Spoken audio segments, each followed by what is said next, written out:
And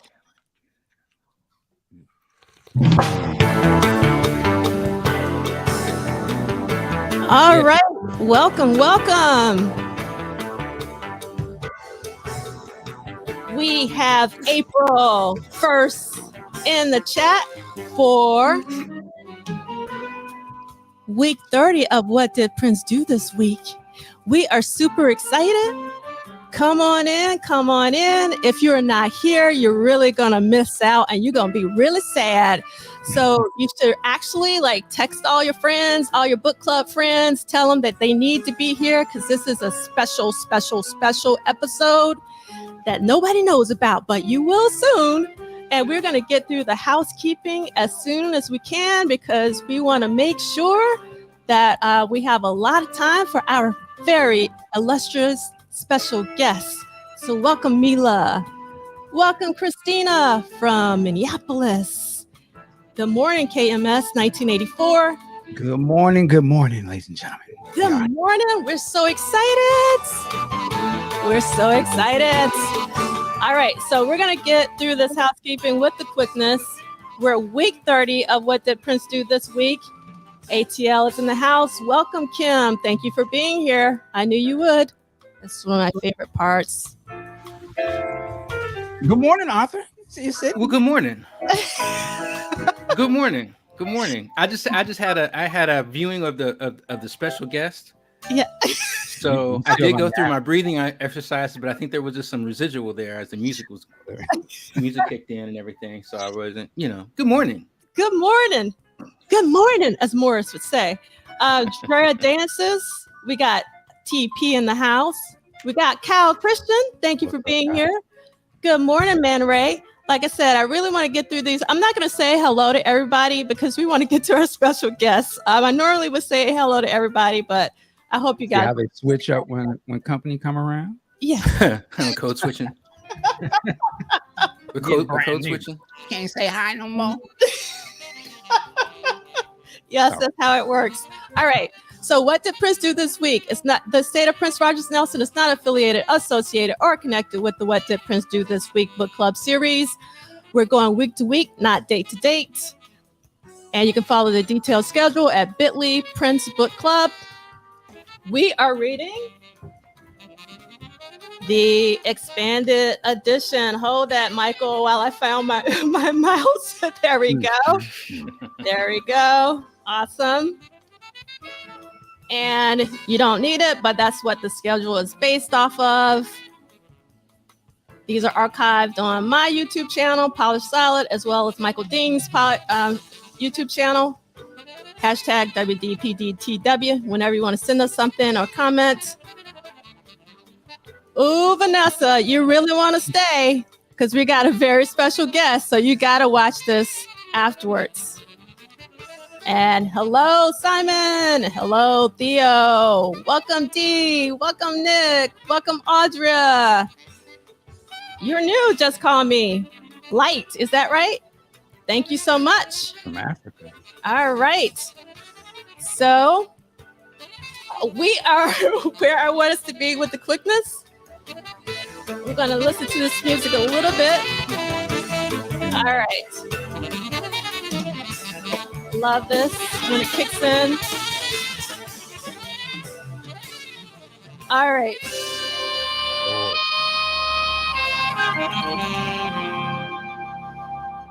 Okay. Oops. So normally what we would be doing is going into a deep dive of the Eric Leeds song we just played. So I'm going to give a massive alert right now. We're going to go into the rabbit hole of all rabbit holes. Because I know some of you guys don't like my rabbit holes, but I bet you're going to like my rabbit hole today because we have a very, very, very, very, very special guest. And you guys should know who it is because I told you it's somebody that we talk about every week. So our very special guest is none other than Mr. Eric Leeds. A smattering of applause. Canned applause at that. So thank you so much, Eric, for being here with us today. And we're so excited to have you here because we actually started off playing Madhouse, but then we ran out of Madhouse, then we transitioned to Times Squared, and then we ran out of Times Squared, and then we transitioned into Things Left Unsaid. And I realized that Things Left Unsaid is an album that we just don't talk enough about. It's a really awesome album, and I thought that it would be great. We could just ask Eric if he'd be willing, to come on and talk to us about it. So thank you so much for being here. Well, thank you for asking me. My point in my life, I'm happy to be anywhere. So why not here? So, and I don't have to leave my room either. So, Well, it's an honor to have you here, sir. Well, the honor is mine. Believe me. So. Yes. So we're gonna get into it, and normally I would actually talk about the song that we just played and some of the players, but actually, since we have you here, do you mind talking specifically about Time's Gift? No, I'd love to talk about that song. Song meant a lot to me. The song was written by a friend of mine, a pianist from my days in Pittsburgh. I grew up in Pittsburgh. That's where my career began. My family moved to Pittsburgh when I was about 14 years old. So I went to high school in Pittsburgh. I went to music school in Pittsburgh. The first almost 10, 12 years of my career was basically in Pittsburgh. The writer of that song, Time's Gift, was a pianist and composer named Don DePaulis. And he was a few years older than me. He was somewhat of a mentor of mine. I learned an awful lot about jazz harmony from him. Some of my first jazz gigs were with him and others of his clique. He wrote that song probably in the late 1970s, and I actually did a demo recording of it, I think around 1979 with the band that I had then in Pittsburgh. Just as a demo, never really went anywhere. So, and I always just absolutely loved that song. So I always thought that whenever if I ever had the opportunity to really do an album that song might work on, that I would do that. So that's why that song was on the album. I also have to add that from a harmonic perception, it was one of, and still is one of the most difficult songs I've ever had to play on. The harmonic sequence, particularly behind the saxophone solo, is it's insidious. It sounds very simple. It is not. It is the sequence of the changes and the way they feed off of each other is really, at least for me anyway, really difficult. So I spent a lot of time, learning how to play that song before I was even going to dare to take it in the studio. Anyway, it was just a song. I just absolutely adore that song. And my Don unfortunately tragically passed away several years ago. But years ago, he had sent me a whole stack of compositions of his. And there are things of his that I would love to be able to record sometime in the future also. But he was a tremendous musician and meant an awful lot to me. So, wow. Awesome. So there's kind of like a clicking noise. Do you guys hear that? Or is it just me? I do. I don't know where it's coming from, but it stopped just then. Yeah, I don't hear it. Yeah. Okay. Okay. All right. So before we get started, I just want to let everybody in the chat know that today, primarily, we're going to be talking about Things Left Unsaid, as well as Times Squared. And the reason why we're talking about Things Left Unsaid and Times Squared is because Eric has spoken a lot already about Madhouse. He's already spoken a lot about the family. And to be honest, I actually don't have all of his interviews in the slideshow. And then remember with the slideshow, it's on our homepage. You can go to the front homepage, and all these links will actually go directly to those interviews with Eric. So you can listen to Michael Dean's 4-part 2017 interview. You can listen to Prince's Friend 2019 2-part interview. You can listen to the Sign Time Super Deluxe celebration, where it was Eric Leeds, Atlanta Blitz, and Dr. Fink. That was a really amazing conversation. And then you can also go to Funktopias that have from 2021 that have a couple of episodes. Then there's also St. Paul's Music on the Run podcast, which is a really special one because St. Paul and Eric Leeds are in the same room. And for those of you who just got to get your Madhouse on, you can go to the Sondheim Super Deluxe Celebration, and Dr. Fink talked to us about Madhouse Live specifically.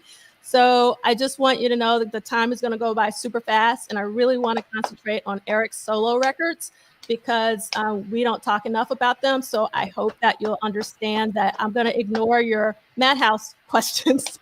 All right. So we're going to do a little bit of an icebreaker. And today, actually, The Sex of It was recorded on July 29th. Today is July 29th of 1987. And I know that Kid Creole and the Coconuts is one of Eric's favorite groups. And I know that you also recorded on the song. So can you tell us about The Sex of It? Yeah, it's kind of interesting. Yeah, I was and am a huge fan of Kid Creole. Absolutely just loved him. And they had released an album, I think it was 1987 when we did this, I think it was. Yep, 87. Yeah, his album, Kid Creole's album, I too have seen The Woods, The Forest, had just come out. Anyway, there was a song on that album called Dancing at the Bandu. It was one of my absolute favorite songs that Kid Creole did. And I had just gotten the album, it just come out, and I was just listening to that song, particularly nonstop. And I happened to be out at Paisley one afternoon and went into one of the studios just to see what was going on. And Prince wasn't there, but there was a track up that he had been working on. And I asked Susan Rogers, who was still working with Prince then, I said, what's he got up? And she played me this track, which was the Sex of It.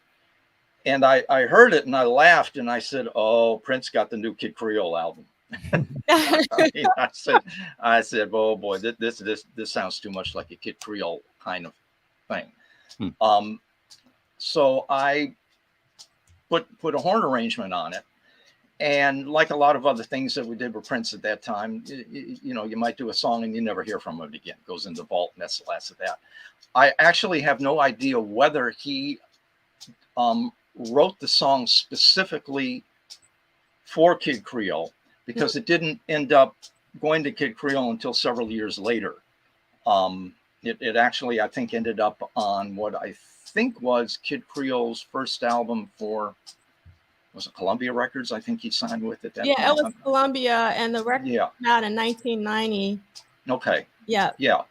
So that's how long the thing had been sitting around. Now, Prince may have sent it to him much earlier, and Kid Creole might have been just waiting for it to put it on whatever album he could put it on. But anyway, that's, you know, but there was, to me, there was no coincidence that Prince did that track when he did it.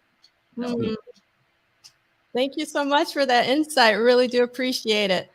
All right. So before we start talking about specific songs about Things Left Unsaid, I really want to talk to you about the art direction for the album. It's actually one of my favorite covers. And like the inserts, it's just like, it creates like this mood. And so can you tell us, like, did you have this idea of how you kind of wanted this jazz club setting, or was it the art director? Can you tell us a little bit about how the cover came about? That really was the art director at Warner Brothers who was responsible for that idea. And I just basically went along with it. I mean, I hate photo shoots and things like, I loathe them. I hate having to be in photo shoots. I hate having to be in videos. I mean, that's just, you know, mainly because I don't like the hours. You have to get up very early. That doesn't work with me. But it's really just standing around waiting a lot, you know, for whatever's going to happen next. Yeah.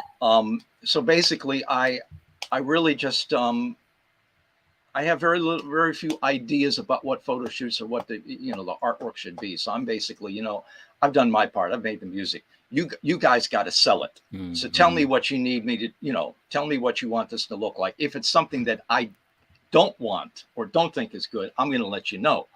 But come to me with the idea. So this seemed cool. And at that point, it's like, okay, this is fine. Let's do this and get it done. You can put my picture on the album, get it out there. That in looking back at that particular photo shoot, what I probably remember most about it is there was probably more money spent on that photo shoot than I usually have to spend on the entire album. Wow. On subsequent, I mean, I was fortunate to have pretty generous recording budgets for my Paisley Park albums. And realizing making an album like Things Left Unsaid, it was probably going to be unlikely that I would have a recording budget like that in the future. And believe me, that it has never been like that again. So I just laughed and I said, I wonder really how much was spent on just, the couple of days for that photo shoot, just compared, I think a lot of artists would love to have that money just to make an album with. So, yeah, for sure. Anyway, yeah. Can I ask you something about just leading into the album? Like what was sort of the consensus or the ideal? Was it supposed to be a Madhouse thing and then decided that, shift over to this? This is how it really came about. Things Left Unsaid, there is an invisible hand in that album. That invisible hand is Prince. Prince had absolutely nothing to do with any of the music on that album. In fact, when I started between the time that I started recording the music for Things Left Unsaid, I don't think Prince heard one bit of it until the album was completely done. And basically he was handed the finished product. So, but Time Squared, the previous album, was supposed to be the third Madhouse album. And only when, you see the first two, just briefly, just to put a context, Madhouse is not me. Madhouse is Prince. I just had a role in Madhouse, and the role obviously was bigger than it would be to me just being a sideman or playing on any of his own vocal music, right. Because essentially my horns were the equivalent of the lead vocal from Madhouse. But they were his projects, and all of the final decisions that were made by him. When it came time to doing what we were going to do, the third Madhouse album, Prince was involved with other things at the time, and he didn't have the time to spend on it. So for the first time, he actually threw it at me and said, okay, this is where I think you should be going with this, blah, blah, blah. Anyway, Time Squared was what came of that. After Prince heard the final mixes and everything for everything that I had done for Time Squared, obviously he liked it very much, but he said to me, it doesn't sound like a Madhouse record anymore. And I said, well, that's probably true, basically, because this was really more my input. And although most of the music on Time Squared was stuff that had originated with Prince, I was taking it and basically giving carte blanche to do whatever I wanted to do with it. So that's when Prince decided, okay, I would like to sign you as a solo artist to Paisley Park Records, and this is going to be your first album. Well, dream come true, basically. Although, to be absolutely honest, if I had known beforehand, or if he had come to me originally and said, let's put Madhouse on the side, and I'm going to sign you, Time Squared probably wouldn't have been an album that I would have made. Things Left Unsaid would have been. Now, when it came time to do a second album, the way artist contracts usually work is you might get an album contract that might say 7 or 8 albums, but it's all options. So basically they're looking at the performance of the preceding album, and the record company might say, well, you didn't sell as many records as we thought you would, so we're not going to pick up the option. You're free. Bye. Get out of here. I had no illusions or necessarily expectations on whether or not Prince was going to pick up the option for me to do a second album. Now, very conveniently, by that time, my brother Alan was actually the head of Paisley Park Records, which is a nice thing to have. You're an artist, so it's not a bad thing to have your brother running the record company. But that possible conflict of interest put aside, Prince was still the person that's going to actually make the decision. So I went into him and to have a sit down. And basically, I needed to find out because the timeline was such that if they were going to pick up the option, they now had like a 60-day window in which to make that decision. So I'm sitting down with Prince and I said, look, I just need to know one thing. Are you picking up the option so I can do another album? We had a very interesting and kind of funny conversation. But the point is that finally, after about a half hour, 45 minutes of just talking about this, that, and the other, I just said, look, dude, I need an answer, because if you're not picking up the option, I need to get the hell out of here real quick and try to find somebody that might want to record, do a record for me. So he looked at me and he laughed and said, oh man, I'm picking up the show. You can do another album. I said, okay, fine. At this point, it was like him asking me, what do you want to do? And I said, well, I've got a working band and I've got a stack of material of my own that I could start with. But Warner Brothers had just revamped their entire jazz department and brought in some new people. They had brought in a new A&R man, a guy named Matt Pearson. They were expanding the scope of the department. And my brother, basically, while I'm signed to Paisley Park Records, we are completely dependent on all of the marketing and distribution of Warner Brothers, which gives us the opportunity to then take advantage of all the resources that they have as a major label, including the A&R department in the new A&R jazz department. So I told Prince, Alan and I really think it's essential for us, first of all, to sit down with Matt Pearson at Warner Brothers and have a conversation with him and see what we can come up with and see what they can provide for me based on where basically I would kind of like to go. And Prince laughed and he looked at me. He says, you want to get in bed with the Suits? Because Prince always had, Prince is well known as not exactly having the most cordial relationship with anybody that he perceives as not a musician. I basically told Prince, I said, look, Prince, these are the people that can provide me with the opportunities and the musicians that I want to work with. And I said, do you have my back? Because if you have my back, then if they run cockeyed, I can always say, well, you know something? Prince may not like that idea. That was my ace in the hole. And Prince looked at me and he said, Eric, I got your back. Wow. That's amazing. And basically he said, get the hell out of here. Go where, do whatever you need to do to make your music. And you are not restricted, and said, get out of here, because what you need to do isn't around here. Go. And that's basically what it was. So then we went to Warner Brothers, sat down, and we just rolled from there.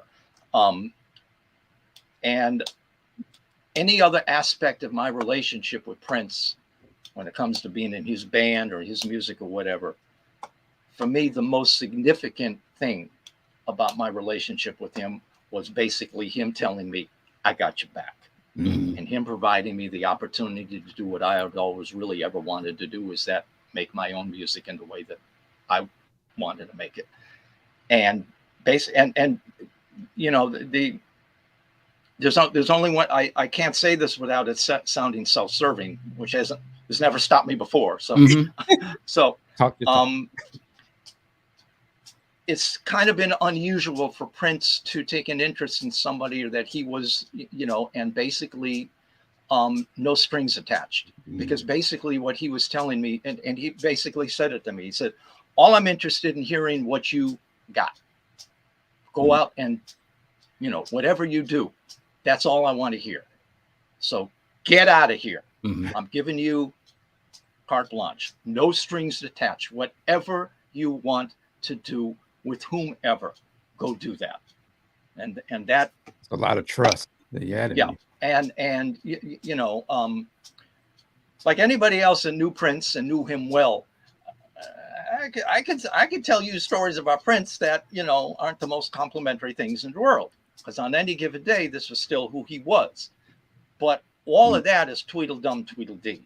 This is what the dude did for me. And I can never be grateful enough for that. So, Could I ask a brief question? Sure. Did you ever feel that you were treated when you interfaced with Warner Brothers Jazz? Mm-hmm.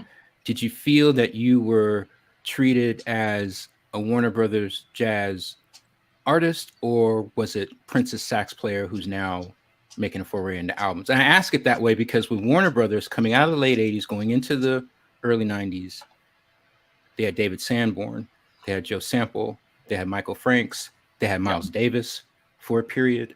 And even I believe early 93, maybe 94, Joshua Redman, another tenor sax player, was coming out. Did you feel that you were piped in to that? I was not signed to Warner Brothers, so they were not interested, or they did not have accountability to my album like they would. Joshua Redman had just been signed by Matt Pearson. Right. Joshua Redman's first album was released almost at the same time that Things Left Unsaid was. And I actually was doing some promo tours with Joshua, doing radio station interviews together with him. And it was very humbling, believe me, because the hype on Joshua was that here's this kid who was the son of the great Dewey Redman, jazz saxophone, legendary jazz saxophone player. He had been, where was he? Was he at Harvard or was he at Yale? I think he was at Harvard. He was a pre-med student who had decided to put all that aside and just pursue his muse in music. So he had a backstory. This is the stuff, right? That was interesting. So this backstory is like a jazz publicist's dream. So I'm doing these radio interviews, and we got Joshua, and they're going through this, and then they say, and now here's Eric Leeds, and he plays saxophone with Prince. And right. Now, once again, having Prince as my ace in the hole was what enabled me to take advantage of the resources that the jazz department could bring to me. They probably would have loved nothing more than for me to do, quote, a madhouse like funk R&B light jazz record, which was not what my interest was in any way whatsoever. Thankfully, though, they came and the thing was, a producer. The first thing that we decided on was who should produce, and I was dead set on having an outside producer, and we settled on Gil Goldstein, who was a very, very well-known keyboard player and composer arranger from New York, who had a career, very solid career. I was well aware of Gil Goldstein, and thought that was an absolute wonderful choice. And it was. I mean, what Gil brought to the music and to the album was essential.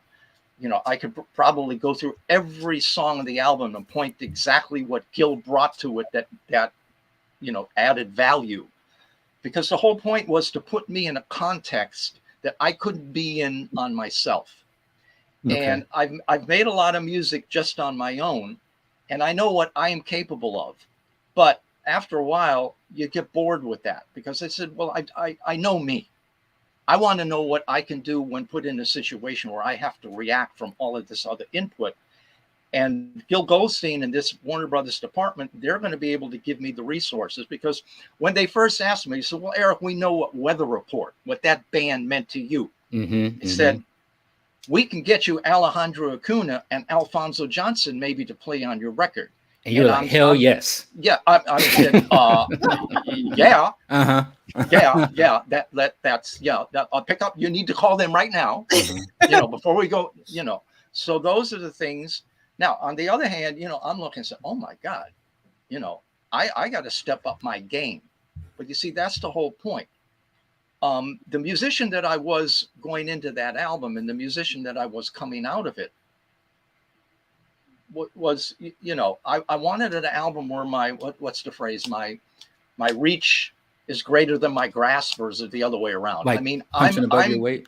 Right. They're bringing all of this in, and it's like, this is my album, but I'm the one that's got to step up. And given the opportunity to do that was what was so essential.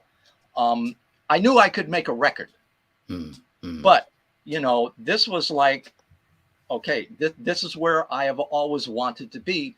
I got to see, do I belong here? Mm, You know, can I make this work? So that was what was so essential about that. So for all of the sometimes cockeyed ideas that Warner Brothers and Matt Pierce and Gil Colston, I mean, they came with somewhat, you know, a bunch of ideas that I might have just rejected out of hand. But it's like, if they bring me, you know, for every 20 ideas or options that they bring, if there are 2 or 3 that I'm saying, okay, this is where I want to go, and I can utilize them, then all the rest of the stuff, like I say, is Tweedledum, Tweedledee. Having that opportunity in those surroundings and what was essential. I couldn't have done that. I once again, I couldn't have done that at Paisley Park. Now, you know, I'll give you a little back. Another thing about Prince's relationship with me and his interest about that. Once again, I can't say this without it being self-serving. Prince realized really where I wanted to go, even maybe before I did. When we were doing Times Squared, there are 2 songs on that album that pianist Ricky Peterson, Paul Peterson's older brother, plays. I knew of Ricky. I'd only met him a couple times. I had never worked with Ricky. Ricky was David Sanborn's musical director for years. I mean, he's a first call keyboard player. He's been on the road with Stevie Nicks, you know, and her touring for the last several years. Ricky is one of the most remarkable musicians that I've ever had the opportunity to work with. But I had never had the opportunity to work with him yet. So while I'm doing Times Squared, there were 2 songs on that album. There was a song called Andorra, which actually the original track was left over from the sessions that had yielded the second Madhouse album. And I was taking that track and doing a whole lot of different things with it. And it was actually cutting it up. I was taking pieces and reordering them, coming up with a new scheme of trying to make, because the track really wasn't finished. So I kind of had to take what was there and try to construct something else out of it. There had been a piano solo of Prince's on the original track.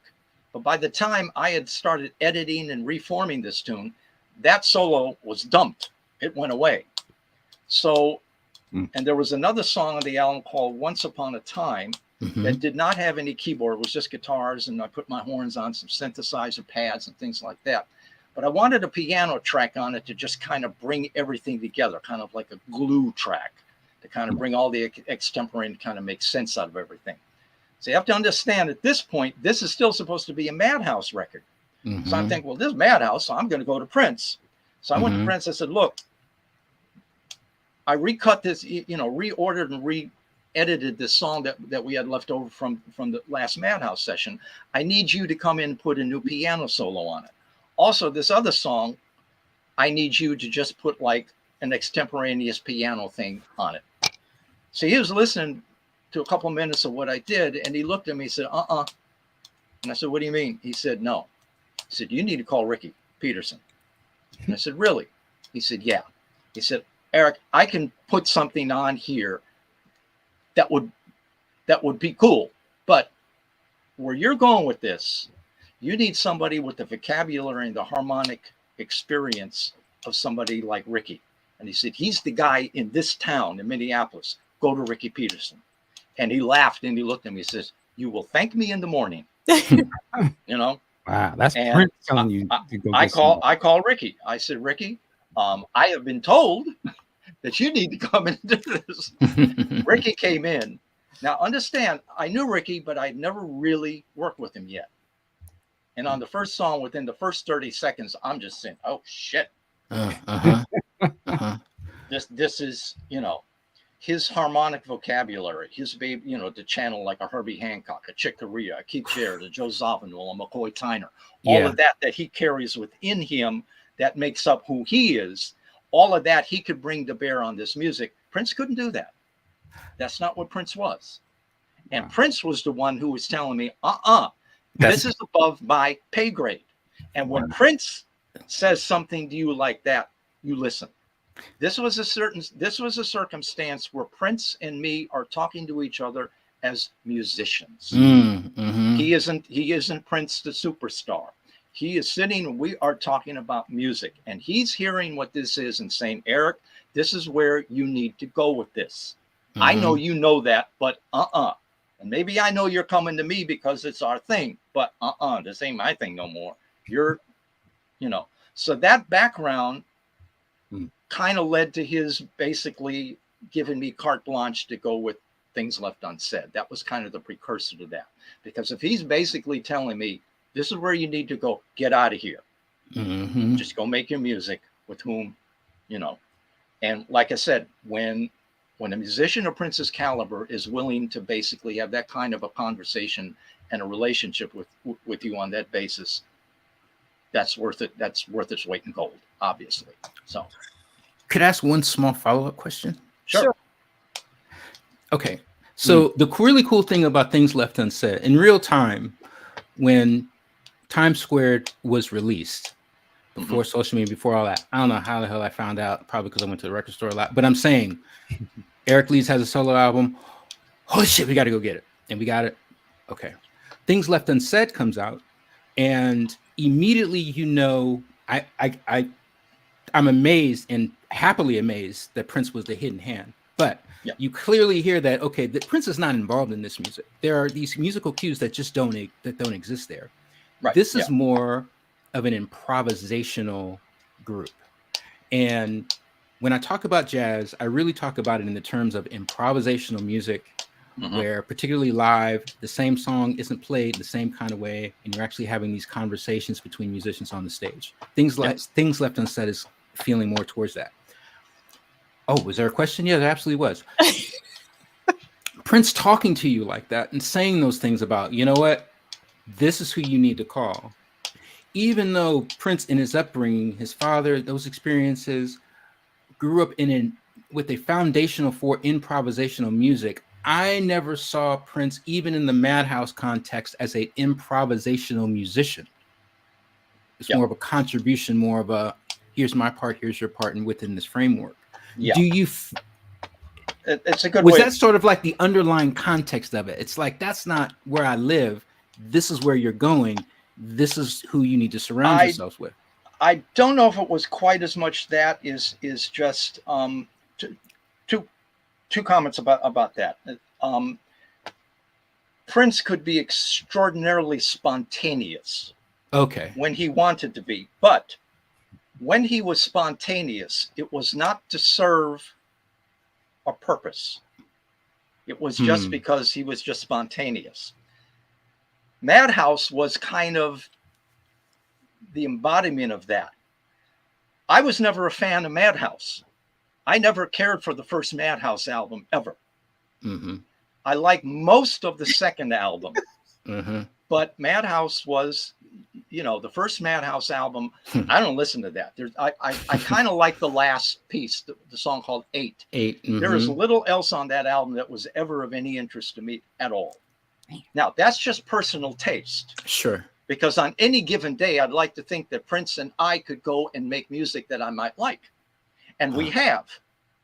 I've got stuff, I've got Madhouse stuff that we recorded years later that's never been released that I happen to think is much better than anything that was ever released. But that's just personal taste as to what a particular song might be. Now, but the point is that I've got my own private collection of jams, you know, including the infamous Flesh sessions and all of that stuff. That from a standpoint of me wanting to listen as just pure music, I enjoy much more. And it was completely spontaneous.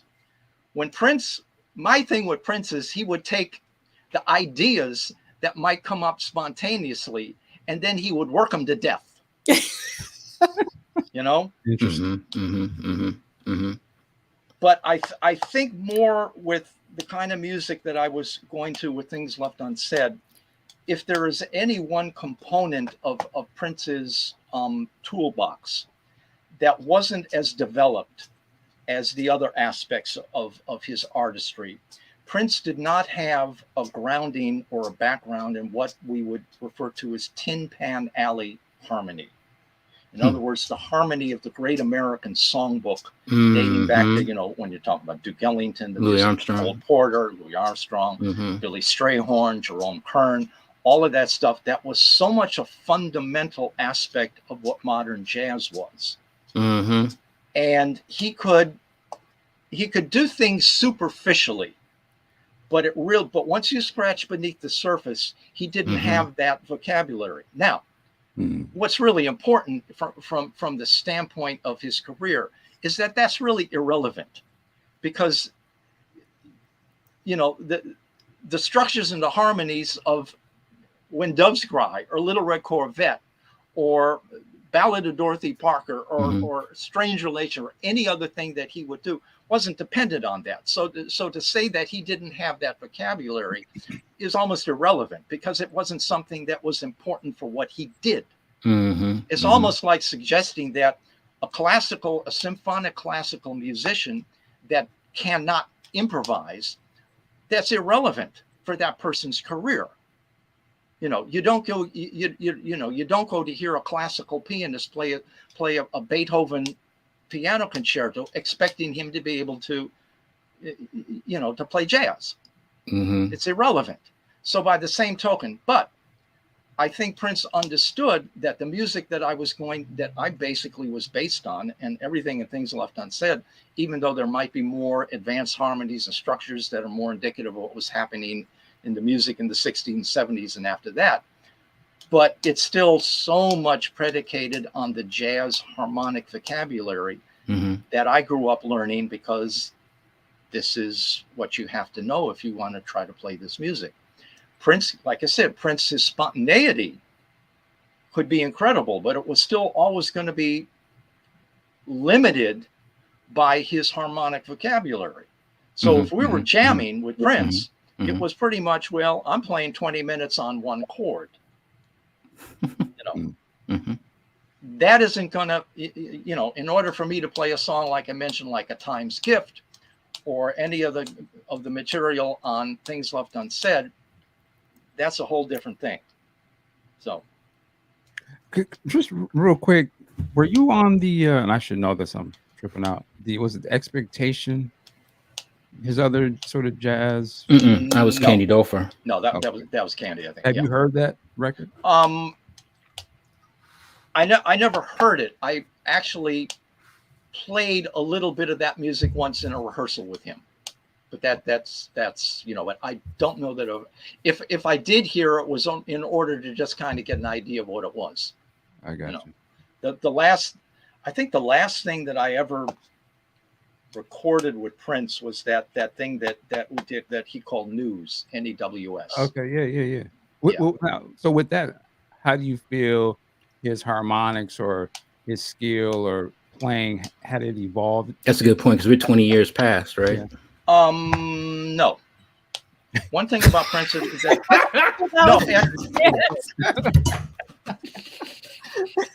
it's an interesting thing, and I don't think News is anything that we couldn't have done 10 years before. Yeah, but it's dependent on the musicians, because in the News thing, on keyboards we had Renato Neto, who was his keyboard player at the time.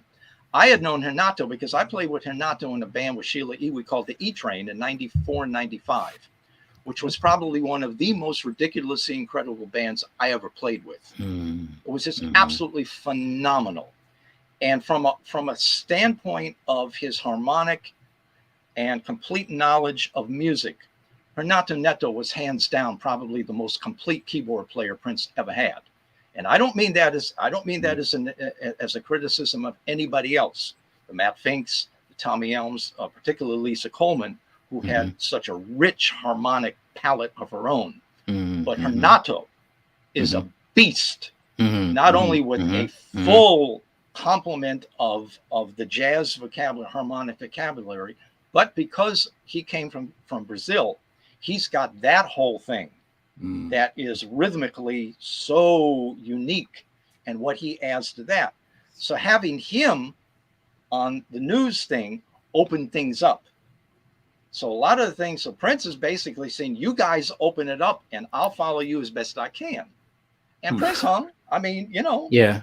that was cool. You sending me right now, Prince hung. Yeah. Yeah, I'm here for all of that. yeah. You know, here's the interesting thing. If Prince was such an intrinsically gifted musician, that I am convinced that if there was anything that he really was interested in wanting to learn or grasp, he could probably do it much more quickly than a lot of other people could. But his interests were what they were, you know. So, and I'm not saying, you know, he doesn't owe me any apologies or explanations for anything that I might say. Gee, I wonder what Prince could have done if only he had been interested in doing that. It's not for me to say. But the fact is that I knew what a tremendous musician he was under everything else. And I would always have loved to say, you know, what if this dude had actually decided, I'm going to learn how to read and write music in order to broaden my understanding of that harmonic vocabulary that maybe I don't necessarily have. Would have been fascinating to see what he might have done, you know, with that. But yet and still, his catalog of music kind of speaks for itself. So it's like, you know, dude, you were just fine. Yeah. All right, so we're going to dive into some more songs on Things Left Unsaid, and I want to play the intro, but I'm not going to play the song because you guys know what happened when I played the song last time. I just totally like get lost in the music. So for those of you who may not have heard this in a while, or you weren't on that episode, let's play the opening lines, which is one of my favorite. Like just the layered horns that you do, Eric, here is just mind blowing. So let's give it a listen.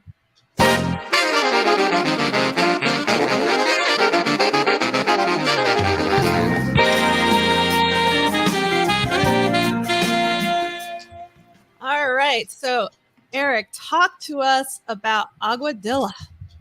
Well, first of all, it's Aguadilla. Thank you. Yeah. Yes. Aguadilla is a town or village in Puerto Rico.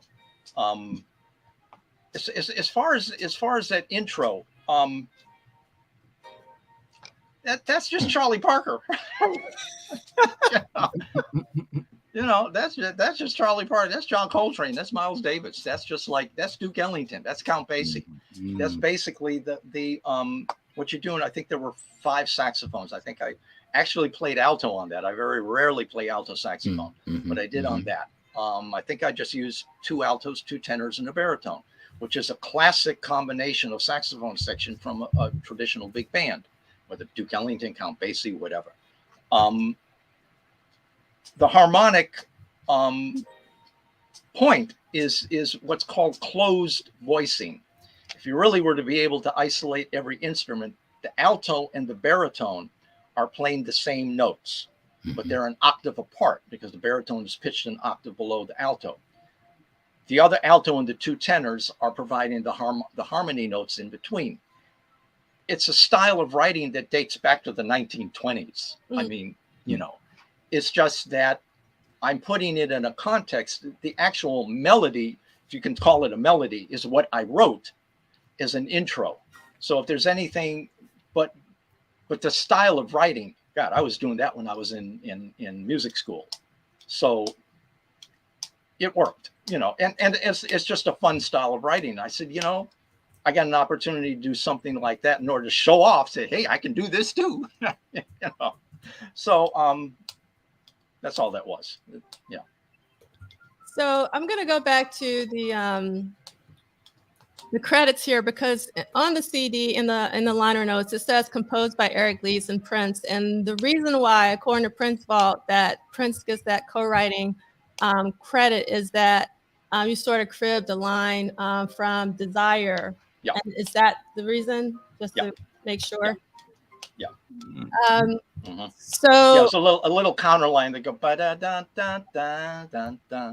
That line kind of goes through the whole background of Aguadilla and that I, you know. Yeah. So another one of my really favorite songs is Isla Mujeres, if I'm saying that correctly. I'm going to play a little bit for us. gonna get listen to a little bit.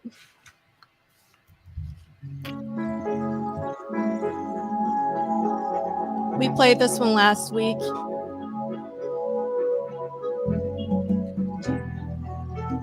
I think this is one of the most beautiful songs ever written. It was composed by, is it Santi Vega? Santi Vega, yeah.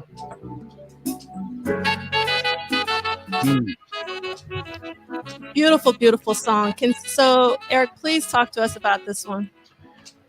Gil Goldstein brought this song to me, knowing that I had an absolute love of Latin music, Brazilian music, particularly Cuban and Puerto Rican music.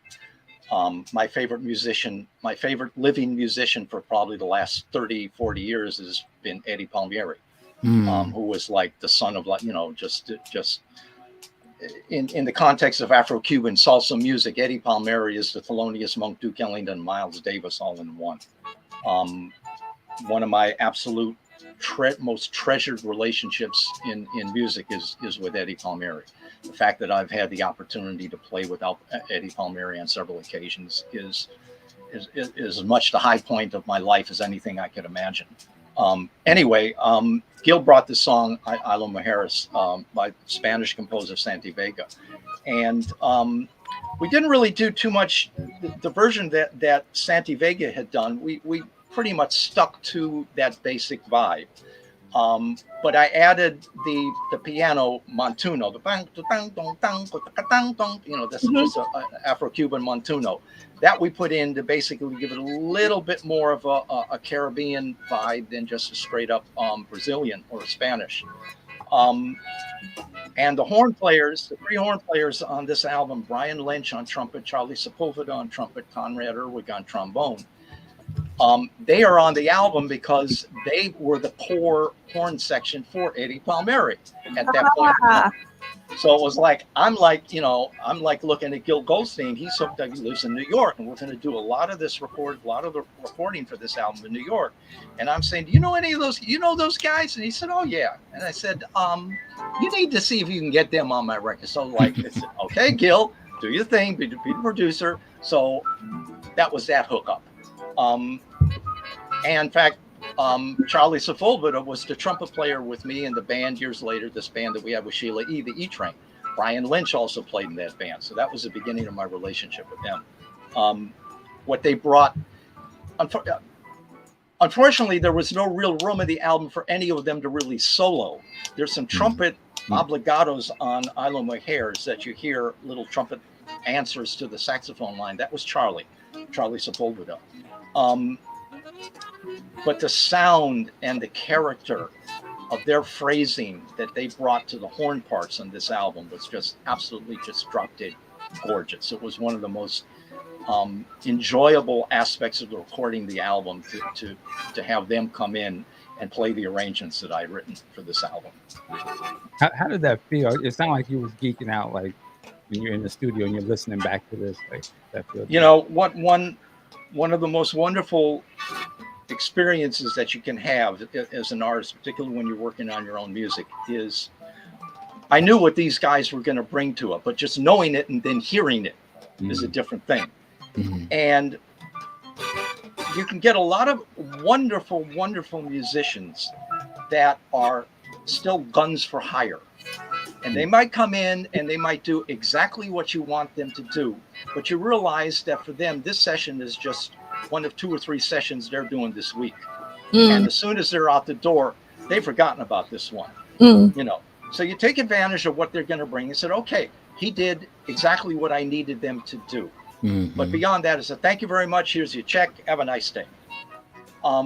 With Charlie, Brian, and Conrad, because they were already a section that had been working together for years, I knew that they had a sound and a cohesiveness that was going to really bring something special. All of the saxophone parts and the ensembles that they were going to be recording to had already been done. So they were coming in and listening to the tracks as they were pretty much completed by that time. I remember specifically the most ambitious parts were on a song called Two Sisters, which was written by Alphonso Johnson. the last few minutes of that song has an out vamp that is just a cascade of these horn lines. And I had already done the saxophone parts. So they're coming in and they have to match their phrasing to what was already there, you know. And I mean, you know, I had no worries about them nailing it. But there was a middle where they were doing one aspect of it. And Charlie Sepulveda, who is the lead trumpet player, he's the top voice. So basically, that's what really is going to give character to the whole section, because you hear that top voice more prominently just by the fact it's the highest notes in the section. And I remember Charlie stopping the other guys and said, Brian Conrad, we got to tighten this up a little bit. Listen to where Eric is. He's laying just a little bit behind the beat. So we got to hold back. We can't push that. Let's really just be sure we're in the pocket with him, because that's what we're here to do. And when you're sitting in the control room and listening to cats come in, come in and say that, all I can do is just have a big smile on my face. They said, this is what you want.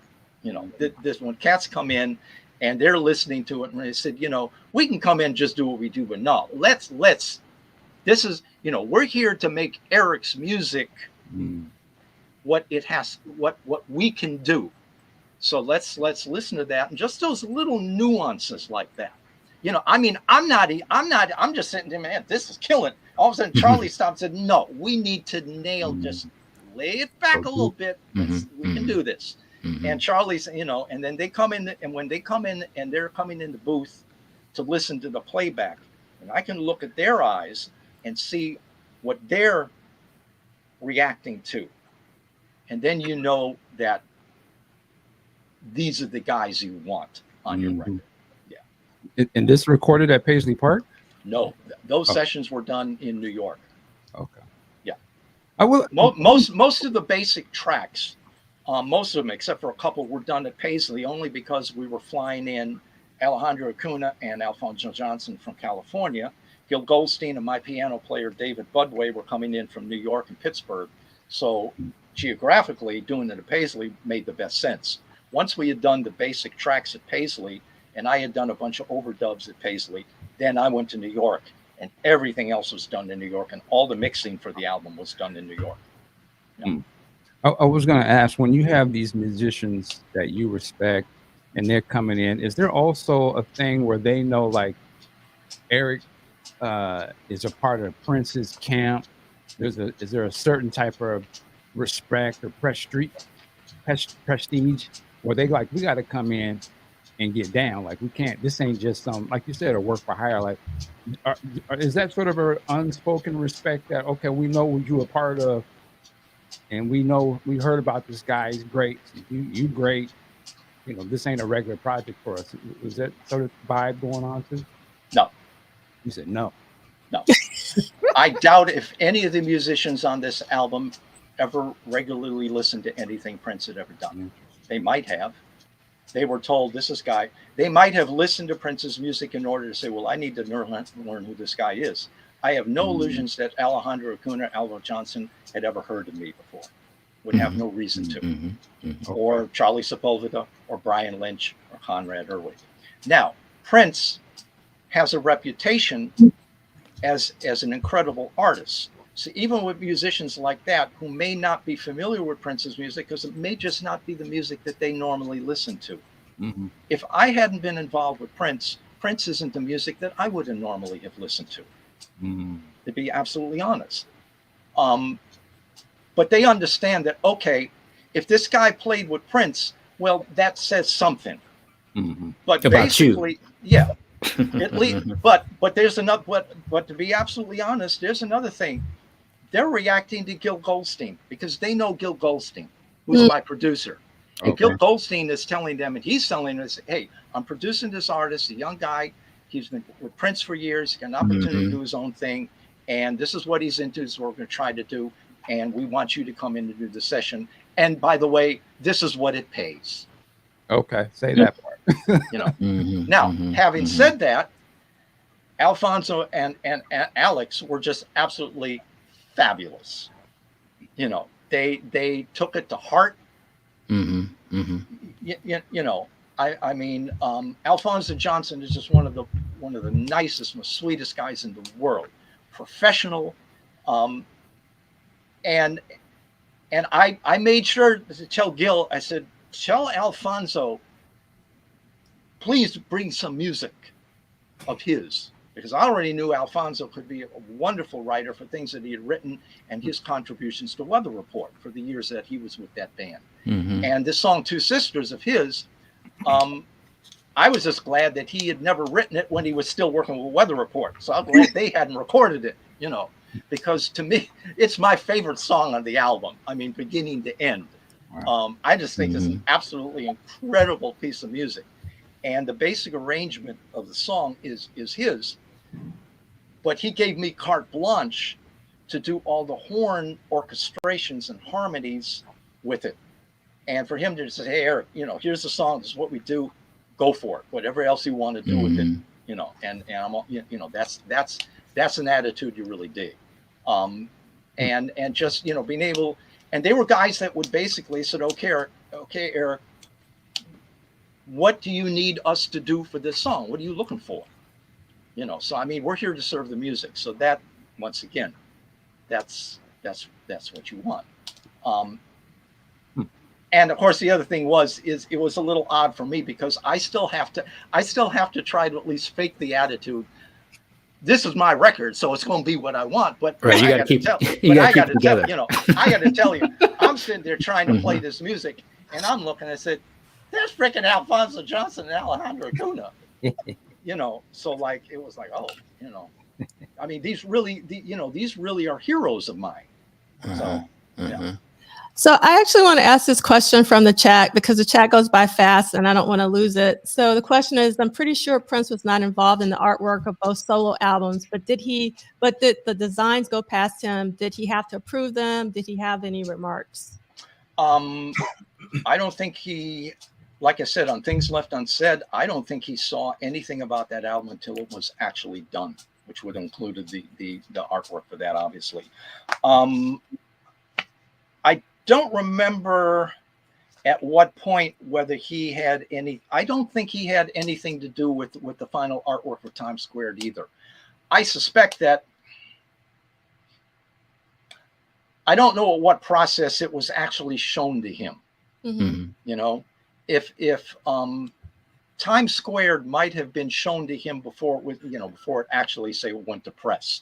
So I assume that if there had been something about it that he really objected to, he would have let us know. But to be absolutely honest, I either don't remember or wasn't really involved in any discussions or any aspect of that. But Things Left Unsaid, I'm pretty sure was just, he got handed the finished product and said, oh, by the way, there it is. So, yeah. Thank you for that. So I was actually, doing my Googles, as Michael Dean would say, and I actually did come across Santi Vega's Isla Mujeres on his 1992 album of the same title. And so do you know, I know that he wrote the song. Do you know if he recorded the specific version? I'm assuming after you recorded yours, or no, his was done. His was done before. Okay. Because that's what Gil brought me. Gil, he said, listen to this song and see if this is something that you'd like to try to do something with. Yeah. Mm-hmm. Yeah. All right. And once again, that's what makes an album like that so cool, because like I said, I had a stack of my own music. Mm-hmm. I could have done a whole album of 10 songs of just my own stuff, but it was like I need to broaden my world. Mm-hmm. That's the whole point of this. So it was like, Gil, bring me stuff. The song on the album Soldiers Things, it's a song by Tom Waits. I'm familiar with Tom Waits, but Tom Waits wasn't somebody that I listened to a lot. And Gil's bringing me the song by Tom Waits, and I'm scratching my head. I said, a Tom Waits song? I said, what the hell am I going to do with that? And he said, no, just listen to it. The lyrics on the song actually are absolutely wonderful. You don't get the benefit of what the lyrics are from my version. And I listened to the song, and it was like, wow. And I thought immediately, I said, oh, this is something I really like to do on baritone, do it on baritone to give it a different character. And I looked at Gil. Gil, aside being from a keyboard player, is also a wonderful accordion player. And I happen to love accordion. I mean, a lot of people, Lawrence, well, corny ass shit. No, accordion is a beautiful freaking instrument. You hear it on Isle of Mujeres. You hear it on Soldier Stings. And I said, you know, this would really be a really cool thing. So it's to this day, it's my favorite piece of music that I ever recorded on baritone saxophone. I just love the song and what we did with it. And that was Gil's arrangement. I mean, he basically said, okay, let me arrange it. He added some harmonic parts to it for the solo spot and everything. So basically I said, okay, you know, bring me what you're hearing on this, and brought in. So this is what we did. That's not a song that would have ever occurred to me to have done left to my own devices. So that's what you're looking for in a producer. That's maybe hearing something in me that I'm not going to hear. They said I could maybe hear Eric doing something a little bit left field that he wouldn't know. And so let me bring in this and see what that, and those are the things that you actually love, because it puts me in a different position than I'm going to be in just left to my own devices. So it's like, let me see what I can do with stuff that isn't just coming from me. So I know you've already spoken a lot, well, not a lot, but a little bit about Two Sisters. I want to play a little bit for our audience, and if you could talk some more about it, that would be lovely.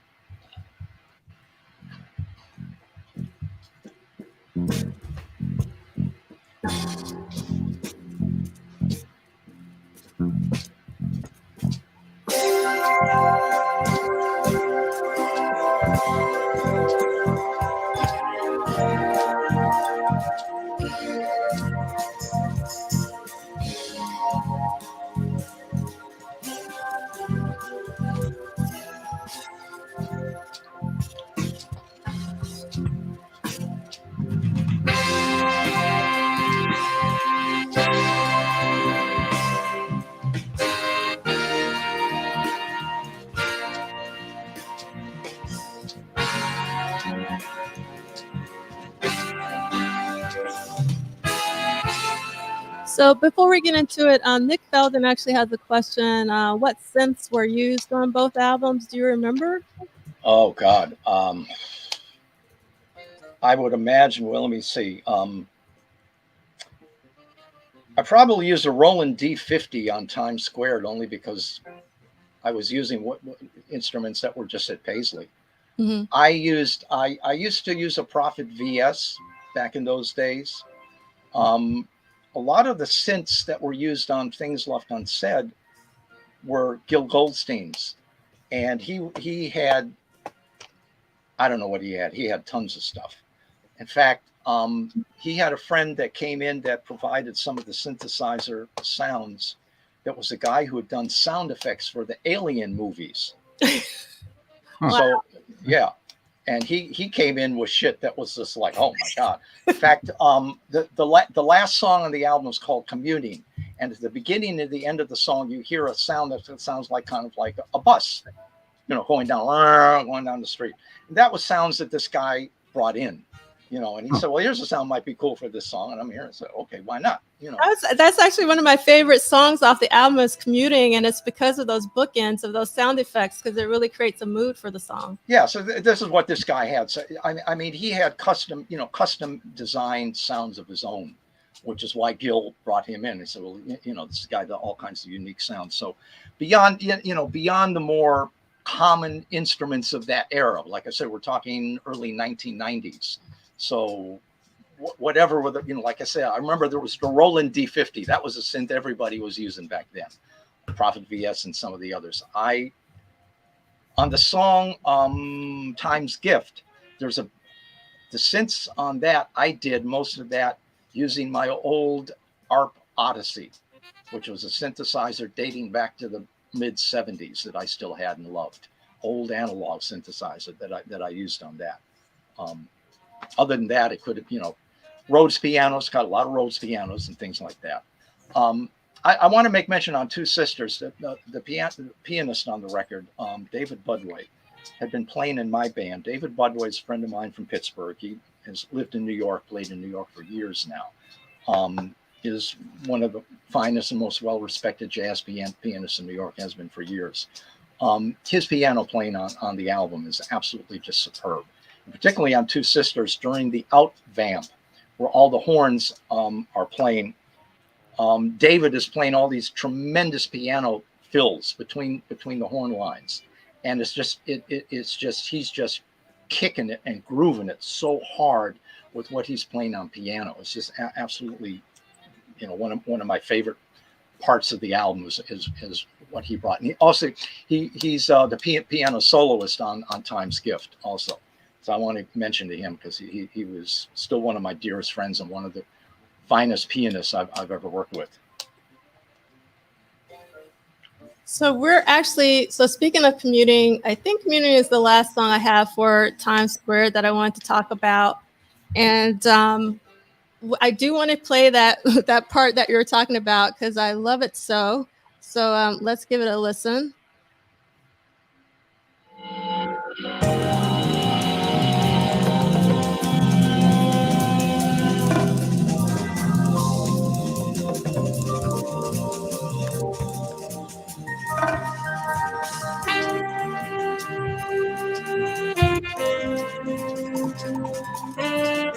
So this is one of those songs I could literally listen to it on repeat for 24 hours and I would never get tired of it.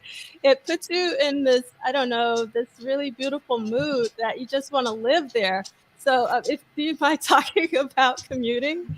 Yeah, first of all, I got to say that to that extent, what really makes that song work more than anything else, Alejandro Acuna's drumming and percussion work on that. It's absolutely just phenomenal. And probably the closest that you're going to get to on this album of really understanding why Alejandro Acuna was with Weather Report for the years that he was with him, because this was kind of, that kind of a little closer to that kind of vibe than maybe anything else on the album. The song I actually wrote back in the late 70s. It was a song that I just, had I think I did a little demo on it with some friends of mine. That's as far as it went. So it was one of those things I just had in my back pocket and, brought out and Gil Goldstein, he said, this is something that we could really do some cool things with. Gil actually added some parts to it. Gil added the harmonic progression that we use for the main saxophone solo. But it's because the song itself is rather simple and it's just, these kind of long spread out chords that just kind of float. That's the kind of song that is really made or not made by what the band is going to do with it. And like I said, both Alfonso and Alex were just superb on that. So they're just kicking it. I mean, they're just grooving it into the ground. So that's really what makes that work. There is one other song I would like to make mention of on the album, a song that was called Yaoundé. That was a song that it started as a sequence that I had done, and brought in with all of the basic keyboards and a lot of the percussion that was sample percussion that I had used to bring in. And just as a shell of a song, I said, what can we do with this? Anything we can do with this to give it something else? Alejandro Acuna put on conga drums on it. There's no trap set on it. He's just playing congas along with everything else. Alfonso Johnson played an instrument called the Chapman stick, which is a guitar-like instrument that basically is fed through a synthesizer, and you can get all different kinds of sounds from it. And he played it on that and gives this kind of droning sound to it, to the whole thing that really added another dimension. But here's where it really got interesting. We had basically what I thought that the song was basically done the way I wanted. And I was thrilled with it. This is everything I want this song to be. When we got to New York, we had arranged for percussionist Mino Sunulu. Mino Sunulu was one of, and still is, just tremendous percussionist who would, once again, had been a member of Weather Report. He had been Miles Davis's percussionist for several years. So I was certainly aware of Mino's work. And Gil said, I can bring in Mino Sunulu. I said, please do. Bring him on. So Mino came in to do, he actually added percussion on Two Sisters, some other songs. And we thought about, and Gil said, maybe you can add some things to Yaoundé. And I said, well, you know, there's an awful lot of percussion already on there. I don't know if there's any space for anything more. But Mino had listened to the song. Gil had given Mino the song and said, listen to this and see if there's anything else you think you could bring to this. So Mino came in and he said, yeah, I've got some spots in there. I think I could add some things. So he started bringing out all these instruments, and a percussionist like that, he makes a lot of his own instruments.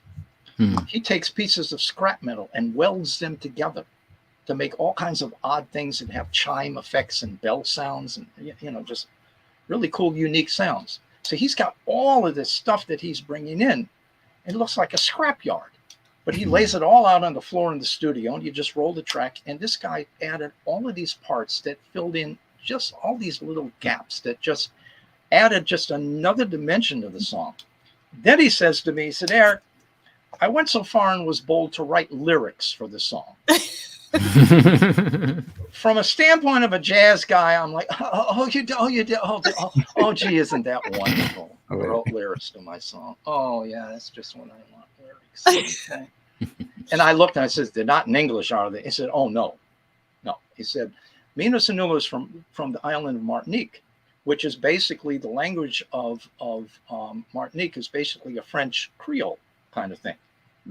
So he wrote the lyrics in his native language. But I'm still thinking, I said, you know, this song, I don't need some guy yodeling on this song. You know, everything is just exactly where I want it. Now, of course, I got director's cut, so it's like I'm just saying, yeah, go on, yeah, sure, why not? Throw it on there, because if I don't like it, it's not going to be on the record, you know. So it's no big thing. He starts singing, and once again, within 30 seconds, I'm like, I thought I knew what this song was about. I didn't have a clue. You know, within a minute, it's like I can't imagine the song without what he did vocally on it. It's absolutely just stunning, and brought a whole character to the song that I had written. And I thought, well, this is my song. Ain't no one gonna tell me what my song's about. Well, he did. He came in to just add in another dimension to it. Once again, those are the situations that you find yourself in. And when you can sit back and have that and just learn something about your own music that you didn't know. Those are the circumstances that I love more than any other situation you can be in. And I just looked at him and said, dude, man, thank you. Thank you so much for coming in and saying, oh, by the way, I got some lyrics for your song. You know, tell me what you got. And those are the moments that you know, I treasure. You know, those are really the coolest moments in music for me. So anyway, I just wanted to bring that up, to what, you know, that kind of situation. And to be honest, what was so great of this album was there were a lot of moments like that. So anyway. So I forgot, there's one last question I want to ask about Things Left Unsaid. So on Prince Vault, I read that technically Pacemaker was originally recorded to be on Things Left Unsaid, but it says that you didn't like it. There were a couple other songs that we did for the album that didn't make it. Pacemaker was one. It was cool. It just wasn't what I wanted the song to be. It was just a little bit off. And we didn't need it. You know, by the time we really had everything else together, I said, you know, if I'd really been adamant about it, we might have been able to rework it. But I said, you know, it's not exactly where I want it to be. We don't need it. I also did a recorded version of Prince's song Venus de Milo. Oh, the piano, you know, the piano instrumental from the Parade album. What? And basically, I just used a tenor and flute playing in unison the basic melody part of it. The reason I didn't use it is because I liked that song too much. And what I ended up doing with it, really, I mean, I love how it ended up. I mean, I've got, you know, I've got my own rough mix on it that I listen to occasionally. I said, boy, it really sounds great. It really worked. But there was nothing about it that added anything that you wouldn't have already heard or felt from Prince's version. So it was basically like all I did was a reading of the song. And it was really cool, but it was like there was no point to it, you know, because if all I could think of it is, boy, it really sounds pretty, you know, I had really, my flute sounded great that day, everything, you know, everything, the phrasing, everything. But at the end of the day, it was like, I don't really need to listen to this any more than I would want to listen to Prince's original version of it. So what we actually did then is Gil Goldstein wrote a completely different arrangement for the song, a completely different treatment for it that we recorded in New York, which I didn't like. Basically, what came down and said, Gil, no, love you, but we'll put this one aside. By then, we had already decided that the obligatory radio song was going to be the Tears for Fears song that we did, Women in Chains, which we had already done. And I said, you know, once again, this is what we got. I think we have an album. We're cool. So, yeah. Awesome. So we're going to transition to Times Square, but Eric, I want to make sure, do you have water? You got water. I was going to say, like, make sure you have water because I'm good. yeah. Okay. Awesome.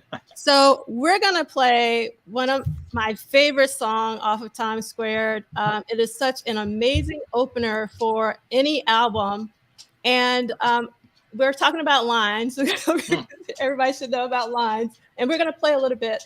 But I read that this was actually the last song that you recorded for the album. And then also it is all you, but every time I listen to it, particularly the keyboards, I don't know, I think of Prince, even though I know it's all you. So I'm curious, you know, like, how did you go about, like, why did you write this? Is there something that you intentionally wanted to have as an opener for the album and you didn't feel like you had an opener? Can you talk a little bit, like, set it up for us? The song was a complete afterthought. First of all, the song I had written and played in my band, no, never played it, but was a song that I had written for my band in Pittsburgh back in 1978. So I have only some rehearsals of the basic groove. The song was never really developed beyond that. It was just a basic groove and that I had. Once again, it was just something that was in my back pocket. When we were working on and was finishing up Times Squared, we had decided that there needed to be we needed one more song. And the song Agua Dia on Things Left Unsaid, I had done a previous version of for Times Squared. Got it. And the song then was called Portofino, a different title. I called it Portofino. And the reason I didn't use the original version when it came time to do Things Left Unsaid is, once again, Gil Goldstein listened to the original version. He said, you know, it's cool, but it could use something else to it. And he said to me, he said, I know you love Afro-Cuban music. Why don't you put in a montuno, you know, add something to it that goes into a more strictly salsa kind of thing to it, which I did on Agua Dia. Halfway through the song, it has a breakdown and it goes into a montuno. Bang, dong, dong, dong, dong, you know, all that stuff. So that wasn't on the original version when I called it Portofino. So I had recorded the song Portofino, but still wasn't completely sold on it for Times Square. So I said, you know, what the hell? Let me take this old groove that I've been sitting on for over 10 years and see if I can do something with that. So that's why Lines came into it. Lines is the only song on that album that was entirely mine, by the way. You know, everything else on that album had been music that came from the vault, you know, unfinished music of Prince's that he had basically given me. He said, here's a whole bunch of songs in the vault. Take any of this and do whatever you want with it. The only thing that had been completed was Dopamine Rush, which was originally like a 17-minute piece that I took a knife to and basically said, I like this, I don't like that, I like this, I don't like that, that's out, and compressed it down to about 6.5, 7 minutes, and that's what went on the album. But lines was an afterthought. It was like I said, it was like, okay, we need one more thing to see. Let's see if this works. So, and at that point, I didn't have the time to find the musicians that I would have probably have liked to have worked with me on lines. I basically went into it starting and was like, well, let me do a demo of this and see if I can take it from there. But by the time I got done with it, and Prince heard it, and he said, no, I think this is cool the way it is. I said, all right, I'll take your word for it. So that's once again, the boss is happy, I'm happy. So it's actually my favorite song off Times Square. We're gonna play a little bit of it. Okay. And then I want to ask you one more question, and then if there's anything else you want to say about it. So let's listen to one of my favorite songs of all time.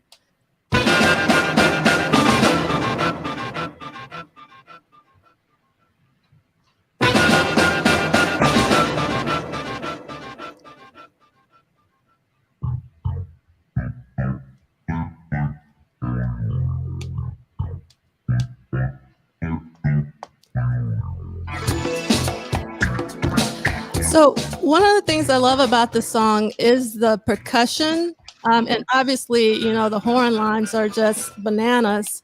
I wanted to ask, I noticed that it was co-written by Atlanta Bliss or Matt Bliston, but he didn't perform on it. So it sounds like he wasn't, around, or you didn't have time to call him in. The reason he has a composing credit on it is there's one part of a long synthesizer part. It was kind of an organ sound. That was a transcription of a solo that Matt had played on a live recording of a song that we had done in our band back in Pittsburgh in the late 70s. From a gig that we were doing. He was playing this wonderful trumpet solo, and I happened to have heard it, and I said, boy, why don't I transcribe that and throw it in the middle of this? So wow. Yeah. You had to really know your music, to be able to pull something like that from a performance from years ago and then use it later. Like, you obviously archive everything, I would imagine. I am the supreme egotist. I listen to a lot of my own music. Hey, I'm not mad at that. The band that I had a band in Pittsburgh for about a year and a half, some 77 to 78, called Taking Names. And Matt was in that band with me. And that's where I learned to be the musician that I wanted to be. I mean, we were basically a cover band. We were an R&B funk cover band. We were a bar band. We played, in the year and a half that band was together, we played almost 375 gigs. I remember playing 5-6 nights a week, week after week after week, just in the local bars in Pittsburgh. It was an 8-piece band. To this day, it was still maybe my favorite band I was ever in. Now, of course, it was my band, so that has something to do with it. But it was where I learned and had the opportunity to grow as an arranger, as a writer, as a player, and everything. And it was a great time to be an R&B funk cover band because you had Stevie Wonder at his best. You had Earth, Wind, and Fire at their best. You had George Clinton, Parliament Funkadelic at their best. You had AWB, you had Kool and the Gang. Wow. You had all of that, Isley Brothers. That was what we were. But we used to take that music and try to do all different kinds of things with it, And the cool thing was then, as long as you kept the people on the dance floor, we could play on top of the groove anything we wanted, pretty much. And that's what we did. And we also did our own music. Now, our own music was almost entirely instrumental stuff and more fusion-y, Weather Report kind of stuff. But in the clubs back in those days, we wouldn't start playing till 10:30 at night. We played from 10:30 at night until 2, like maybe 3 15-minute sets. The first set, the people are just coming in, and that's where the people want to listen. So we could play more of the, more the instrumental, more the jazzy kind of stuff the first set. Okay. By the time we're hitting the second set, it's about 11:30, 12. Then you got the place packed and it's all the dancers. So now we're just to groove you to death. But we could take a Kool and the Gang song like Open Sesame, and we could sit on that for 10 minutes. Wow. And we could just, and Matt Blisson, he played electric trumpet. He had a trumpet going through a wah-wah pedal like Miles was doing back then. And we would just keep that groove going and give it to Matt and just let him play some shit. And I'm playing keyboards in that band besides the horn. So, like I said, as long as we kept the folks on the dance floor, so that's where things like lines come from, because we might just segue into that groove and just stay on that and just like play all kinds of stuff over it. So those are, and I've got a lot of recordings, live recordings of that band. Really? So that's kind of was my, my source for a lot of stuff going years later. I could always go, see if I can find something we did. Oh, that was cool. Let me see if I can take that and maybe develop it. So that's, yeah. Was there ever a talk of you and Atlanta Bliss being a group? Like before it became Eric Leeds solo or even a part of Madhouse? I was curious why it didn't seem like he was. Well, like I say, we played together in so many bands. Matt and I started playing together. We were in music school together, so we knew each other back then, the early 70s. We started playing together in a lounge band in 1975 with a singer piano player. Basically playing like Holiday Inn hotel lounges where you're playing old standards and contemporary stuff, and you're doing medleys of stuff like Jesus Christ Superstar. Stuff like that. But you're playing 4 or 5 hours a night, 6 nights a week, and doing a lot of old standards. And that's where Matt and I got our shit together. Right. So years later, we had these bands that we had together. After we were with Prince, Matt left Minneapolis and went back to Atlanta. He's from Pittsburgh. But he was living in Atlanta. He moved back to Atlanta, and he's been back in Pittsburgh for years. Matt doesn't play professionally any longer. Hasn't for years. He had actually in the early 80s, he had a band of his own in Pittsburgh called the Parker Brothers, which was a very, very popular bar band also. So no, we never really, the opportunity never really presented itself for him and I to really have like a group that was just going to be based around the two of us, because basically I was a leader and he was a leader too, when it came down to doing his own thing. So, yeah. Gotcha. So the next song I want to talk about from Times Square is my second favorite, and it's Kenya. I want to play a little bit first. We got Prince on drums.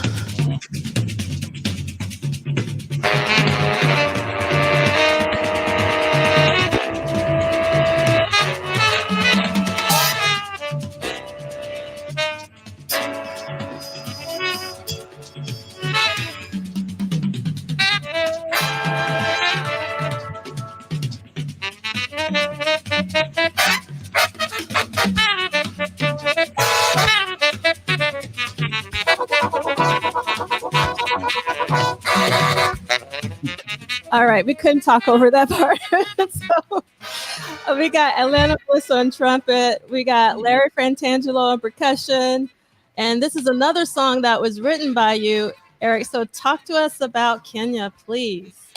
Well, the basic track was just Prince on drums and myself playing the lead tenor. It was recorded during the sessions for the second Madhouse album, for Madhouse 16. Sheila was the drummer on much of about half of Madhouse 16. Levi Cesar was on bass on most of it.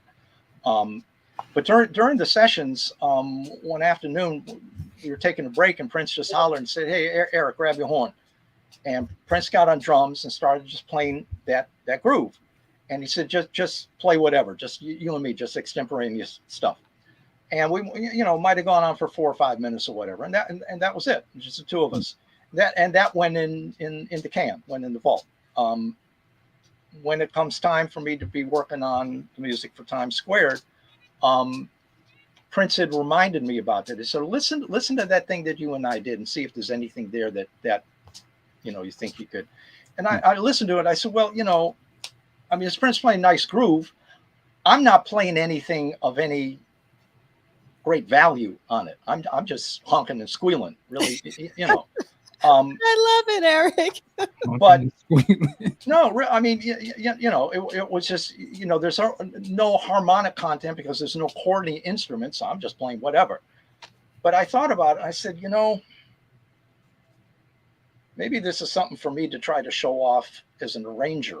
Mm-hmm. So I took it and I spent about 2 days on that, trying to find some kind of harmonic anchor that I could then construct a horn arrangement around. And basically the I don't say inspiration is maybe too hyperbolic a word. It's my attempt to try to do a Duke Ellington kind of thing. Mm-hmm. Duke Ellington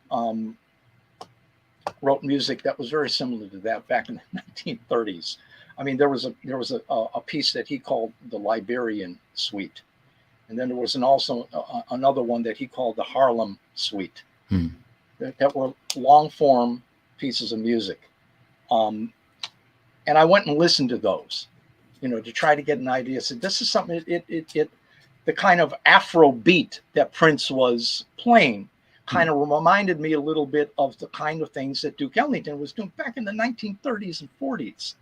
And I said, you know, maybe I can try to construct something around it that is, you know, that will kind of purposely remind me of that. So that's basically what it was. It was just me trying to write something that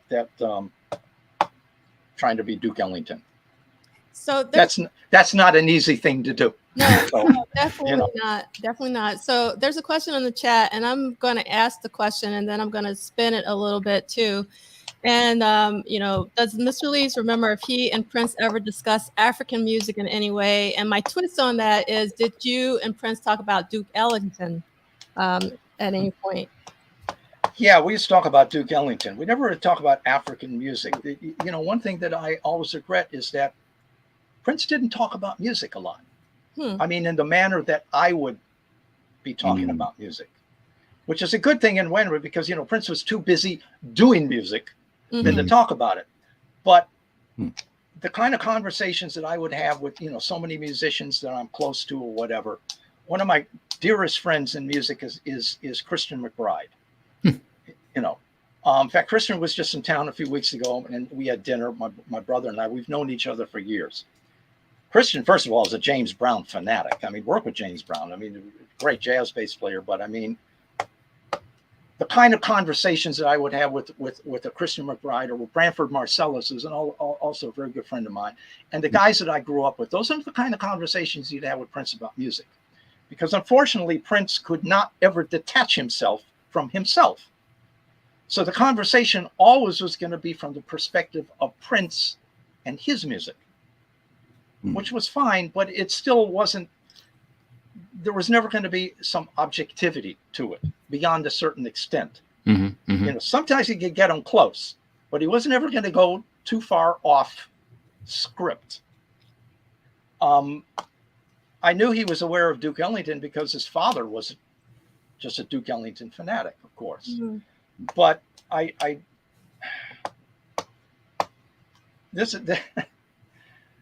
okay, I'm gonna have to be careful about this story because I really don't want to offend the Prince, you know, crowd. But I think they'll understand this. I try to put it in this context. There's an old phrase that says, "No good deed goes unpunished." Yes. You heard that, right? Yes. All right. So I gave Prince an album. I said, of all the Duke Ellington stuff that you might never have been aware of, more than anything else, this is what I'm sure you would absolutely love. And I gave Prince a copy of Duke Ellington at Newport, which is a famous concert from 1956, where the centerpiece of the recording of the concert was a piece that Duke Ellington had written back in the 30s called Diminuendo and Crescendo in Blue. The thing goes on for about 20 minutes. And in the midst of it, it's just really a blues, you know, just with all this tremendous orchestration as only Duke Ellington could write. But in the middle of it is a saxophone solo by a guy named Paul Gonsalves, who was a tenor saxophone player, played almost his entire career as a member of Duke Ellington's band. And he had the solo spot in this. He ended up playing 27 consecutive blues choruses, a solo that really went probably 7 or 8 minutes. And the story is that this was an outdoor concert, Newport Jazz Festival, Newport, Rhode Island, back in those days, in front of a crowd of maybe 5,000-6,000 people.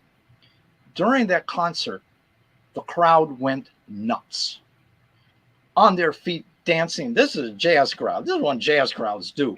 But they were grooving this thing and swinging it so hard that the crowd just absolutely went bonkers. And by the time they get into the out chorus and the out vamp, where the trumpets are screaming at top octaves, it's one of the most iconic and amazing performances in the history of American music. I mean, it is something that cannot be overhyped. So I gave this record to Prince, and Prince absolutely just loved it. So when we're working on Madhouse 16, there's a song on that album, I think it's 12, which was the last song on side 1 of the album. We're talking vinyl, you know. Mm-hmm.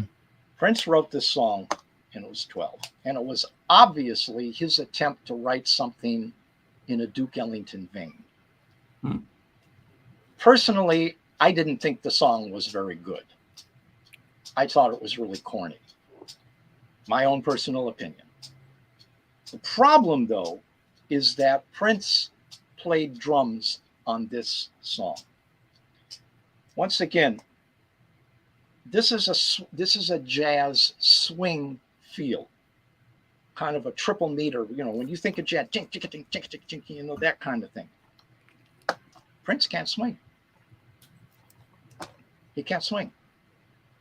You know, I mean, it's like, as a guitar player, he can kind of fake it because he's such an incredible guitar player. But as a drummer, he does not know how to swing. He cannot physically play a jazz swing groove. His ride cymbal is straight up, what we call straight eights, which is what funk and R&B is. Mm-hmm. The basic pulse of a swing groove is the hi-hat opening and closing on 2 and 4.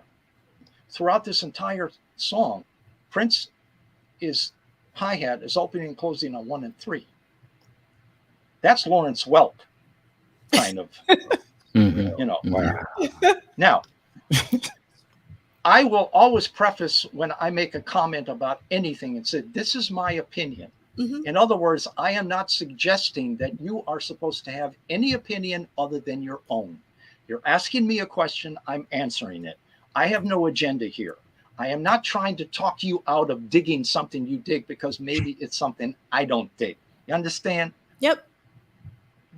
And vice versa. There's a lot of music that I made that maybe you don't want to hear. Fine. Oh. I got better things to try to talk you into digging something that you don't dig. It's a big world, you know. But in this case, I'm putting that aside. I brook no opinion. This song is god awful. Are you talking about the? Oh, that's exactly what he's talking about. That's exactly what I'm talking about. Eric, I brook That's no exactly what opinion. he's talking about. That song is god awful. Now, if Sheila had played drums on it, at least it would have swung. Now, Sheila's swing is not like a Jimmy Cobb, Elvin Jones jazz, but she can swing. Girl knows how to, you know. Prince cannot swing. It's just something he does not possess the physical ability to do. And I'm sorry, my one contribution to that album was basically when he's mixing that song and I'm in the booth with him and I'm sitting there and I said, oh my God, this is like, please, Lord, make it stop. So I said to him, I said, Prince, can I suggest something? And he said, yeah, sure. And I reached over to the board and I muted the hi-hat microphone. I just muted it. Now, you still hear it because it bleeds over into the other microphones that are close to the snare drum microphone. But at least that hi-hat closing on 1 and 3 is not as loud as it was going to be. And that's all I could do. But I'm sorry. It's just... Now, but here's the thing. If you flip the album over and go to the last track, the title track 16, It's a song that Prince and I had put together sometime before we even did those sessions. It's not a great song, but it's okay, you know. But what's cool about it is Prince is playing drums on that. And that's a straight up kind of straight eighth Billy Cobham kind of groove. Prince plays his ass off on that song. That's what's cool. The song is not as interesting as just his groove. It gets into the out vamp of that, and Prince is killing it. I mean, just burning it. His fills, the groove is just killing. That's the difference. That's where he lives. When you watch him walk down the street, that's how he walks. You understand? When you flip it over with the swing groove, that's not where his physicality in the music is, you know? And it was a rare occasion where he insisted on trying to do something. I'm sorry, dude. This ain't for you, you know? So, you know, but like I'm saying, it's now, you know, you flip the script. There's an awful lot of music that I love that I'm not going to pretend to say, oh, I can do that. I love it, but I'm going to try to do that. That's not what I do. So anyway, it's just a funny thing because you asked me about Duke Ellington, and whenever I think of Duke Ellington, I think about this. Oh, I got to go into that, you know, because I turned him on to that damn Newport, and he insists on trying to do that. I said, "Oh, dude, please, oh, don't do that. Just let it alone. Leave it alone, please." Could I make one small point? Sure. So just for the audience to give the context of swing, there's an album. There are so many albums, but there's an album. It's by Art Blakey. It's called Free for All. Oh yeah. Oh, I know it well. 4 songs on it. Yeah. The last song, Pensativa. Pensativa. Thank you. Written by Claire Fisher.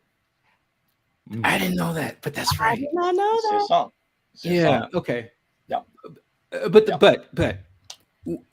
what Mr. Leeds is talking about with the swing and the swing beat is, again, it's a slower tempo, but what you hear Art Blakey play on that song in particular is to me a very, very good example of a classic swing beat. And when Blakey comes up under you, he carries that whole band and he plays straight tempo all the way through. And you've got Freddie Hubbard soloing on it. You've got Wayne Shorter soloing on it. Curtis Fuller. Well, that's excellent. The title track. If you listen to title track "Free for All," which was Wayne Shorter's song, if you listen to that, particularly if you put on earphones during the middle of it, you hear the band screaming. While some of the solos on, you hear the cast. I mean, they are like, wow. Yeah. They are just like, you know, they are so. It is one that it. I mean, I probably got 40 or 50 Art Blakey albums. I mean, just you know, pretty much everything he ever played on Blue Note, pretty much everything. Yeah, that is probably one of his 2 or 3 of my absolute favorite albums that he ever. Yeah. Oh no, that album is just absolutely phenomenal. Now you talk about swing. Yeah, right. You can, you know, all you need to put in the dictionary next to it, put the words Art Blakey. Yeah, you got that. Yeah. And the conversational aspect to jazz, because that's what he's talking about. I mean, that's not the only song where you can hear people talking and encouraging other musicians. Oh yeah, blow your horn and what's really happening is that there's this conversation. Absolutely. What they're responding to vocally is what they're hearing musically. Absolutely. Yeah. So I mean, you know, once again, I mean, I don't want people to think that I'm putting Prince down for that, because we want to keep you alive. It's like in the broader context of things, it's like whether or not Prince can swing is really irrelevant. And it doesn't preclude him being a genius. Yeah, because you know, you don't listen to Little Red Corvette and say can't swing. They got nothing to do with it. You know, and like I said, if you really want to hear what he can do as a musician, listen to 16. Just do me a favor, pass on 12. Because, you know, we all got our moments where I leave that out. Anyway.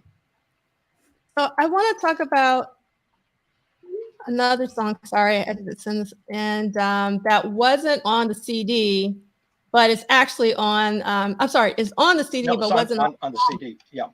Yeah, it was on the CD, but it wasn't on the album because like when we started playing Times Square, I actually pulled out my album and I was like, where's Overnight Every Night? And I'm assuming it's just because, back then albums only time, right? Yeah. So let me play just a little for people who may not have heard this.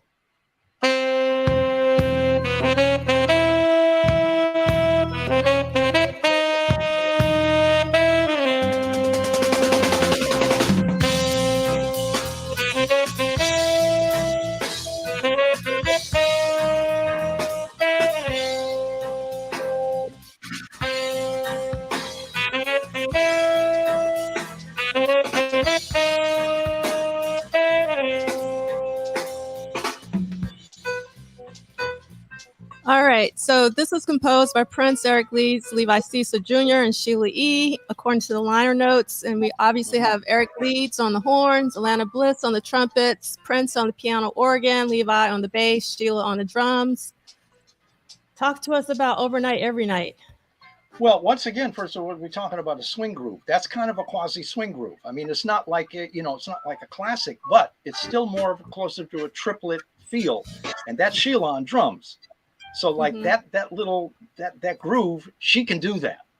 That's where she lives. So that's what makes that song work.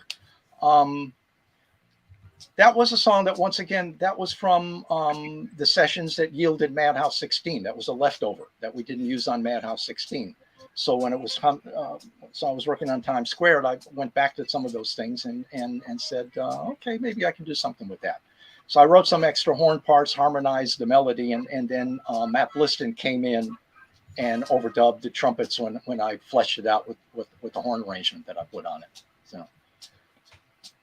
Thank you for that. And Michael, do you mind queuing up your Dopamine Rush? Is that possible? Yeah.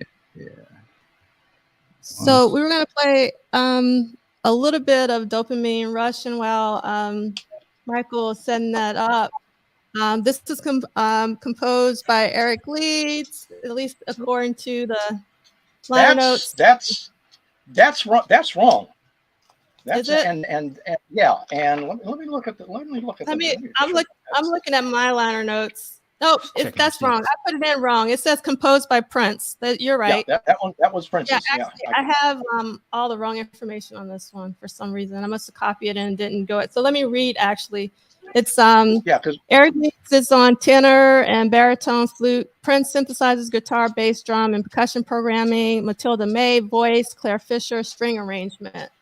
Yeah. So yeah, I forgot. I must have copied this and forgot to change it. So my apologies. Are you ready with the cue? I'm ready. All right, let's do it. Yes.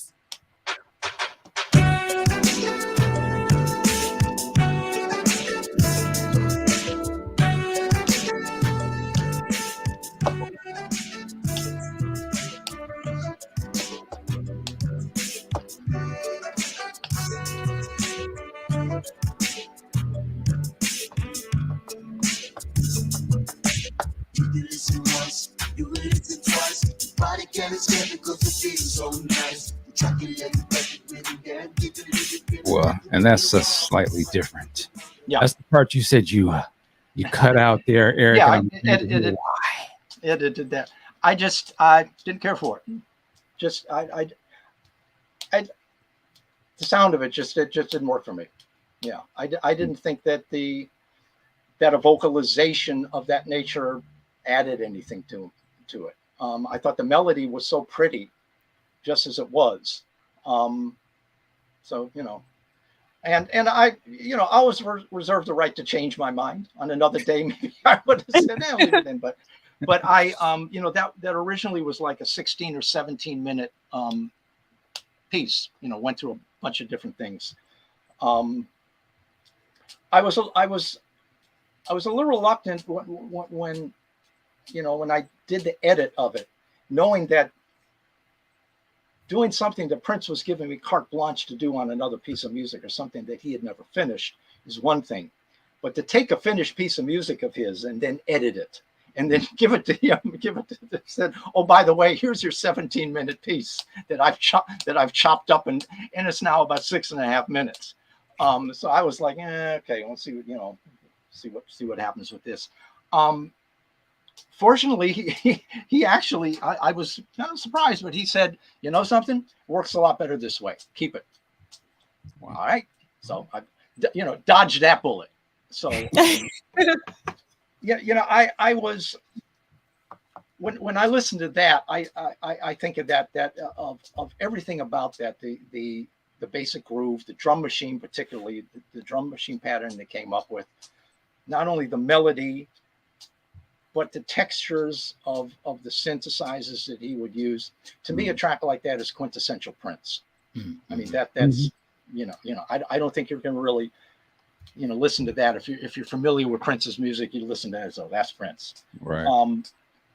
We were really kind of hoping that was going to really get some radio attention for the album, because I mean, you like to have a radio friendly song. Mm-hmm. When the album came out in 1991.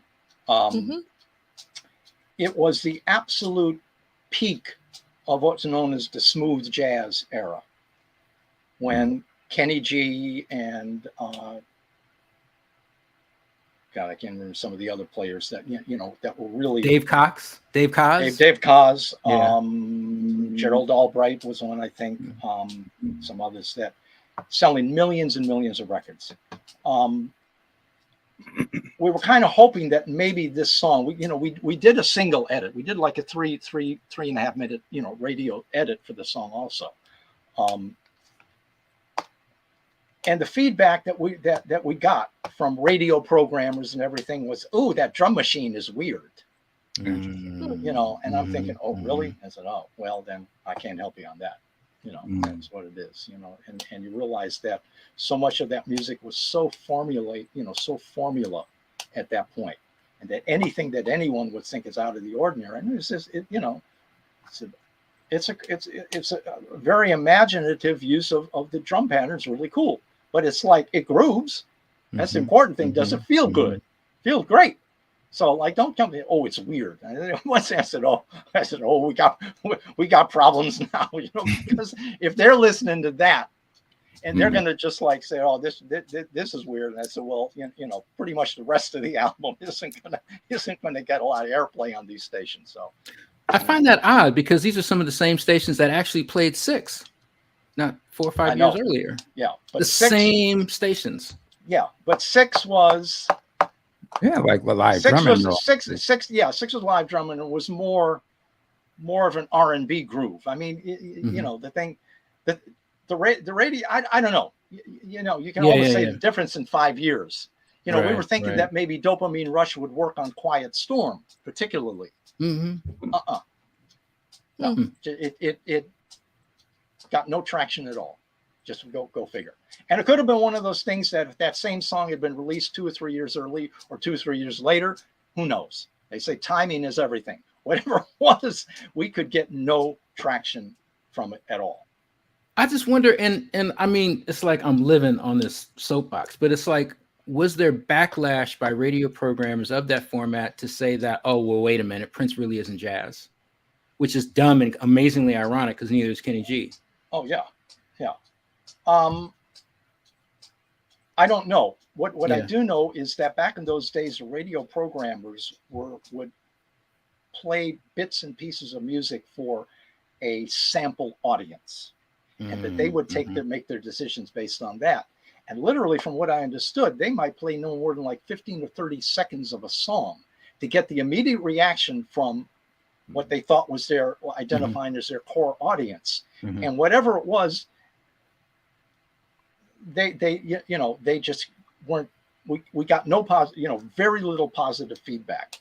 In fact, the song on that album that actually got more consistent radio play than anything else was a song called "Night Owl." That got some radio play. It's got a little, funny little, just a very cute little melody. But we really just thought that, and because Dopamine Rush was so identifiably Prince, more so than anything else, just the character of the song, that we were hoping that would gain some traction. Now, to your point about the more traditional jazz market having that obstinate refusal to want to accept somebody like Prince as a legitimate jazz artist, which is why Prince did not want his name associated with Madhouse. Okay. Mhm. Okay. You know, That makes a lot of sense. yeah. Now, the interesting thing is that very little of the jazz press, like, for example, Downbeat magazine, which was still, you know, the main jazz publication, never reviewed either of the Madhouse albums. There was no mention of it, you know, other than maybe a blurb that, you know, Paisley Park Prince has some new project called Mad. That was the extent of it. When Times Squared came out, Downbeat did a one-column profile on me, you know, on one page, not a full story, just a, you know, little one-column profile. But they did not review Times Squared. They did review things left unsaid, and I was very, very gratified. They gave it a 4-star review, which I was very, very happy with. Yeah.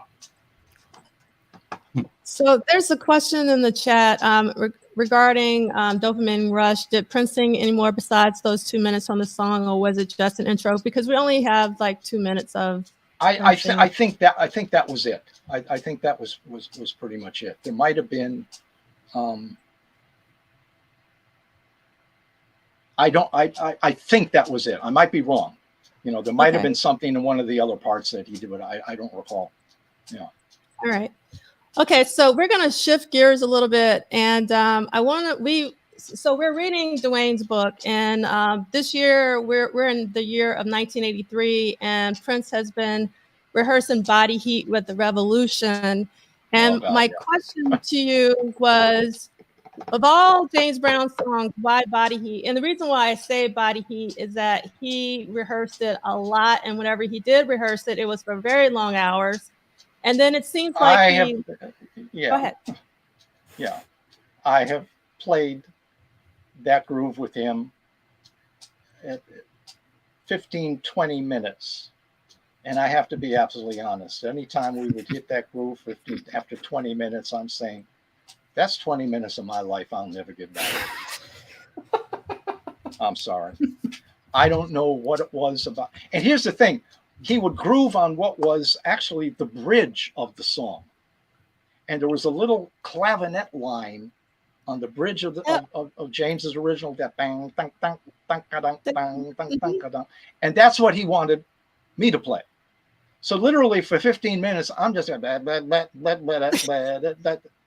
it's like, okay, thank you very much. You know, I really don't know what it was about that particular groove that he fell in love with. Body Heat as a song is unimportant to James Brown song as anything else he could, you know, come up with in his catalog. It was just, you know, it was a nothing of a song. But it seems like in my opinion. Yeah, but it seems like Prince was really obsessed with it because he played it so much. I guess. Yeah.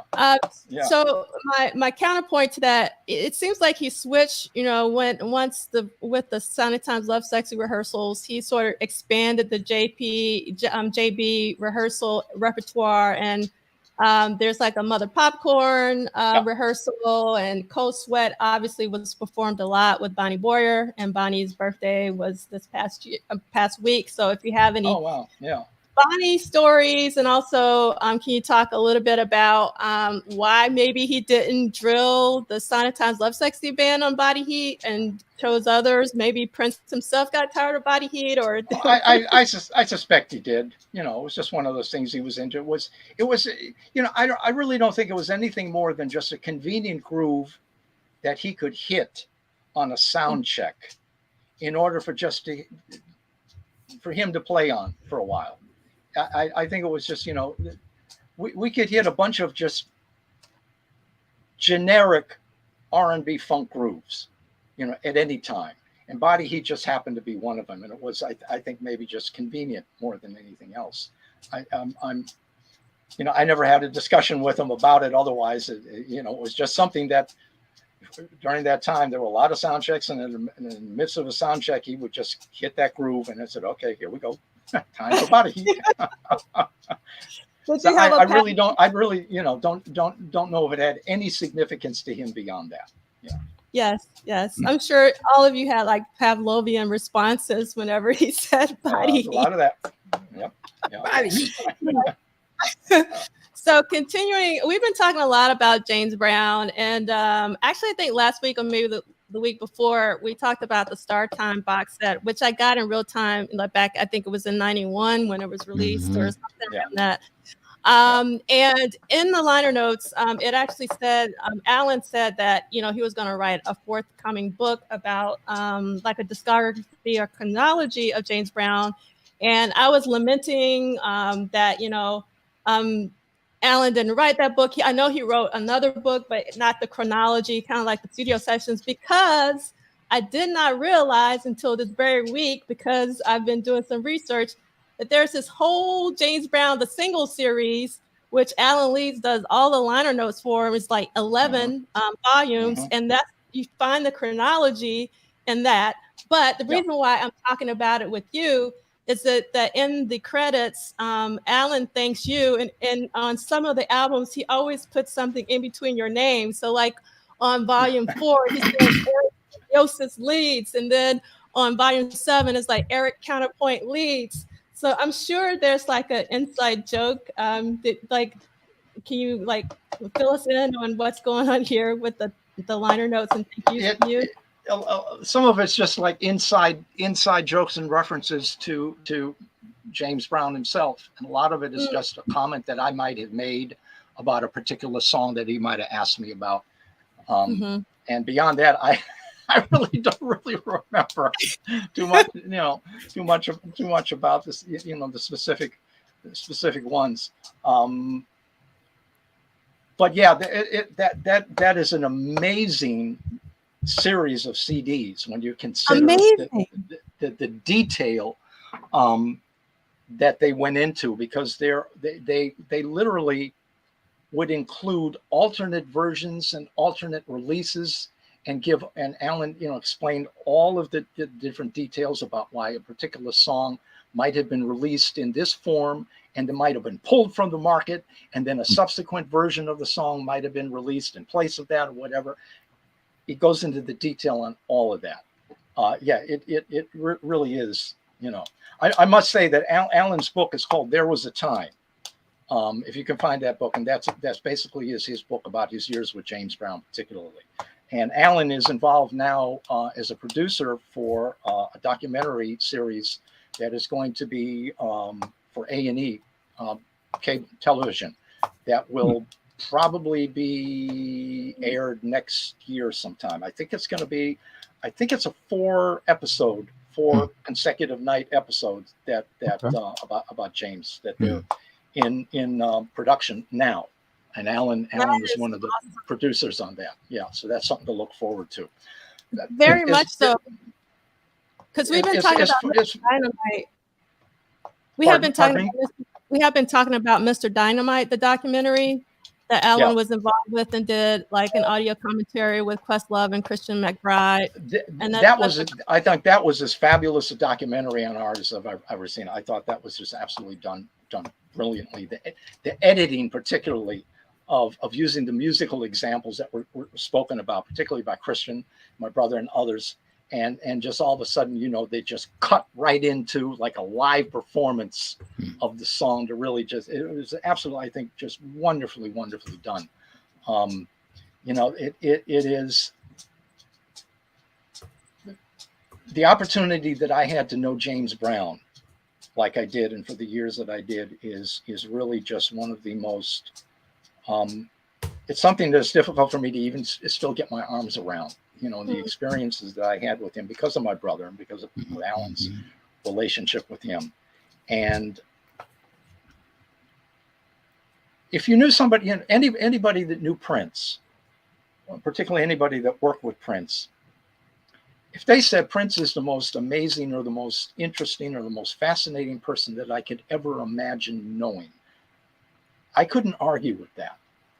The only thing is I knew James Brown too. And partly because of my age and what a relationship meant, when I was growing up. If there's any one person that I could honestly say to me, because of the nature of our relationship and what his music and everything meant to me and the history of them as individuals and what they meant just to everything.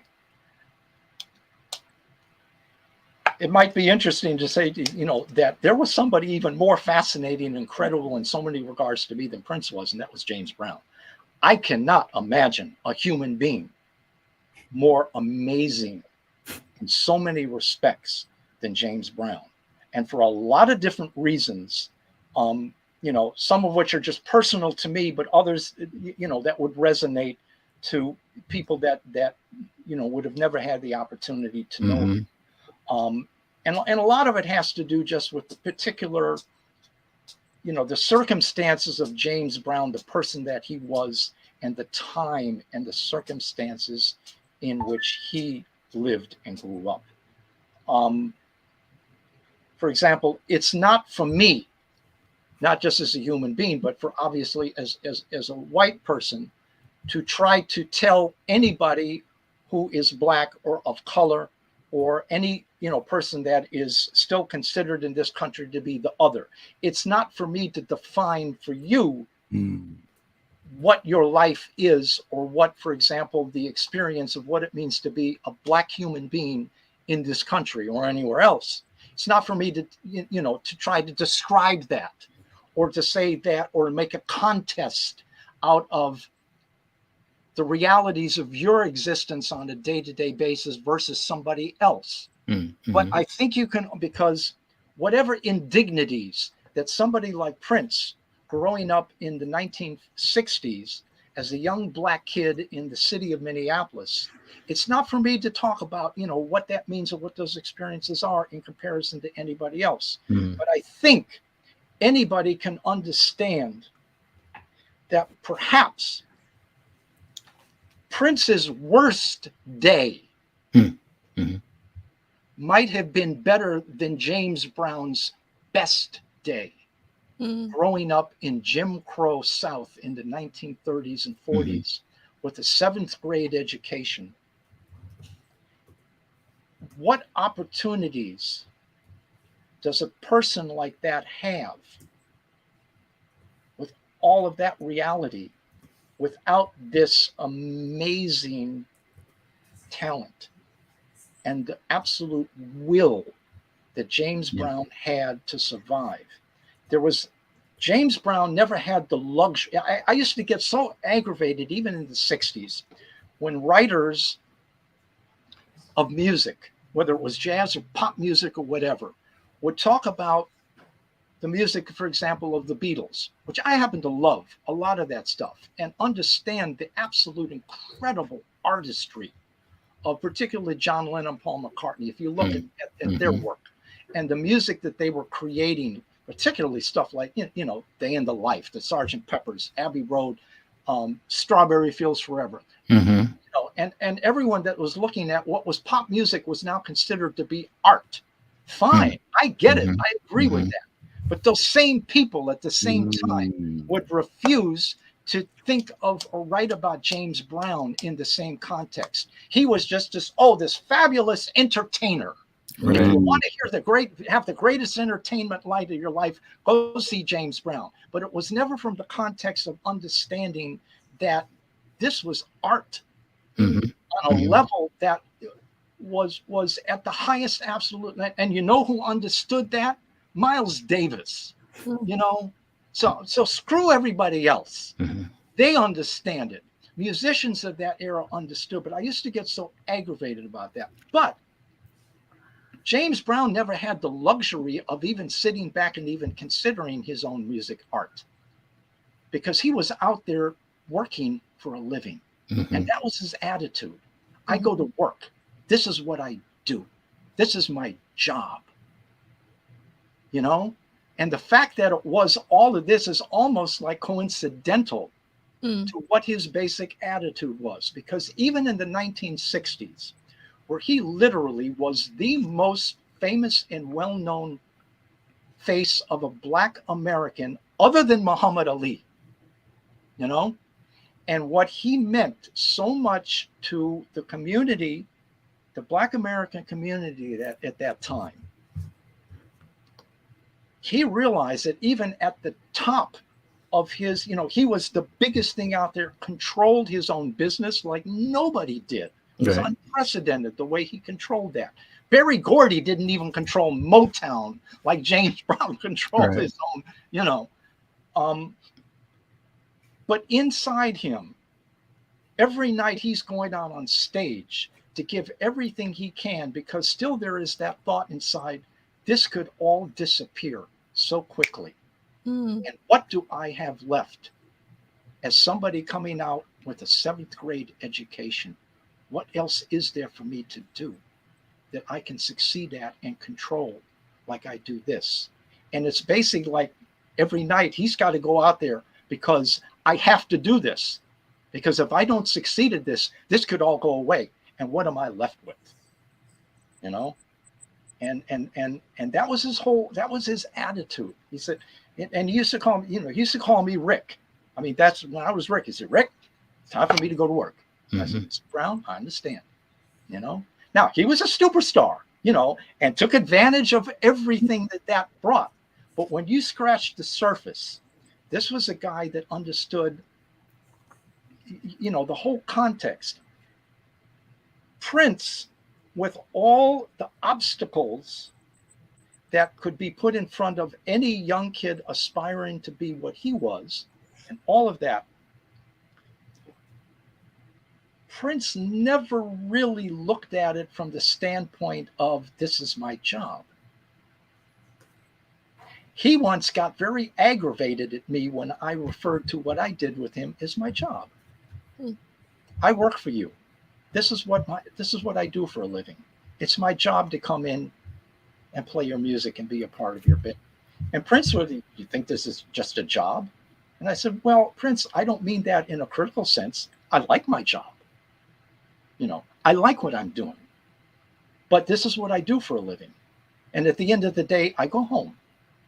And tomorrow I come back to work. Prince's whole thing was like, he really looked at the whole thing as creating Oz. He was the Wizard of Oz. And he really liked the idea of creating this alternate reality. Everybody should want to be a part of, to the same degree that he looked at it. And some did, and many of us were very grateful. I'm glad that I can come to work and be a part of this. Being on the road and traveling Europe with that entourage was big fun.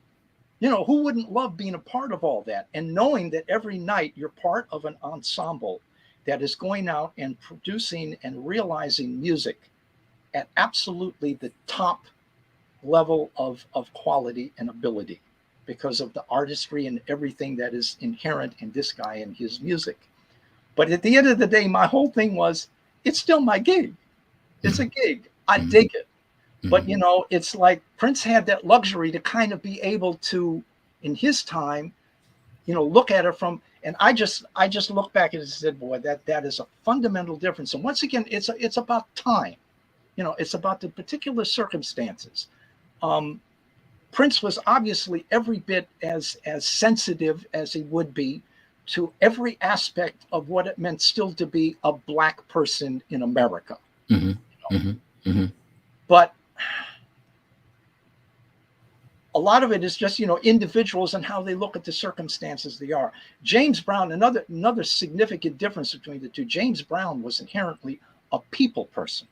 He loved engaging and being surrounded by people of all walks of life. This was a guy that could sit and have a conversation with people like Senator Strom Thurmond or Jesse Helms.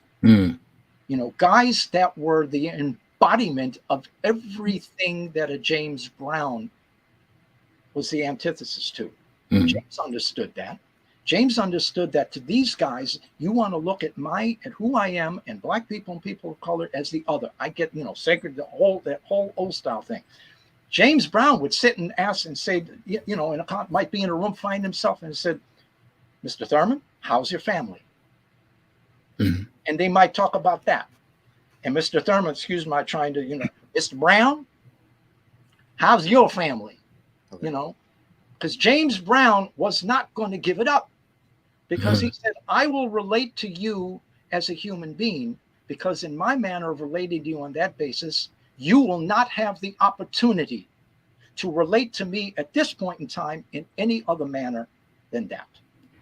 Now, once this is over and you go out in the room and you can talk about black people in any disparaging way, I can't control that. But right now you are with me and we are talking to each other as human beings. And James loved those kinds of encounters. And heaven help anybody that would try, because James Brown was not afraid of anybody or anything.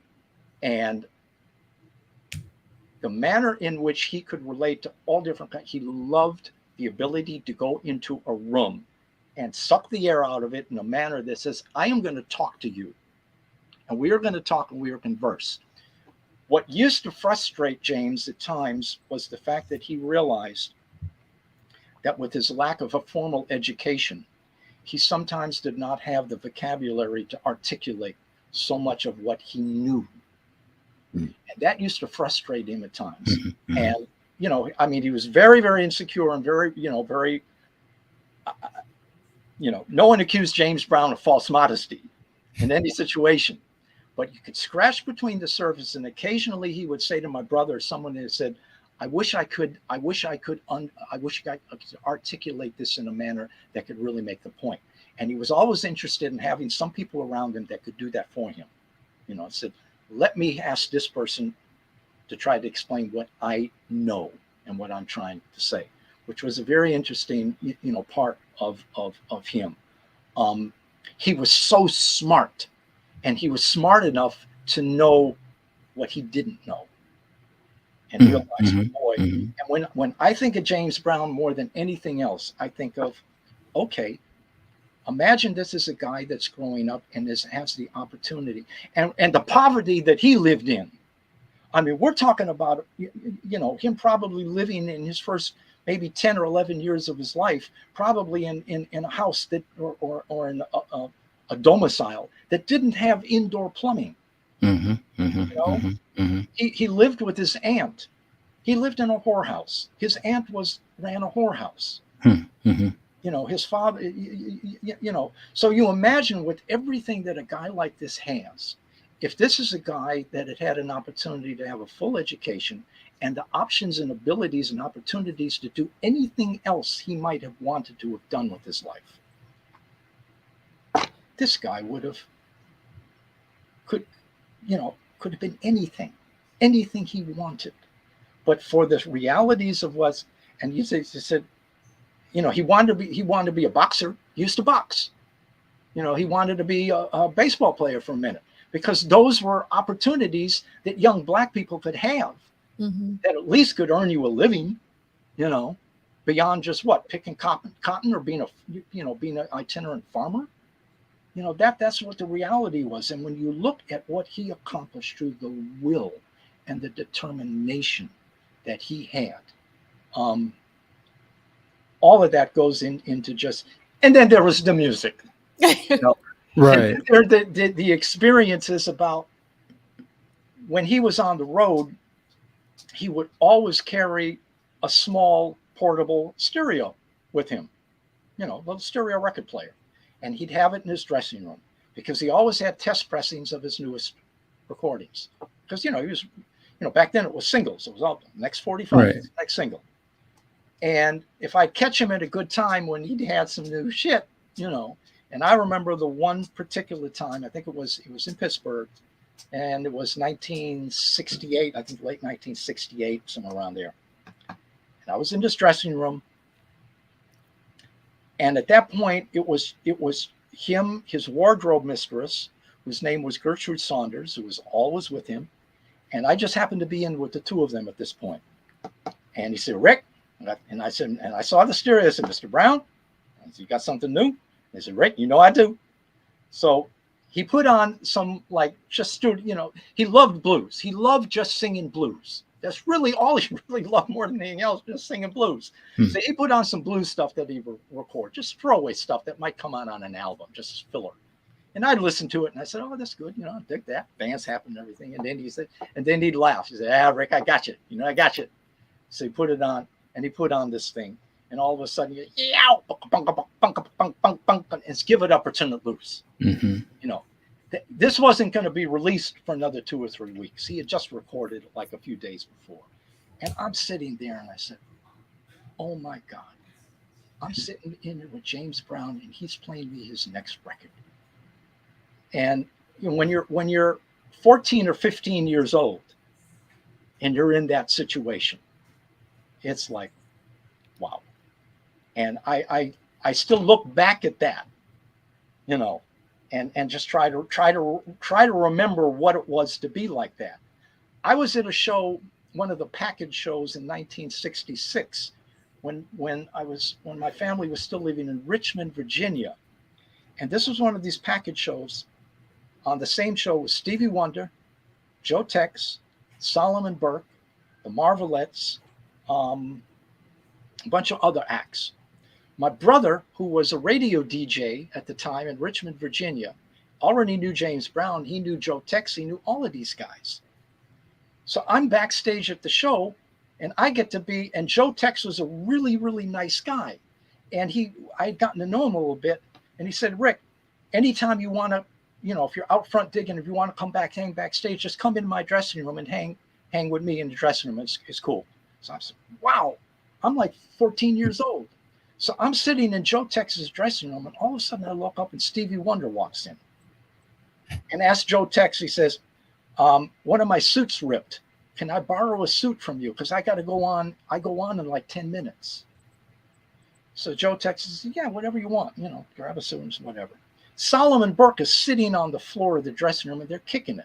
And I'm a little kid, 14-year-old kid in the corner sitting in a chair, and I'm listening to Joe Tex, Solomon Burke, and Stevie Wonder just chilling, just talking about what they're doing on the road. They were talking about different musicians and their bands and just stuff. And I'm sitting there, I said, holy cow. That's the perspective that I had the opportunity to grow up in. So it's kind of like by the time I met Prince years later, it was like, been there, done that. Yeah, it's like a Tuesday to you. You And know, with James Brown, there's such a strong ownership component to his music, but I mean, obviously to his livelihood. I mean, King Records, that was his record company. He didn't print his own records, right? Well, he did. Yeah, he didn't own the company, but I mean, basically at that time, he had a deal with King that was certainly much more lucrative than, until he went to Polydor Records in 1971, I think. But yeah, I mean, he basically had carte blanche to basically he basically made his music and said to King Records, "This is my new one. This is what you put out." Yeah. Did he get like a higher percentage of the royalties with that relationship than he would? Sure. Okay. Yeah, absolutely. He even back in those days when shall we say the business aspect of that a lot was somewhat a little off the books now and then. James had some other side deals that were worked into his contract that were not the kind of deals that you would normally have with another label either. Mm-hmm. So yeah, he knew how to work it. He knew how to work all angles of it. He was involved with every aspect of his business.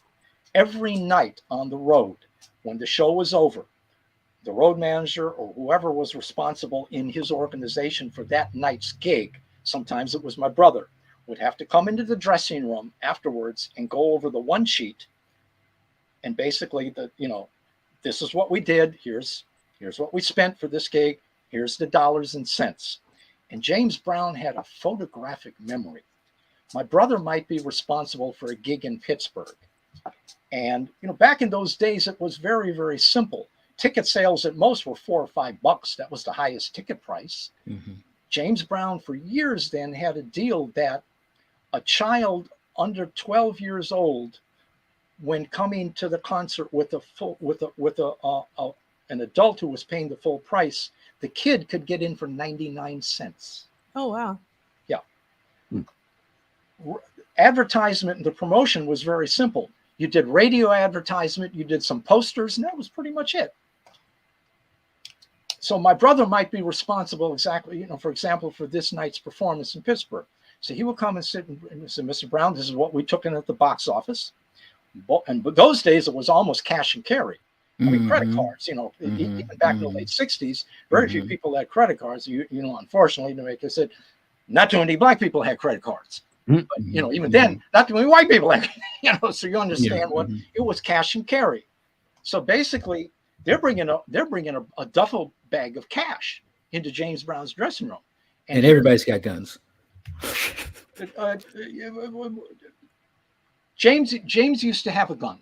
Mm-hmm. I would say James always had a pistol in his briefcase, in his coat. Never, ever saw it in his hand. Never. But there was always this thing, supposedly, that there was an overcoat that James always had that had a pistol in it. Whether it was loaded, I don't even know. But anyway, so Alan would basically have to say, and Mr. Brown said, Mr. Leeds, what are these expenses? And he said, well, this is what it costs for the radio advertisements. And he said, Mr. Leeds, when we were here in Pittsburgh 9 months ago, it was a lower rate. Why is that? Why are we paying more? And Alan would have to say, well, the rates went up. Nothing I can do about that. But James Brown was going to, he'd look at that and he'd say, how do you remember that? You've done 50 gigs between the last time you were in Pittsburgh, and said, James Brown was on everything. Didn't trust anybody. Yeah. But, was on everything. And it was like, I used to ask Alan, I said, well, what if a date didn't sell that? What if you're playing a 10,000 seat arena and you only got 3,000 people in it? Would there be hell to pay? And he said, sometimes there would, but he said, sometimes James would just chalk it up and said, hey, wasn't our time. Like, we were only here maybe 4 or 5 months before, so maybe we realized it ain't gonna be sold out this time. But he said James was always much more careful when it was a big payday, because he basically felt that if anyone in my organization might want to try to skim something from themselves, they're going to do it on the big paydays, not on the little ones, which makes perfect common sense. Yeah. Because if you're going to steal, you steal where the money is. You don't nickel and dime trying to skim something if they're only like $5,000 to play with. But if you got a night where you've grossed $75,000, and maybe somebody, one of the outside promoters, is saying, maybe I can, skim a few bucks off the top of this one. That's when James's eye was like on every nickel and dime. Absolutely fascinating to yeah. So thank you so much for all this James Brown education. We're going to talk a little bit about some jazz record, a couple. I'll give you. I think at this point you might get a little bit tired of hearing from me. So yeah. You tell me now when it's when it's time. Yes. We're going to talk about one that I want to talk about. It's one of my favorites. I play it all the time. I have it here. Search for the New Land, and the reason why by Lee Morgan, and the reason why I wanted to talk to you about it. I'm wondering, do you have it in your own collection? Yes, I do. Absolutely. Got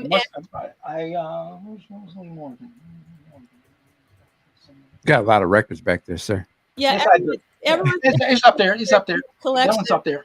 Yeah. So Wayne Shorter's on here, and I know that you love Wayne Shorter. So Absolutely. So I wanted you to just talk about, if you listen to Search for the New Land a lot, what did you think about Wayne Shorter's performance on it, and just a little bit about. I love that album. It's been a while since I've listened to it, so you're giving me a really good reason later today and later tonight to listen to it. I just know it's a great album, but Wayne was here another personal story for me in Pittsburgh. My first little jazz band that I had in Pittsburgh in 1972, it was December 1972. My band was the opening act for a concert of Weather Report and Rosson Roland Kirk and his band.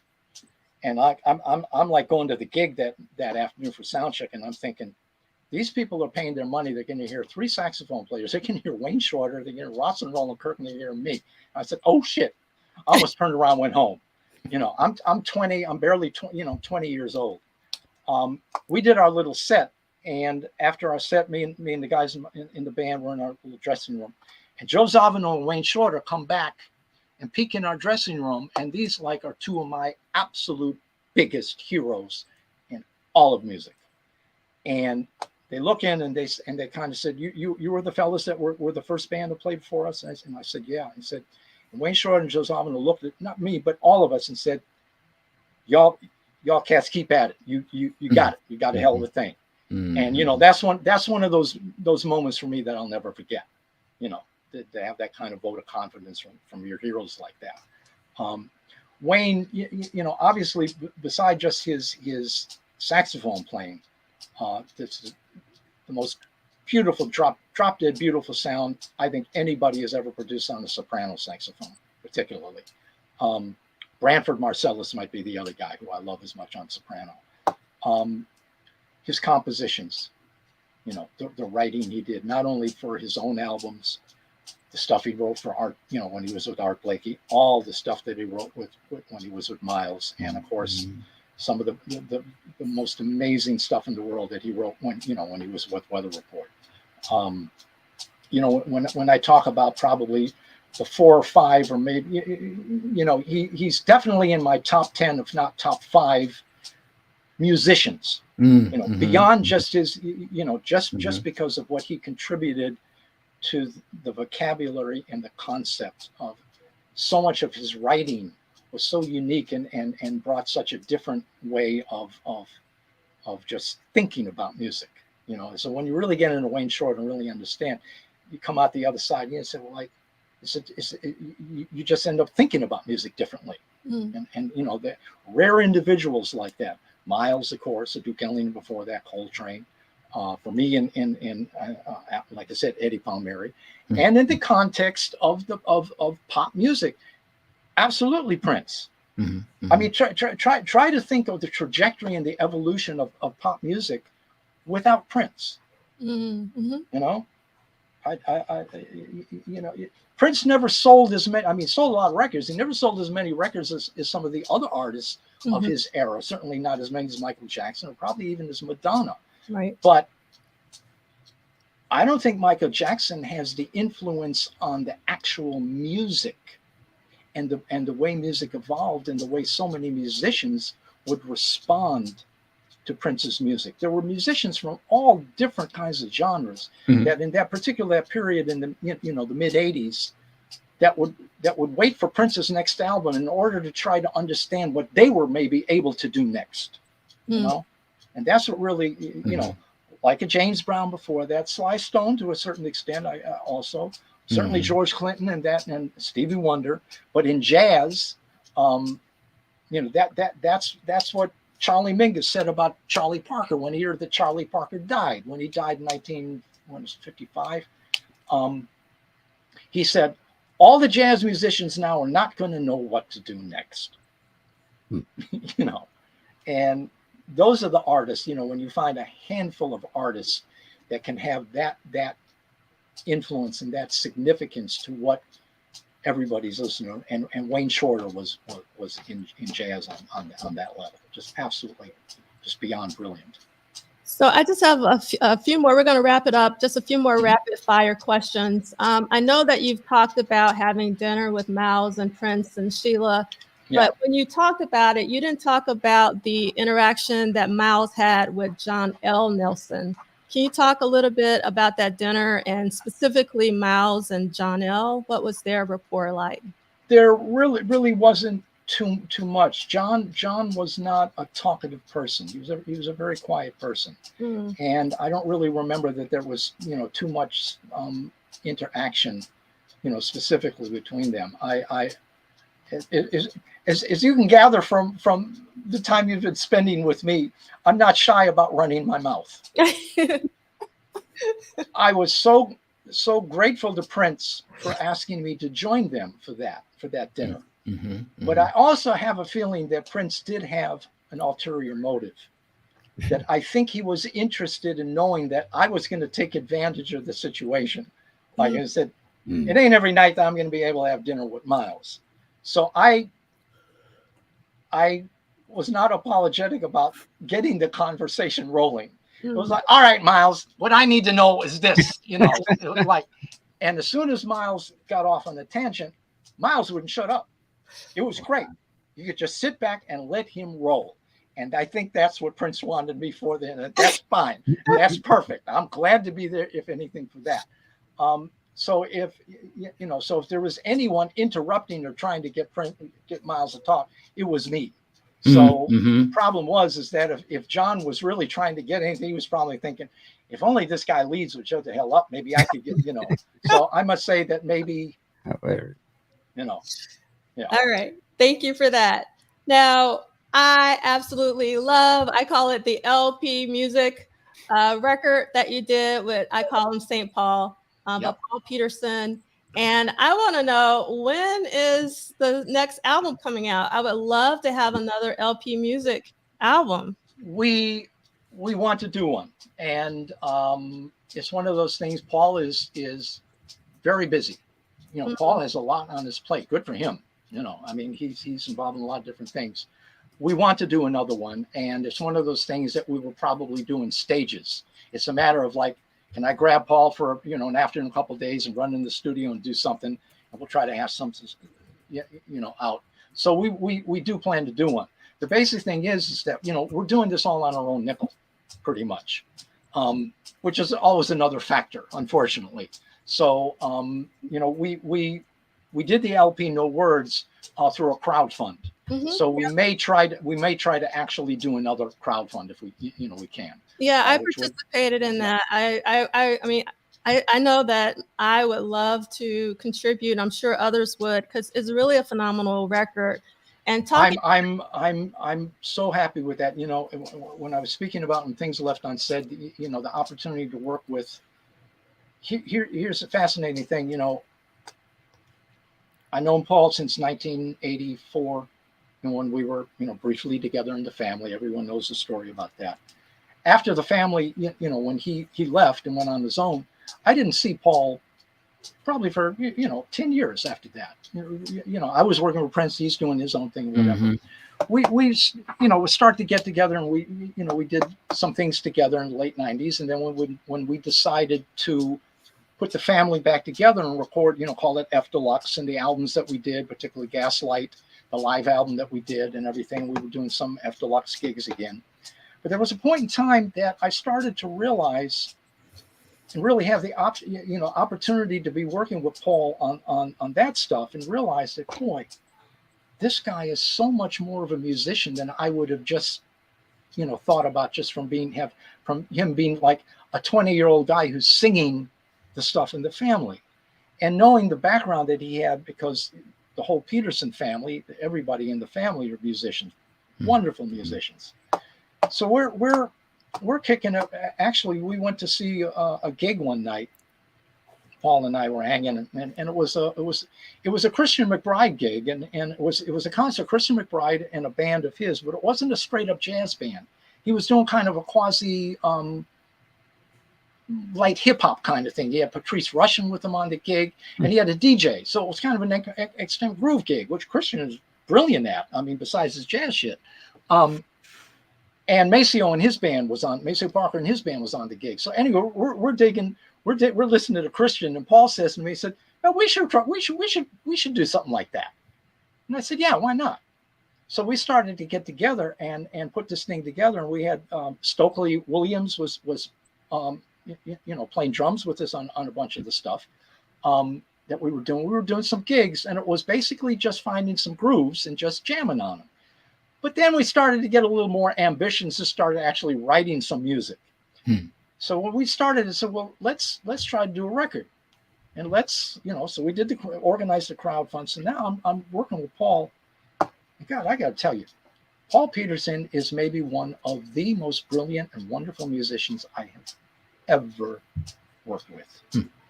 He has an understanding of the music that we play, with very little knowledge about the source. So I'm talking about all of these references from all of these musicians in this music that I grew up listening to and everything. And he doesn't have a clue to hardly any of, I could mention like, he'll pick up a guitar and he'll start do some great shit. Paul can play some really nice guitar. And I said, man, that reminds me of some stuff like John Abercrombie would be. John Abercrombie was a very famous guitar, passed away several years ago, but in the 70s and 80s, anybody in jazz knew who John Abercrombie was a guitar player. Paul had never heard of him. I said, John who? So Paul is coming up with all of this great music. And once again, it's the thing, I might have an idea for a piece of music, a song that's half written.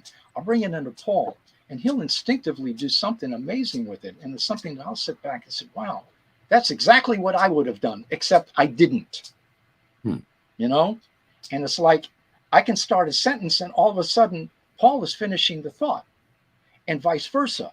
And once again, it's that wonderful opportunity where I have an idea, but I know what I would do if I were to finish it.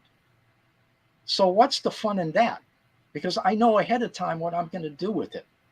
And like, it's wonderful for people to say how much they enjoy what I play and what I do. But you got to understand something. I hear what I do every day.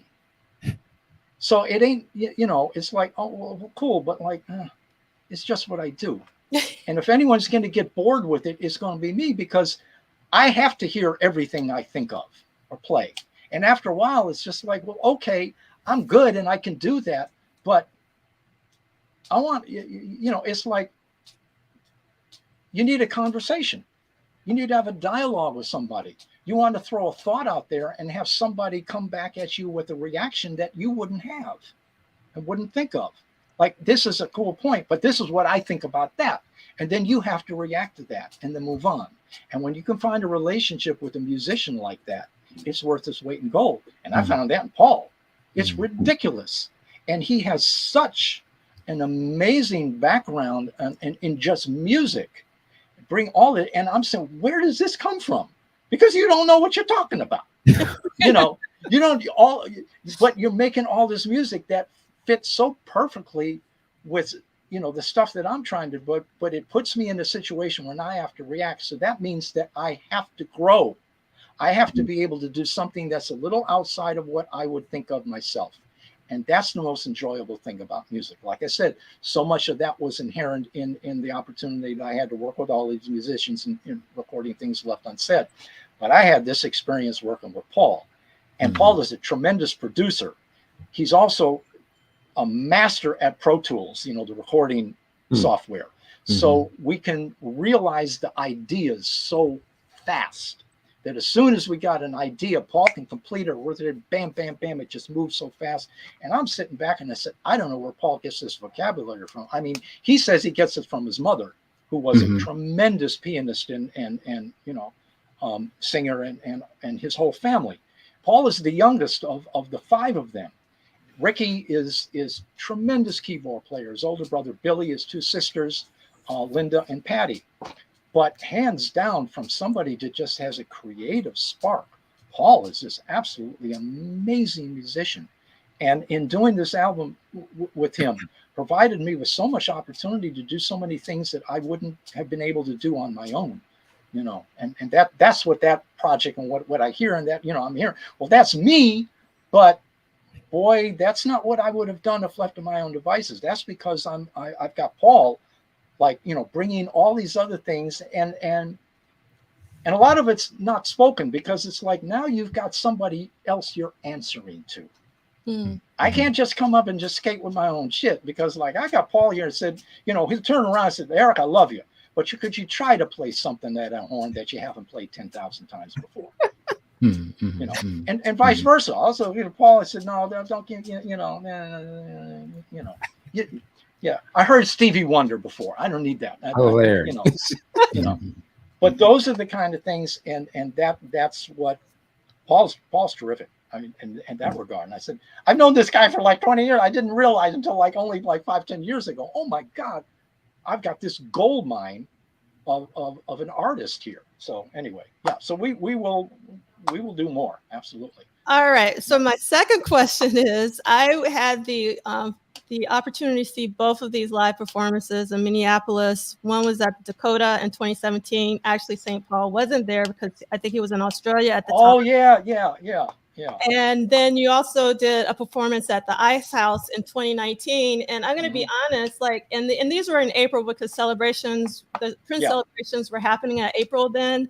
Yeah. Now they've moved to June, and it just doesn't seem complete to go to celebration without seeing you or LP music. So I'm curious, like, what you guys consider doing a residency at the Dakota? Because I would come every night. Like during celebration, like, have you guys even talked about that? Because I'm sure a lot of the fans would love to see you guys play live. We did talk about doing trying to put a gig this year for the celebration. It just didn't happen, and I can't really tell you why. You know, it was one of those things that, yeah, we need to address this, and then before I realized it was like the middle of May where we would have had everything organized already, and we just said maybe it's a little too late, rather than try to cram something in. To be honest with you, sometimes it's difficult for us to get the musicians we want. Got it. Stokely, you know, is like one of our first calls. But unfortunately, Stokely is very busy, you know, doing what he does. And it's sometimes a matter of trying to get everybody in one place at one time. And at my age, I'm not that interested in doing something unless I know it's like with the guys that I really want to, you know, do it with. Got it. As far as live gigs, once again, economics. The unfortunate reality of doing bar bands is such that even for us, there aren't too many venues that will give us a guarantee. So basically, we're working for the door. And on any given night, that could be a nice night. But there are nights basically where I have to tell the music, you know, if I got guys that I said, okay, you're willing to do this. I said, are you willing at the end of the night that maybe you'll walk out of the gig with only $50 in your pocket? And, you know, and sometimes it's even for me, I love this music, but I mean, I'm 71 years old, and it's like, you know, all of the shit that I got to go through. This is a young man's game because I got to schlep gear and everything. You know, we don't have the budget for roadies. We're schlepping everything.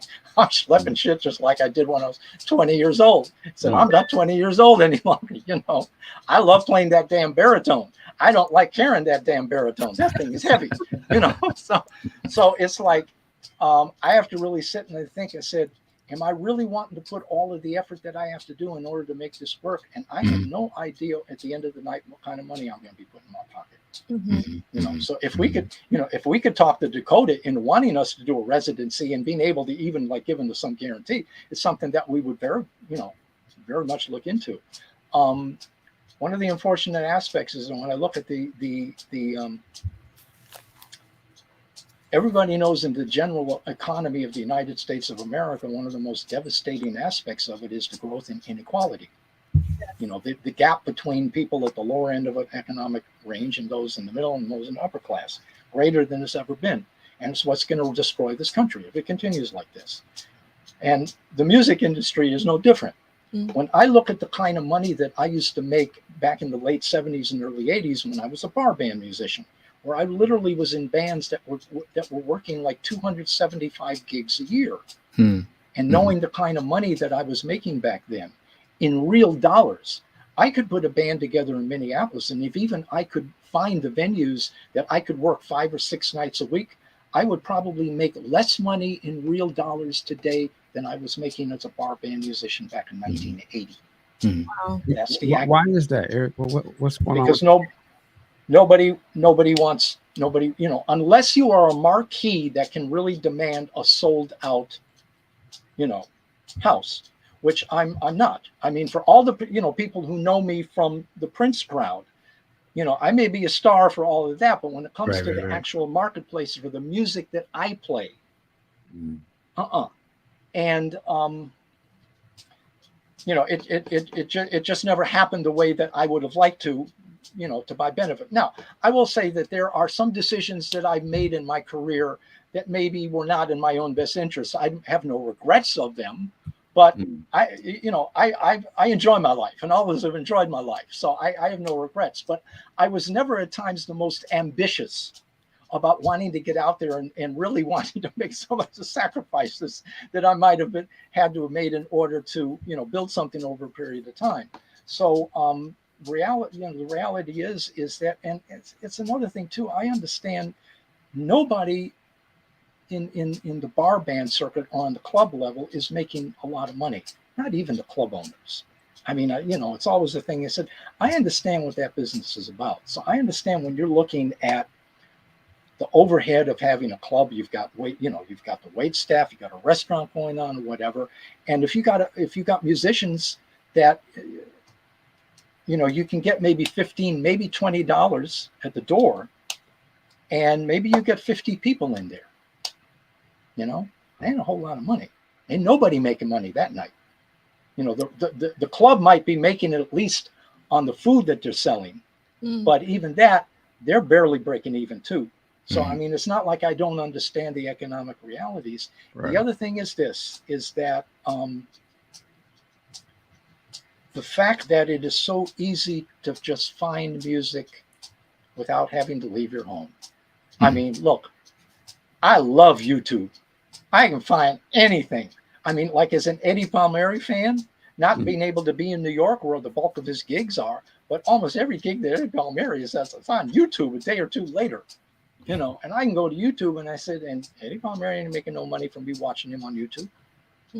Anyone that, so there's a lot about the business model of music that has changed. And, and I don't have any gripe with Taylor Swift selling, playing in front of 100,000 people. Good for her. But, what the hell does that do for me? Right. It's a whole different thing. So, a lot of people said, well, when are you coming to our town? I'll come to your town if you want to send me an airline ticket and provide me a hotel room. I'll be there tomorrow. I'll say less. Okay. Yeah. Yeah. So that's the unfortunate reality is that the lower, the more less lucrative aspect of the business is less lucrative than I think it ever has been. I don't know how younger musicians, are able to support themselves in the manner that even I was able to. And, it wasn't like I was rich. I mean, I was working 275 gigs a year. And at the end of every month, I might have $100 in my checking account, but at least I had a roof over my head and I could afford the, some more Art Blakey albums, but nowadays, I don't know how young kids do it. I really don't. Do you get like, I'm not trying to get all in your stuff, but I mean, just as you've been in this business for so long, we hear about the actors strike and all these types of things. Do you get some sort of royalties from any of these works that we talk about so much? Oh yeah. I mean, the stuff that I wrote, with Prince, and there really weren't that many, that I had a piece of. I was a co-writer on "It's Gonna Be a Beautiful Night." Okay. And since that was on Sign of the Times, that was a big album, a huge selling album. I still get a nice little, thing from that. I got paid, well for all the Madhouse stuff because I didn't have any writers on the first album, but I had writers on a bunch of the songs on the second album, and of course on but when you have an album that only sells like 15,000 copies, there's you get a royalty check and it might be for $9.90. So. Right. But I have no complaints, because I understand how the business works. I did well with Prince. I have little, and there were some times where Prince was very generous. Not always, but the times when Prince was generous, at least in certain circumstances with me, far outnumber and outweigh the times when I could have looked at Prince sideways and said, what's up with that? Like I said, at the end of the day, the guy gave me a record contract. Mhm. with a huge recording budget that was completely inappropriate for the actual market for the music that I make, you know, and told me, here, go, do whatever the hell you want with this. How, you know, I can't complain about, you know, how many people would have given their first child to have an opportunity like that. So, yeah, I got no complaints. You know, there are a couple of things that might have fallen through the cracks over the years. But, hey, you know, that's life. So this is our last slide for you, Eric. And I just, again, this week was Bonnie's birthday. Yeah. And any story I can, like anytime, I would love to hear more stories about Bonnie. So I found this picture, and it's Bonnie, and I see Duane, Prince's brother. I see you, and I see Atlanta Bliss to the right. Bliss. Yes. The guy on the far end is Leroy Bennett. He was the production designer. He is probably, next to Prince, the most important person of all of those tours. Most definitely. Yeah. And do you know who the female is next to? Yeah, that's her name is Bevola. She was Levi Cease's wife for a while. They were married for a while. Yeah. Oh wow. Okay. Yeah, So, she was hair and makeup wardrobe on the tours with us. awesome. Yeah. So can you take us out with like a Bonnie story, or when you think of Bonnie, like does something come to mind, or just a general feeling that she was a sweetheart, a really warm person, and funny. I mean, any situation that you were in, any room that you were in, as soon as Bonnie walked into the room, the vibe was going to be better. You know, she had just a wonderful sense of humor, very self-deprecating sense of humor. You know, she could laugh at herself. We had a wonderful time. You know, she was one of those persons that had an infectious laugh too, because she was somebody, if she started laughing at something, even if you didn't know what she was laughing at, you'd start laughing with her. You know, she was, yeah, just a joy to have, you know, around. And because of her personality, here, I'll tell you, here's her. She had a sailor's mouth. You know what that means? yes, you know? Yeah. Yes, Which was very endearing to all of us, right? And she wasn't afraid of anybody, including Prince. And undying respect. I mean, it was the boss and everything, and dying love and respect, and loved the gig that she had. But she could, and because of her personality, she could say things to Prince that nobody else could get away with. Because Prince, you know, before she would say something, Prince would be in hysterics. And then she could just take it from there, you know.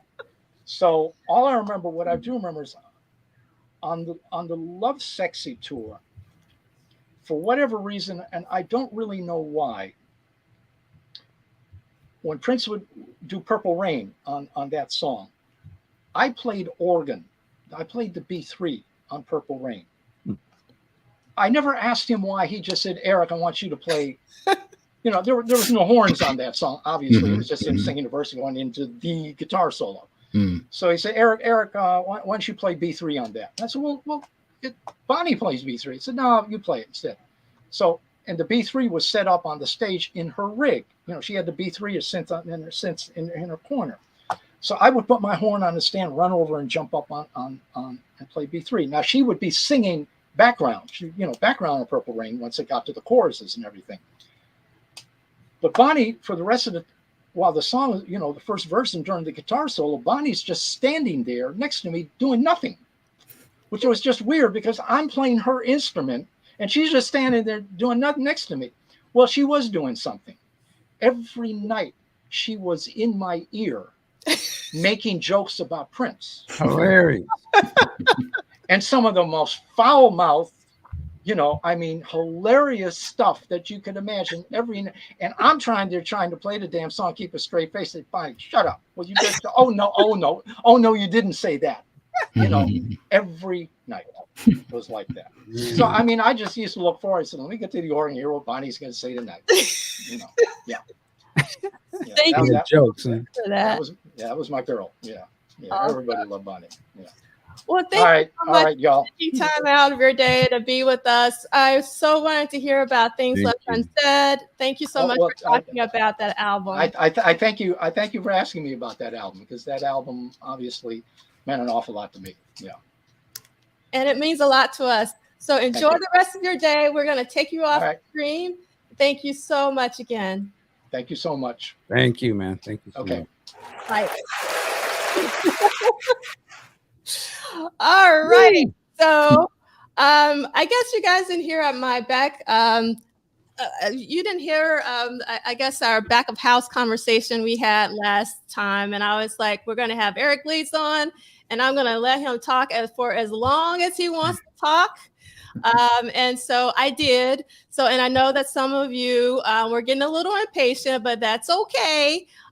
Because, you know, like anytime you can hear from anyone of Eric Leeds' caliber who's willing to talk to us, that is just a blessing. So I hope that you enjoyed that interview with Mr. Eric Leeds. And what we're going to do is we're going to transition into week 30 of What Did Prince Do This Week? Well, hold up. I hold hate up. to do it, but I'm gonna have to No jet. worries. No worries. I knew you were probably going to have to jet. That's okay. Do you want to say anything before you go? Just say, hey, author D'Angelo, you guys got it. Thank you for letting me be a part of this. This was awesome. Awesome. Hi. Please. And yeah, you know, do your thing, man. I'm gonna watch the replay on this part. All right. Great. Thank you so much, Michael, for hanging out, and especially with Eric here. Really appreciate that. All right, you guys have a good one. All right. So, Arthur, are you going to leave me too? It's okay. No, I'm not going to leave you. Okay, awesome. All right.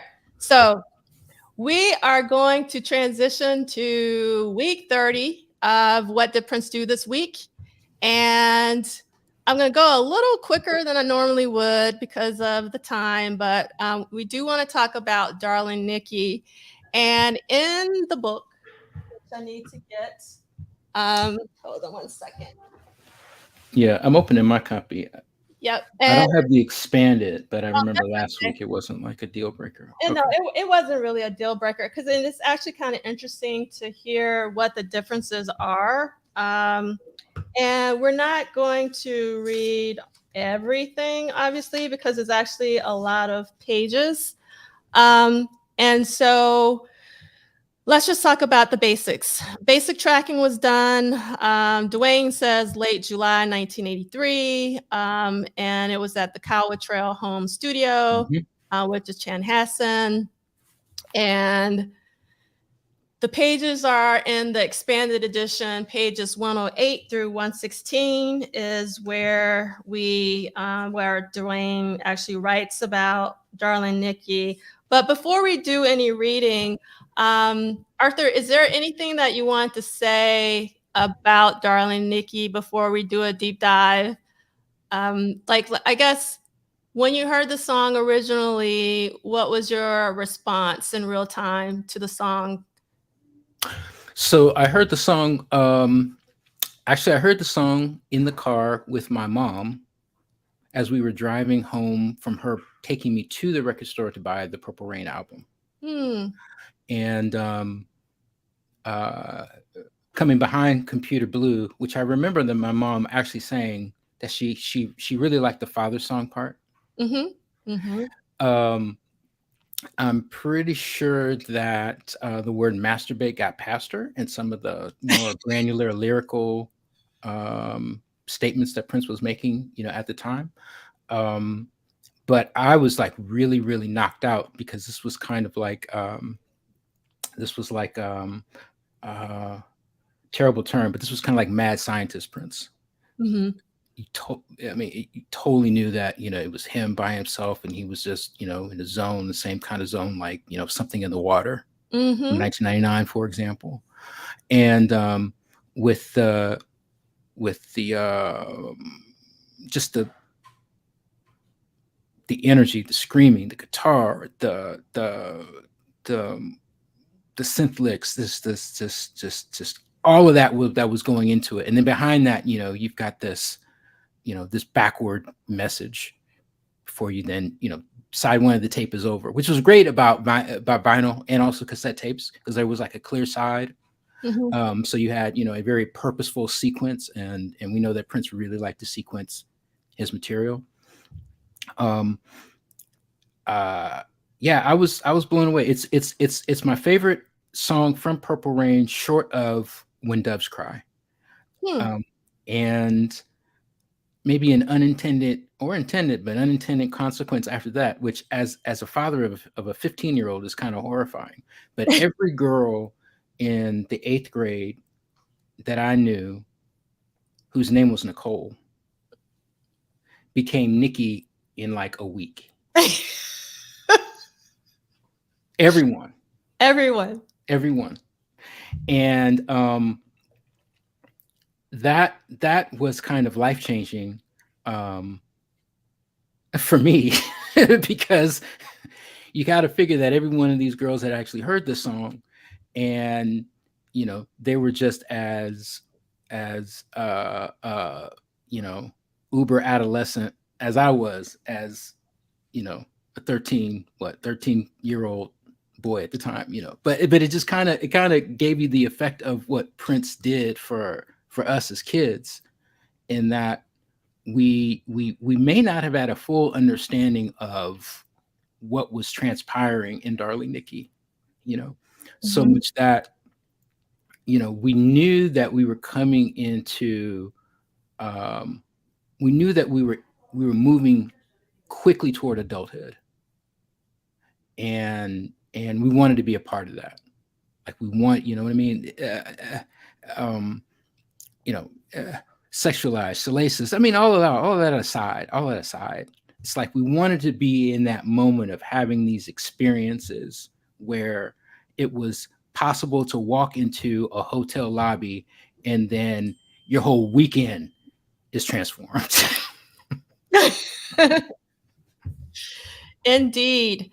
So I'm actually going to, just for the sake of time, I'm going to skip around, and we're going to actually come back to the book, because there's so much in the book. And before we discuss the book, I want to talk actually about Zach Hoskins on the DMSR blog, wrote an article about Darling Nikki, and I want to read some of what he wrote. And this is the DMSR blog. And this is actually Tipper Gore to the left, which is Al Gore's wife. You can see it here. This is Gore. And this photo is actually from the PMRC, which is the Parents Music Resource Center committee hearing in DC on September 19th, 1985. And really quickly, I'm sure everyone who is a Prince fan have heard of the Filthy 15, which the PMRC sort of attributed to sort of destroying the minds of the youth. And if you read Duane's book, if you read Zach's article, this actually came about because Tipper Gore's daughter actually listened to Darling Nikki, or rather, Tipper Gore found out about Darling Nikki on the Purple Rain album, and she just freaked out.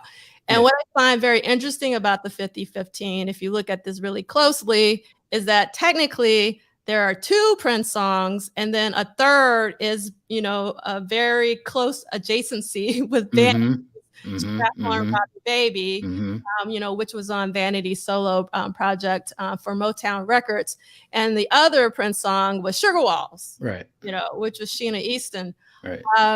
So, like, in Duane's book, actually, he has a quote from Prince, and the quote goes, when I was making sexy tunes, that wasn't all I was doing. Back then, the sexiest thing on TV was Dynasty. And if you watch it now, it's like the Brady Brunch. My song, Darling Nikki, was considered porn because I said the word masturbate. Tipper Gore got so mad. It's so funny now. So, looking at this list, do you kind of agree with Prince, Prince's synopsis that, some of these songs, or do you agree that Tipper had a reason to kind of freak out? And back then. Right. So, I mean, again, this is PMRC. So this would have been like 85. So like 14. So I remember really, really well when Tipper and her homegirl went in front of Congress, because I was kind of a political buff at that time. Again, understood, barely anything, but I just, for whatever reason, I just kind of dug watching the news. And I remember this list, and I remember that I knew like half of the songs that are on this list, either heard of or actually had the records of. And I mean, thought it was funny, but the way that I remember it being presented was that Tipper had bought Purple Rain, the album, and had also bought Madonna's Like a Virgin album for her daughter. And I'm conflating the specifics, but she passed it like I was listening to Darling Nikki in the car with my mom, and it just got past her. Apparently, it didn't get past Tipper. And then, she freaked out. And as a parent, justifiably so, you would want to be concerned about what your child listens to. I'm more sensitive about what my daughter listens to, so I could imagine that she would have been the same way. What's the song? WAP, W-A-P? Yeah. Yeah. It absolutely horrifies me that my daughter would have heard that song. And I mean, to the point where I'm going to assume that she has, but I'm definitely not going to ask, because I don't necessarily want to know the answer to that. So here I am, man of a certain age. I've got a child around the same age as Tipper's kid was at the time. Totally dig it. Totally understand.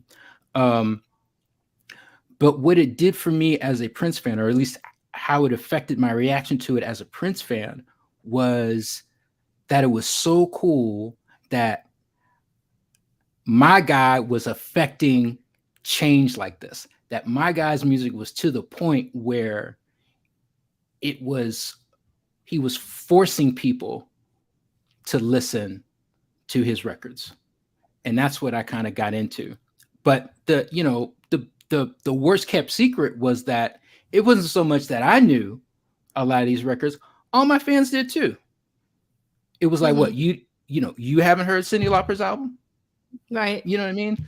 Yeah. You don't have Madonna's album. I mean, I went to school with girls that were dressing like Madonna from Desperately Seeking Susan.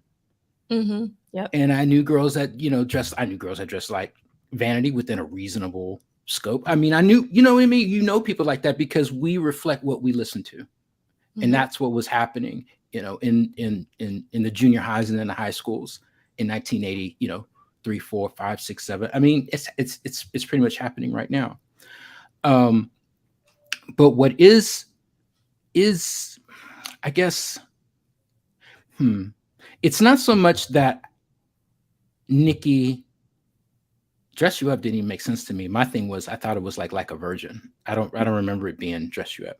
But but my thing is, like, I kind of find it hypocritical that music with, let's call them racy lyrics, just happened.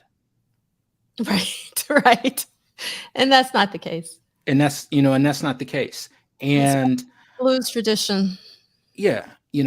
And I say this a lot. So if you've heard me before, forgive me.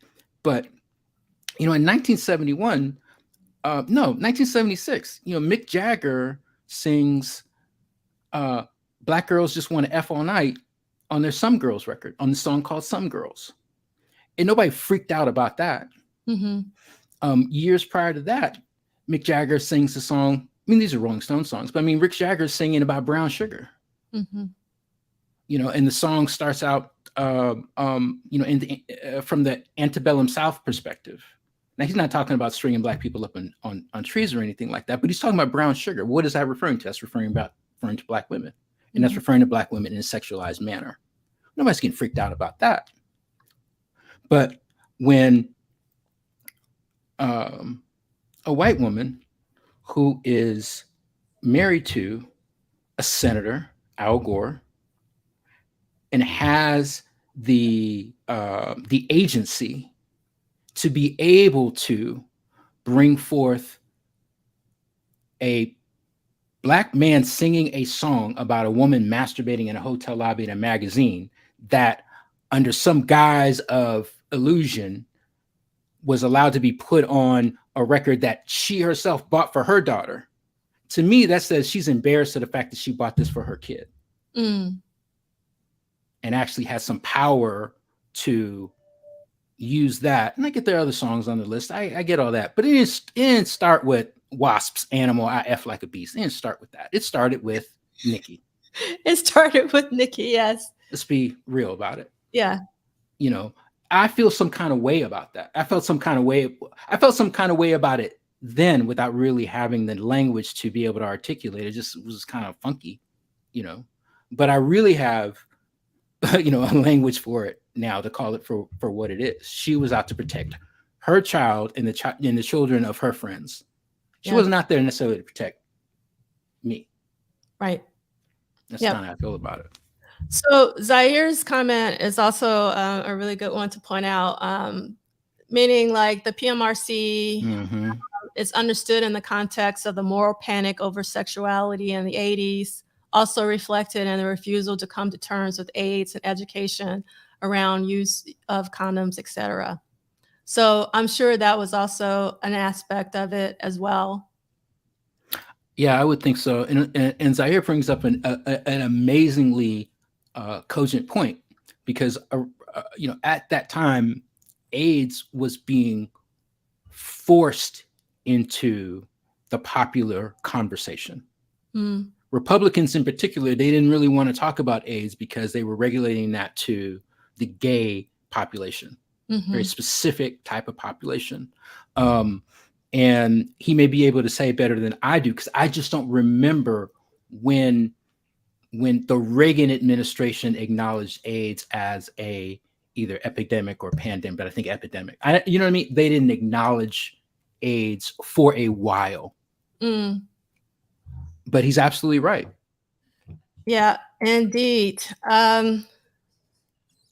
So I want to read a little bit from Zach's blog. So let me put that back on the screen. And then let's see, Mark's saying the PMRC had a problem with John Denver's Rocky Mountain High. They swore up and down it was about drugs. It wasn't. So from Zach's article, I really love this quote from Lisa Coleman. And Lisa says, Prince would imitate an old granny, like you can make granny dance to this one. But then I think he was just like, we're leaning in too far to the granny. We still need danger. So I just absolutely love that quote. So I'm going to read a little bit from this. So Darling Nikki would become Purple Rain's standard bearer for the Danger of Prince album's post, recorded by Prince in his home studio, billed in the liner notes as a place very close to where you live.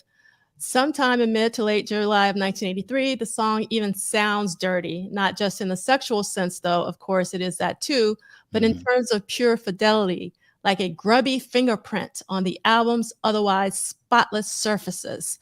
And that's not to mention its unforgettable opening vignette. I knew a girl named Nikki. I guess you could say she was a sex fiend. I met her in a hotel lobby masturbating with a magazine. Surprisingly, those lines weren't part of the original vision for the song.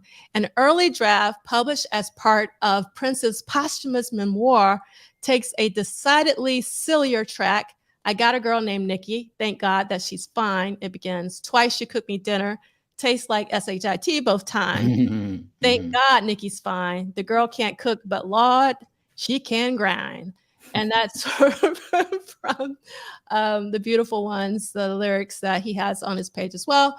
The discarded verse stands as rare evidence that Prince's lyrical genius could be iterative as well as intuitive. The repetition of thank God that she's fine feels like an awkward placeholder. More importantly, the overall premise is hackneyed, more like the low-hanging fruit for a stand-up routine, or in Prince's term, a time sketch, than the opening of an iconic story song. One can see Prince decide as much on the page. He toys with pushing the lines into the second verse, penciling in a 2, on the left margin, then thinks better of it and crosses out the verse entirely. The rest of the lyrics are more or less exactly as recorded. So we've been looking, a little closer at the lyrics that Prince, a little bit of his songwriting process, which I always find fascinating, to see the actual handwritten lyrics that you can see of Darling Nikki and the Beautiful Ones memoir, and seeing, how he obviously changed that opening to a much stronger, intro just from a storytelling point of view. And only reason why I'm saying this, Arthur, is that people don't talk about Prince's songwriting enough. Yeah. I give him credit as a songwriter. And I do think that Darling Nikki really paints a picture really clearly and possibly out of the gate. And I want to see what Zaire is saying. Reagan acknowledged it in 1987 that Prince conferences made mockery of it. Prince was the pioneer in that as well, with Sign of the Times. Mm-hmm. Yes, indeed. And Baby Love, I Love Your Name by Baby Love 14.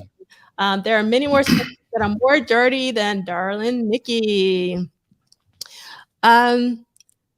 So going back to the book, I do want to read a couple of things. So in my book, in the expanded edition, I want to read a couple highlighted sessions. So I'm going to be all over the place. Do you think? So I don't hear this, so I'm curious if you hear this. So Duane writes, seemingly inspired by a riff from Vanity Six's 3 × 2 = 6 that progressed down the musical scale, Darling Nikki was a very sparse tune relying largely on Prince's live drums and keyboards with a few guitar accents added to the mix. Do you hear it?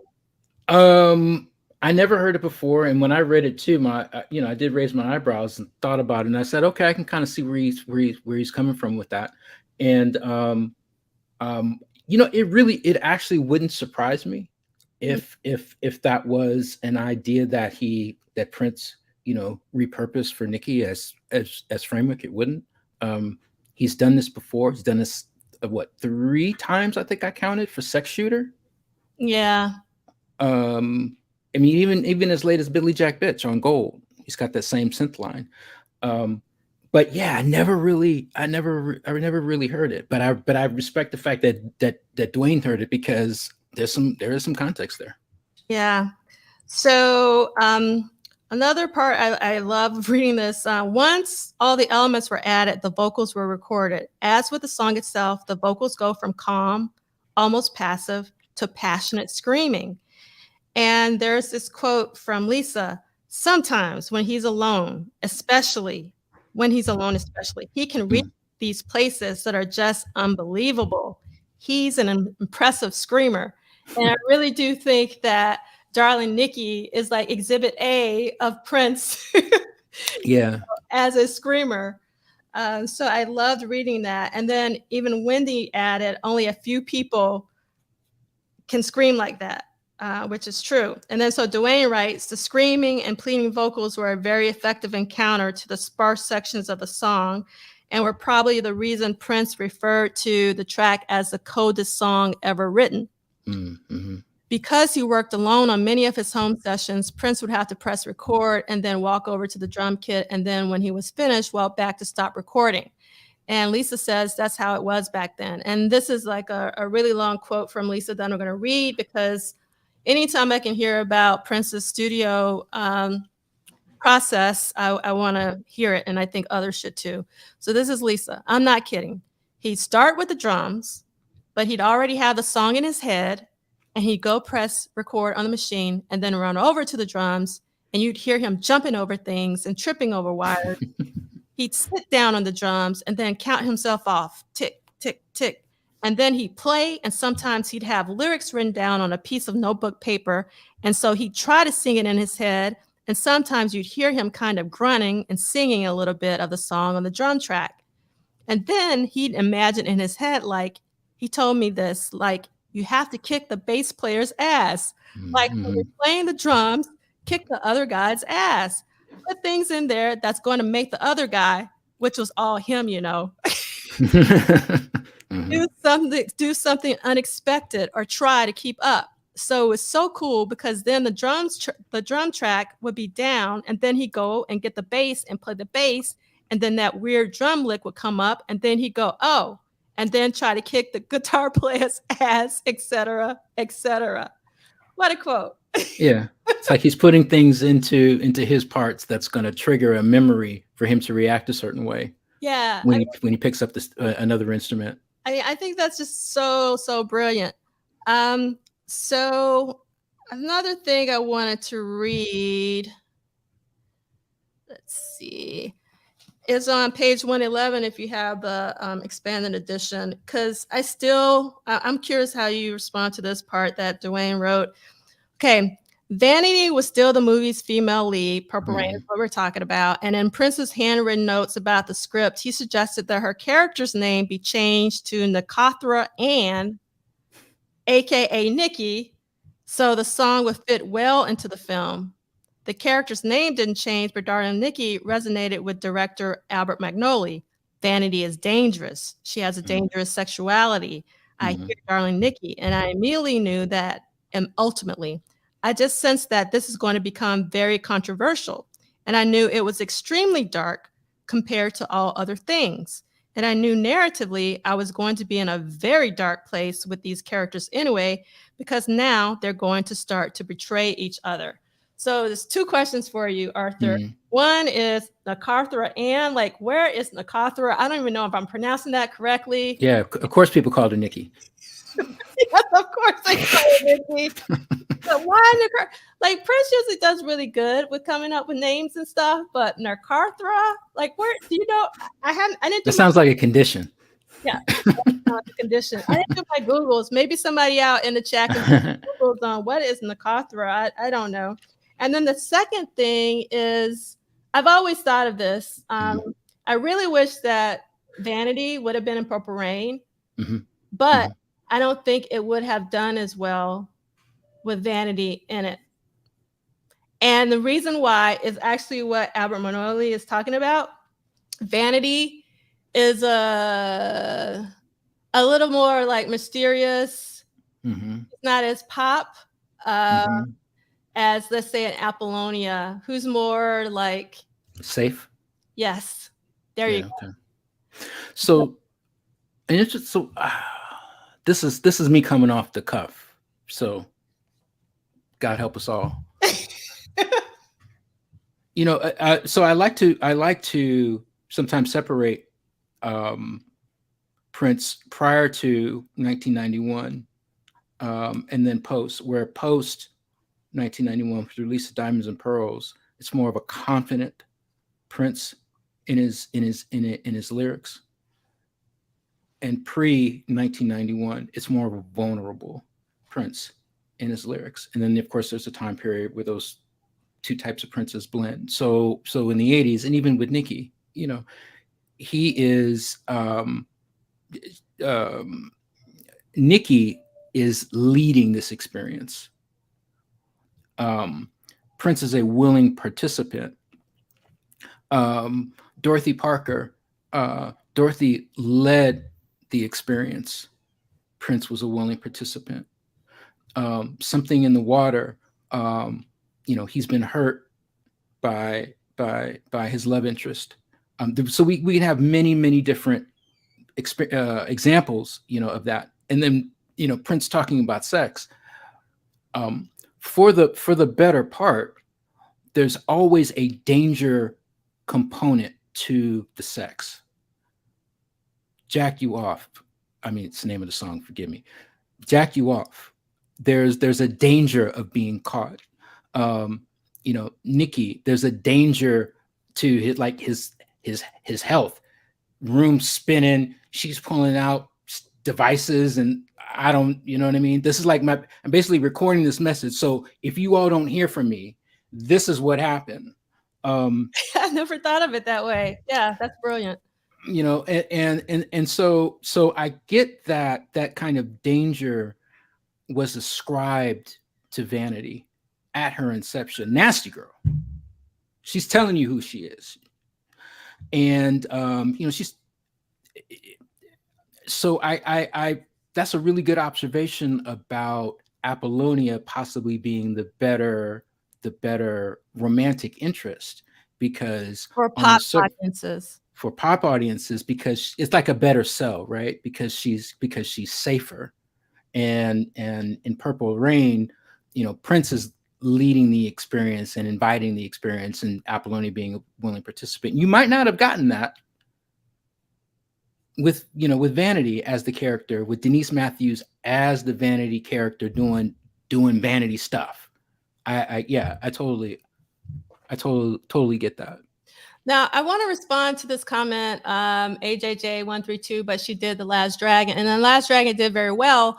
But for me, The Last Dragon was a pop movie, meaning like, you know, it was like optimistic. It was upbeat. It was fun. Yeah. Parts of Purple Rain were really dark. And also, Right. you know, at one point when Wednesday was supposed to be in the movie, the song Wednesday that Jill Jones song, you know, there was, you know, there's suicide that is mentioned in the lyrics of Wednesday. And then even with the flashback that Prince has when he's in the basement, you know, the kid, you know, after John, you know, his father goes to the hospital, like he imagines himself, you know, hanging himself. Now, Purple Rain is, you know, is a really dark movie. And the only reason why it's not as dark as it could have been is because of Morris Day.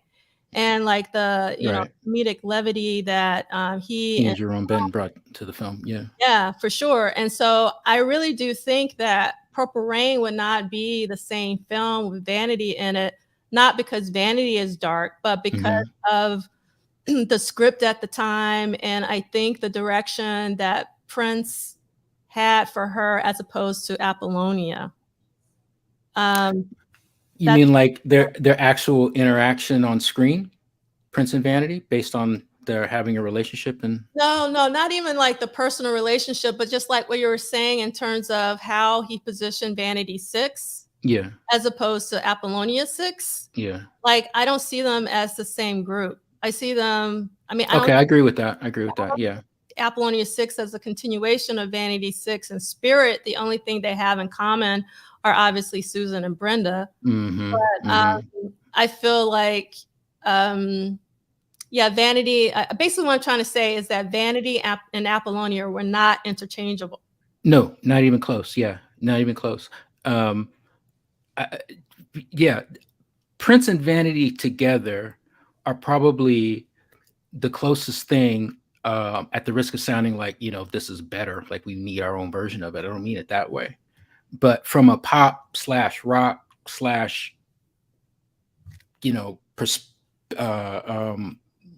media perspective, Prince and Vanity are the closest thing that we have to, say, Sid Vicious and Nancy. Yes, think of the Rolling Stone cover. That's exactly what I'm thinking of. Her hand is casually down his pants. They're both staring at the camera. They you know, you mess with these two, you need to act like you know, we're letting you know up front what you're going to be getting. And I do feel that would have been a completely different tone of a film to, like, okay, can you imagine Prince backhanding Vanity in that? It's going to be a fight, you know. You wouldn't really have that. And I do agree with you, but I think I would have preferred to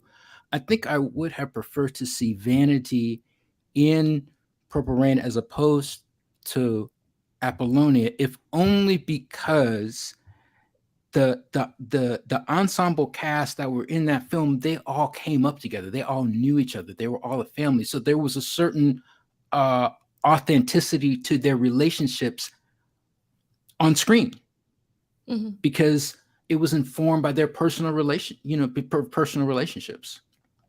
Like I believe that Prince and Morris really got down like that at a certain level, particularly, you know, if Morris isn't getting paid like he feels he needs to, you know. Prince fired to members of his band. You know what I mean? Like that's in the acting. That's what you show up for.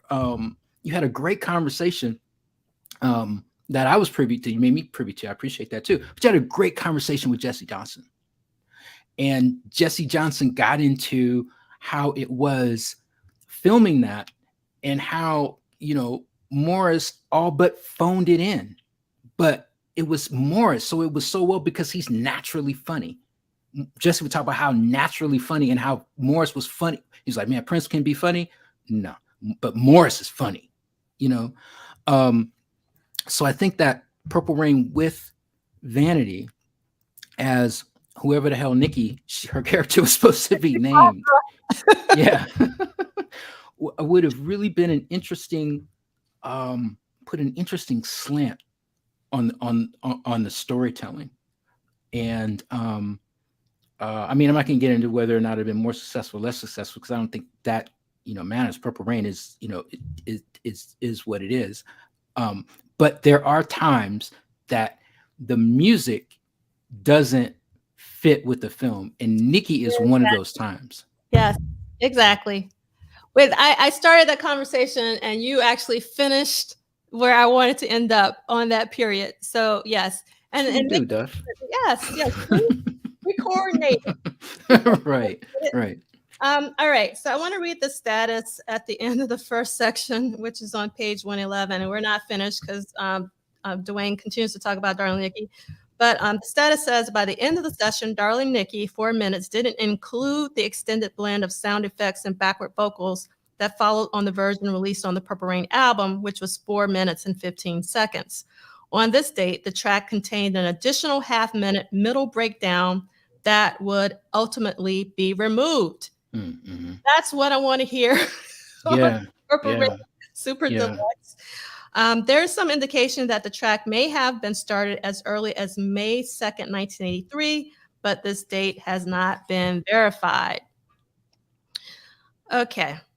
I want to read another paragraph from page 1112 because we've been we haven't really been talking about him, but we've been saying his name a lot, Don Batts, who was Prince's recording engineer before Susan Rogers. Darling Nikki was the last track recorded by Prince's longtime home engineer, Don Batts, who left because of a dispute with Prince. This is Don Batts speaking. There were some broken promises to me from Prince's management, bonuses and things I was supposed to get that never materialized, and my salary was being cut. And I wonder why his salary is being, that seems very odd to me. I was pretty much putting my heart and soul into the job. I hadn't had a day off in years. Mm-hmm. I asked Prince for help, but he wasn't taking care of me any longer. He really wasn't listening anymore. So I was really sad to hear about that. And in this particular part of the chapter, Duane pretty much talks about Susan Rogers coming in and Mm-hmm.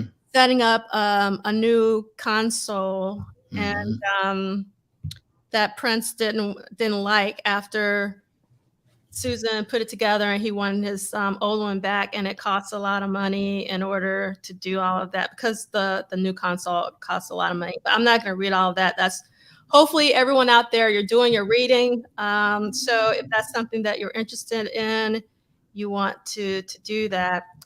The one part that stood out to me in this little part here was while Rogers pieced together the new elements for Prince's basement studio, he was upstairs working with Susan Moonsey and Brenda Bennett, 2/3 of Vanity 6 and eventually Apollonia 6 on music for Purple Rain. So, I mean, obviously, I wish Susan, well, maybe we could ask Susan Rogers, like if she remembers. I know it would be really hard for me to remember what happened yesterday, but what song they were working on, because it'd be interesting to know if it was, Sex Shooter, or if it was something else that maybe didn't even make the cut of the film. I'm not going to read that to make up for time. One thing I do want to read is on the page 116. I'm going to read some of this. So This is Susan Rogers. I was stunned at Darling Nikki. He asserts his dominance simply by allowing the woman to be dominant. And that's kind of your Mhm. Arthur that you made, allowing her to be the antagonist and for himself to be the protagonist. He's able to show a lot of strength there. What I find interesting about it is that it is not the point of conquest, it's the joy of being conquered. If you recall the lyrics on the song, and she is the seductress, not him. Mhm. Others in the band were equally impressed. I loved it when I first heard it, remembers Matt Fink. And this is Matt Fink. I like that one a lot. You know, controversial, I thought, this is the unusual. Wait, hold on. Controversial, I thought, this is the usual. Let's go overboard on the sex stuff. But my sensibility all along was this is scary. You're treading some dangerous water with all the sexuality, but that was his vision. Now, when I was reading this, as soon as I read that, and this isn't my first time reading this, there are two songs that popped up in my head. One was Head, Mhm. other one Sister. Both Mhm. Mhm. very Mhm. fine. Mhm. So I just find it interesting that Dr. Fink says, that this is scary. I don't think it's as scary. Why do you think he's saying that after, being in the band and performing the Dirty Mind songs? Do you understand why? No, I don't understand. But what I can see when you bring up Head and Sister, um, Head and Sister fit better with the idea of shock value to get an effect from an audience or critics to write about your stuff, than Nikki, even though both Nikki and Head, Sister too, but both Nikki and Head are done more of a narrative style. Like, this is how it started, this is what was happening during, and this was what the end of it was. And you kind of don't get that with Nikki in that way, but excuse me, with Sister in that way. And so I think that with Nikki, because of the capsule started spinning, she pulled out so many devices, sign your name on the dotted line, sign your life away. The urgency in his vocal, particularly at the last section of it, with the screams of either ecstasy or abject fear and peril, however you want to play that, does cast a quote unquote darker mood over Nikki. And this is probably like super trivial, but you can't dance to Nikki. Mm-hmm. Mm-hmm. Mm-hmm. If you're going to listen to Nikki, it's because you're forced to listen to Nikki. That's a good point. Whereas Head is you know what I'm saying? You don't necessarily have to be engaged into what he's talking about to get. Right. Because and while you're saying that, I remember, at the time, my 3-year-old cousin, who's now in her 30s, singing "Cream, Get on Top." As a 3-year-old, they didn't know what she was singing, right? But because it was musical, you know what I mean. But you Right. have such a great point with Darling Nikki, and I do want to read this comment from Elisa in the chat. Matt's comments feel like a backward-looking reflection. Head and Sister weren't chart-busting like Darling Nikki. Seems to me he wouldn't say that, not knowing how big the movie was going to be. So, Arthur, if you have your book, wherever the last paragraph, it should be in italics, right before August 1983. It's like page 116 in my book, but it starts off the Soundcraft board. I'm there. Yep, I'm with you. Can you read that? Sure. The Soundcraft board would ultimately be replaced again when he upgraded his studio the following year, but the console that was removed ended up staying in the Prince family when it was sold to Time guitarist Jesse Johnson.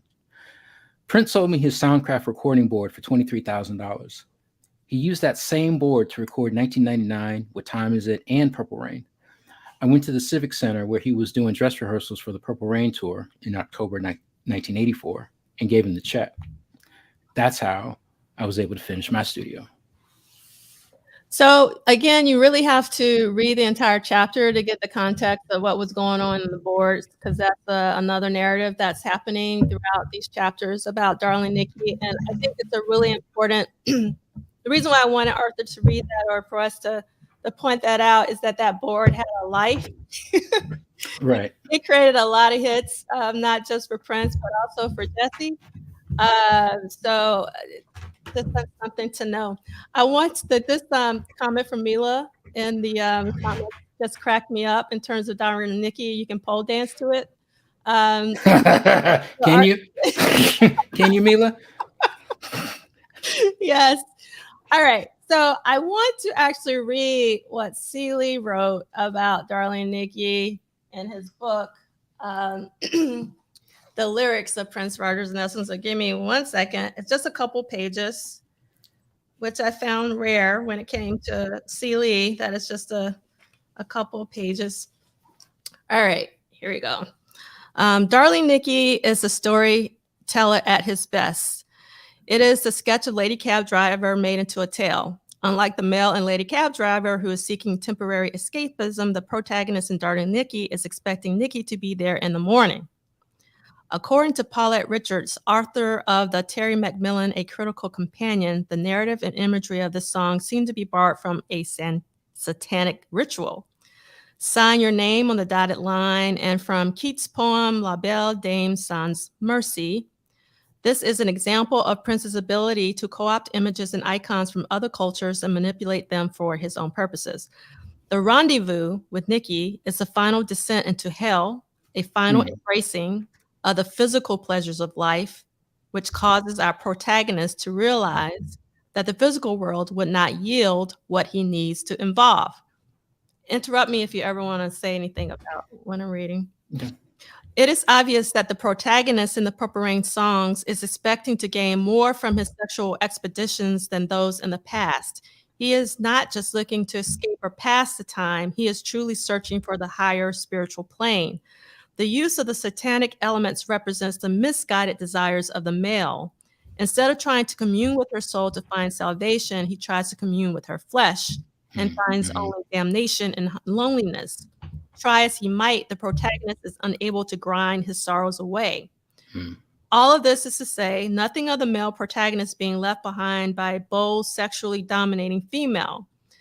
This song is commenting on the schizophrenia of the male, which causes him to construct an adversarial and maternal relationship with the female. The kid performs the song when his love interest Apollonia enters the club with his rival Morris Day. Apollonia is with Day because the kid refused to help her pursue a career in the music business. Thus, by performing Darling Nikki when she arrives at the club, the kid is questioning, if not denouncing, Apollonia's use of her physical to get what she wants. The audience should see the kid's anger as a symbol of male schizophrenia. He demonizes her for using her physical attributes to survive, but he wishes to use her physical being as a trophy of his male conquest and prowess. The dream of Darling Nikki is conjured by the male psyche, his schizophrenic's perception of woman as damsel and vixen, which creates a wonderful piece of storytelling, from the introduction of her masturbating in a hotel lobby to the description of her gadgets and her sexual prowess to her disappearance in the morning. It all makes for an excellent tale of the sexual she-devil, which lurks in the minds of men obsessed with sexual conquest to prove their male worth.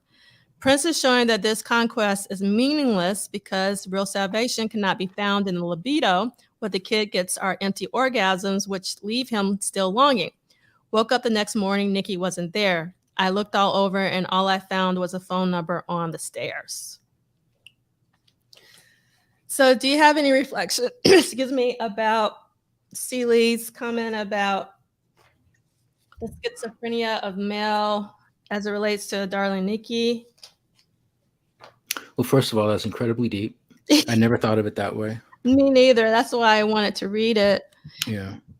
One way that I had thought about the Nikki character years later, after I heard the Ballad of Dorothy Parker, and then years after that, when I was just kind of reflecting on things, where could it be that both women, but Nikki in particular, that these were cries for help.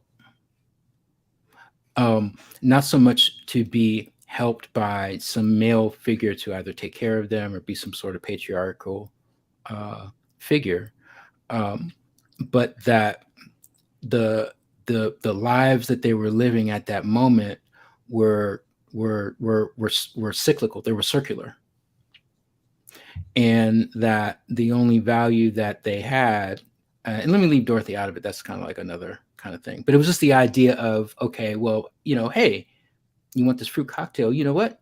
By the way, you're kind of cute. You want to take a bath? And then we kind of do that.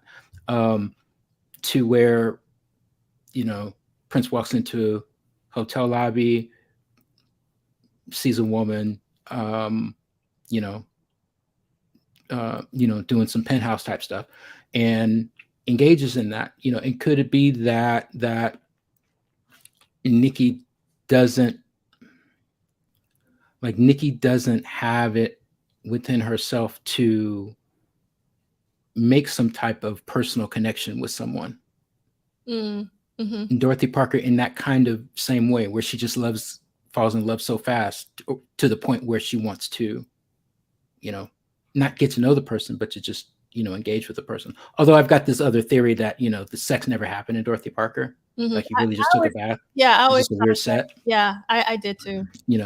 But in both cases, he meets this woman and something immediately happens that completely escalates, in a matter of moments. And with Nikki, it's at the most extreme moments where, is Prince now a client? Was Prince going to be a client? But after the fact, Nikki actually liked him. So maybe she wasn't going to charge him, rip up the agreement that he signed and left her number so that she could meet him again. Don't really know. Were the screams of ecstasy / agony, could they be of screams of longing from Prince, that he wanted to make some kind of personal connection with Nikki? And I know, you're going way, way, way down the rabbit hole, but I mean, this is week by week reading what Prince did 40 years ago. So this is the kind of conversation that we need to have. Yes.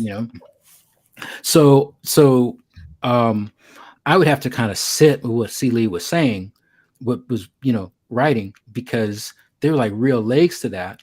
And I don't think, I think there was a reason why Prince, and in part in shock value, I do feel that, but not in the same way as Head, but I do feel that there was a reason that Prince cast away the kind of silly-ish, she can't cook, but man, she can certainly grind type of original lyric, and actually put it in more of a context of where it was this core risk to be involved with this person. Yeah. I don't think that this was designed to be some kind of, throwaway song for any matter. But going back to the club scene in Purple Rain, where we see Nikki being performed in reaction to Apollonia talking with Morris, I think it was one of those situations where the scene needed to be created around the song to find a way for the song to actually fit the situation in some manner, because we're led to believe that Prince was actually angry. Like he saw this, called up Nikki, and then sang the song as if it was a song wherein he was angry. But when you listen to Nikki, I don't feel that Prince was angry. So it doesn't connect in the same way in the film as it would otherwise. In fact, to me, Computer Blue is the more appropriate song for that. Yeah. Thematically. Yeah. No, I agree. I always felt that Darling Nikki was, I love the song. Yeah. Don't get me wrong, but in the context of the film, it felt not completely odd, but a little odd in the context of the film. I think it's like the most Prince song on the album, in the Beautiful Ones. But I think that's like where he was at career-wise at that time. That's like pure Prince. Yeah, it's definitely a pure Prince. It's definitely what I call a capital P Prince. Definitely. All right. There's some small rabbit holes I want to go down, but is there anything else you want to say about Darling Nikki? Are we good? Are we moving away from Nikki? Yeah, we're moving away, if that's okay. Did you know that the Foo Fighters did a cover of Darling Nikki? I think I knew that, but I put that on my mental Rolodex, not because I didn't like it or anything. It's just that, yeah. Bam. Okay. So the Foo Fighters in 2002 did released, I forget the name of the album. It's on here, but it's small print and we're just rolling along. But they did a cover of Darling Nikki. It was only released in Australia, possibly the UK, but I actually don't believe so. Although Australia at the time was part of the UK, I think still is. That doesn't matter either. It's not a great cover, but it's not a bad cover. The coolest thing about the Foo Fighters cover of Darling Nikki is that Dave Grohl, who is risking all of it vocally to try to match the screaming and the passion of Prince's vocal in the song, it's a cover done by a famous band who is paying tribute to their favorite artist as genuinely as they can.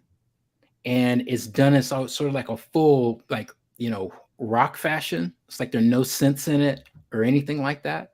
And it's just like, it's like 100% love that I hear in the Nikki cover. And I'm not generally a fan of people doing Prince covers. Right. I don't think they translate very well. No. But with that one, and the other exception being She's Always in My Hair, the D'Angelo cover with Raphael Sadiq and Questlove, pretty much the only covers that I really like. Shaka's I Feel For You, that's kind of something else. I mean, it's more of a pop vehicle, and that's cool, but it's like I don't really listen to it anymore. And then Melissa Morgan, I Feel For You. Yeah, okay. Yeah. I never liked Shaka's. I mean, and actually Shaka spoke about this at the celebration, if I remember correctly, because I might get the interviews. But she didn't like the, Shaka Khan. Mm-hmm. And because she said she hears it, even now, like people come up to her and kind of say that. And I'm sure that's like super annoying, I'm sure it's super annoying. And there's a lot of Warner Brothers taking license of the Wave of Purple Rain and, trying to capitalize on that and everything. So it kind of, like I say, I mean, it's what it is, and I don't ever really reach for it anymore. But every once in a while, I reach for the Foo Fighters cover, and every once in a while, I definitely reach for the She's Always in My Hair cover. That's probably my favorite cover. And in both cases, I just believe that these are artists who love this artist and want to do it because it's this artist, and this is the most genuine version that they could do of a song. All right, rabbit hole. All right, before that, I want to say Blade Brown said Darling Nikki was like misguided anger on the kid's part in the movie. It showed he was a bit off his rocker at that point. And then Love Sexy 71 saying definitely a payback song in the movie. The first song, Beautiful One, was To Get You. Darling Nikki was To Disrespect You. And then Sakara says, I actually prefer Prince's version over Chaka Khan's, even though I like both. Mm-hmm. Now, Sakari has in here, I just read Ruth Violet's blog on Medium about Prince's reaction to the Darling Nikki cover. It was great. I actually don't know. Yeah, I'd be interested to see that. Yeah, I'm trying to pull it up, but then when I do, let me see if I can try again. Or if you can put it in the link, if you can put a link in the chat, mm-hmm. Sakara. While that's happening, I have seen Purple Rain so many times, and to keep it interesting for me, as late, I really like to separate the album from the movie, which probably isn't fair or possible because much of the music, if not every song, but I mean, much of the music was designed to be in the film. So I totally respect that. But I think last week I was getting into, those 30 some odd days that the Purple Rain, the album, was out before the film. And I feel that the film Purple Rain was so dependent on the music. that you can't separate the music from the film. But I believe that you can separate the film from the music, if that makes sense. I don't think the album Purple Rain was so much dependent on the visuals. And Nikki is for me the best example of that, because if you really want to, and I am getting all into it and then on to the nitty gritty, Nikki, the song doesn't fit the scene in the film. It just doesn't, not that song. It just doesn't fit in the film. What Prince's reaction would be. All right. So thank you, Zaire. Zaire gave it to me. And I'm not going to read all of it because it's kind of long. And I'm just going to start where it seems like there's a natural starting point. I guess I should read this a little bit. Towards the beginning of the article, Ruth writes, 2005 was a tough year. Prince was going through a personal metamorphosis that would take him into 2006. Internally and externally, those 2 years were heady with shows, launching new albums, filming a movie, legendary house parties and music, lots of music, which would inevitably lead us to the 2007 Super Bowl. And here's the conversation. He was filming a movie. Yeah, I think it was like, wasn't he filming a movie for like 3121? Oh, right. Okay. So here is Ruth speaking. After that show, I said, Radiohead is, let me read this paragraph first. Afterwards, Prince ensnared me into a discussion about music, specifically rock music, and he asked me what I liked. Growing up in church, I wasn't allowed to listen to secular music, so I told him the list was short, but growing. After that show, I said, Radiohead is definitely on the list. I love Coldplay, Muse, and honestly, the Foos are my spirit animal.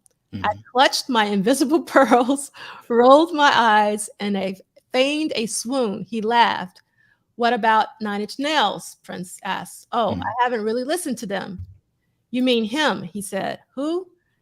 Trent Reznor. He is Nine Inch Nails. I really like him and what he's done. He's a bit of an outlier like me. Prince was looking at me head down, eyes up like a school marm ready to give me a pop quiz. Do you have Coldplay and the Foo Fighters' last album? He asked sternly. No, I don't. I do. Chris's last album was pretty good, he smirked. Yeah, I know because I bought them for you, Ruth says. Sometimes I was a little too quick with the one-liners. He glowered a bit and exposed a side smile with the dimple expressing exasperation. And this is Prince speaking. The point is, Ruth, if you really enjoy the artist, you need to be buying their music and supporting them in concert. Most don't have a 401k or insurance. This is how they make their living. They live through their art. Like a scorned pupil, I kept my head down and sheepishly nodded. His tone softened at his next question. Why do you like the Foos? We were in the upper living room of Carlos Boozer's home that we were renting. It was a multi-level estate. His master bedroom was just above the first living room. Yes, I said first living room. There were technically 3, I think. My head popped up and I brightened. Oh, I nearly shouted. I love this grunge rock thing they do. Angry, melodic, dark music, but with bright chords. He looked at me quizzically as he softly padded his way up to his bedroom. What do you know about chords? Keep talking, he said as he disappeared. I love how Dave Grohl just screams everything like his guts are on fire, I yelled. I mean, Prince was pretty far away. Yelling seemed natural. What else? He yelled back. That drumming and the melodies, they get in my veins and they play your song, Darling Nikki, like they own it, I screamed. I instantly realized my fat mouth was going to do me in. Prince reappeared with 2 shot glasses of Patron Platinum Tequila. As he got closer, his big eyes had become slits. He stared hard at me as he handed me my shot glass and said, "What did you say?" Also, sip this, don't gulp it. I don't need you running around the place laughing like a hyena. This was in reference to a hideous laugh that on occasion emerges from the hollows of my black soul and which once brought Prince to real tears as he slid down a staircase laughing at my screeching yowls. I promise I'll sip, I said, as I daintily took the shot glass from his hand and sipped with my pinky finger, hailing a cab in a direct mimic of his own grasp. He noticed and rolled his eyes as he sat next to me on the curved golden couch. What do you know about Darling Nikki? You know we don't play. I did know. I had just discovered the Foos version of the song as someone had handed me a burned CD of it. I had initially heard them play it live when I was attempting to arrange a meeting with Prince and the band. I told him that they had played it on one of the shows he missed, and he acknowledged that he was aware of it. What did you think? I asked him between minuscule sips of Patron. I thought they were great. He was so blunt with the statement, I thought he was clowning me. Shut it, I said. I thought you said in that interview with Entertainment Weekly that you didn't like it. Seriously, what did you think? Prince turned and looked me square, I can't say that word in the eye, and said, first, don't believe everything you read. That statement was taken out of context. Secondly, that band embodied the song in a way it was meant to be played. They are so good, they could do a whole album of my rock songs. Okay. Really? I was practically leaning full on into his space because, well, tequila. Would you really do that? My head was exploding from the comment. Truth be told, Ruth, I better see this much enthusiasm with my music. His face was back to school mom mode, and then that warm little smile kicked in. You really would like that, wouldn't you? Prince, I would die, I squealed quietly for me. For you, he responded, I would die for you. I ignored his corny pun.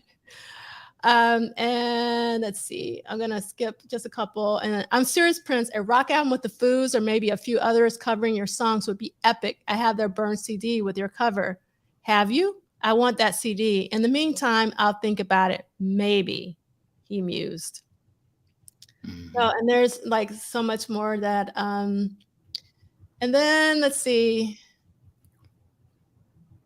And then Ruth writes, I was shocked when I heard the final melody during rehearsals. He had incorporated the Foos' Best of You into the performance.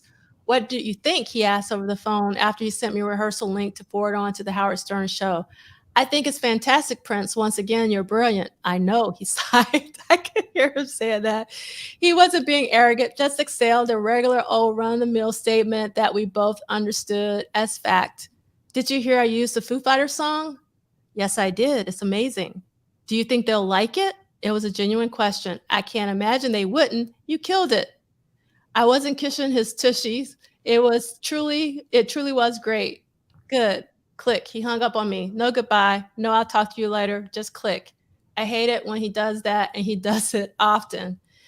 And then, as we all know, Prince slayed the Super Bowl to the end of time with his performance, and we received word back that the Foos were pleased with his rendition. Prince finished out his residency in Vegas, and we headed to London for his residency at the O2.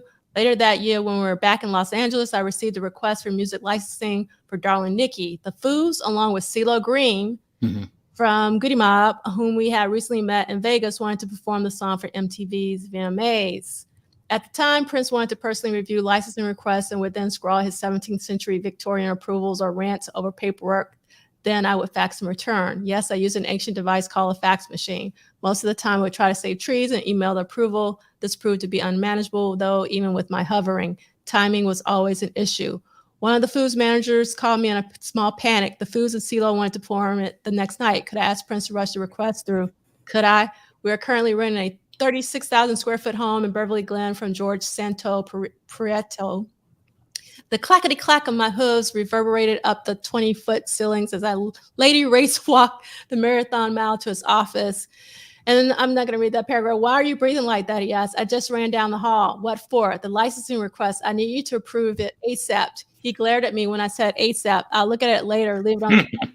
No, I blurted rather loudly. He glanced up in surprise. I explained to him it was for the use of Darling Nikki for MTV's VMAs. He put his book down and grabbed the paperwork from my hands, and with the same pointed finger and cab-hailing pinky, perused through the agreement. Okay, he said. Okay. Did I stutter? Nope. Thank you. My voice trailed off the U as I ran back out of his office to call Universal Music Publishing to give them the go-ahead.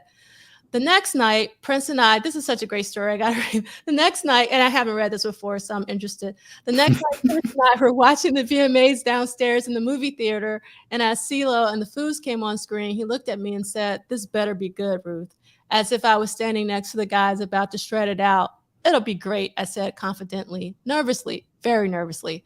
The sound seemed to be a little muted when CeeLo began to sing, but then Dave's guitar kicked in and they began to shred. I had one eye glued to the gigantic theater-sized movie screen and another peripherally on Prince. Pretty sure I looked like a pug at that moment. What I Prince watched as his hand hovered over his chin and his forefinger stroking his lips. Gratefully, the pinky was at ease. I breathed a sigh of relief. After the performance, Prince looked at me and said, "You happy?" "Yes, thank you. Are you?" He grinned. They did a good job. I do like the way Dave keeps the integrity of the song in his performance. I'll give your idea some thought. And I think, let's see. There's just one little bit. I keep looking for Darling Nikki. There's a couple more Darling Nikki paragraphs. So I'll read those only. So I'm skipping some stuff.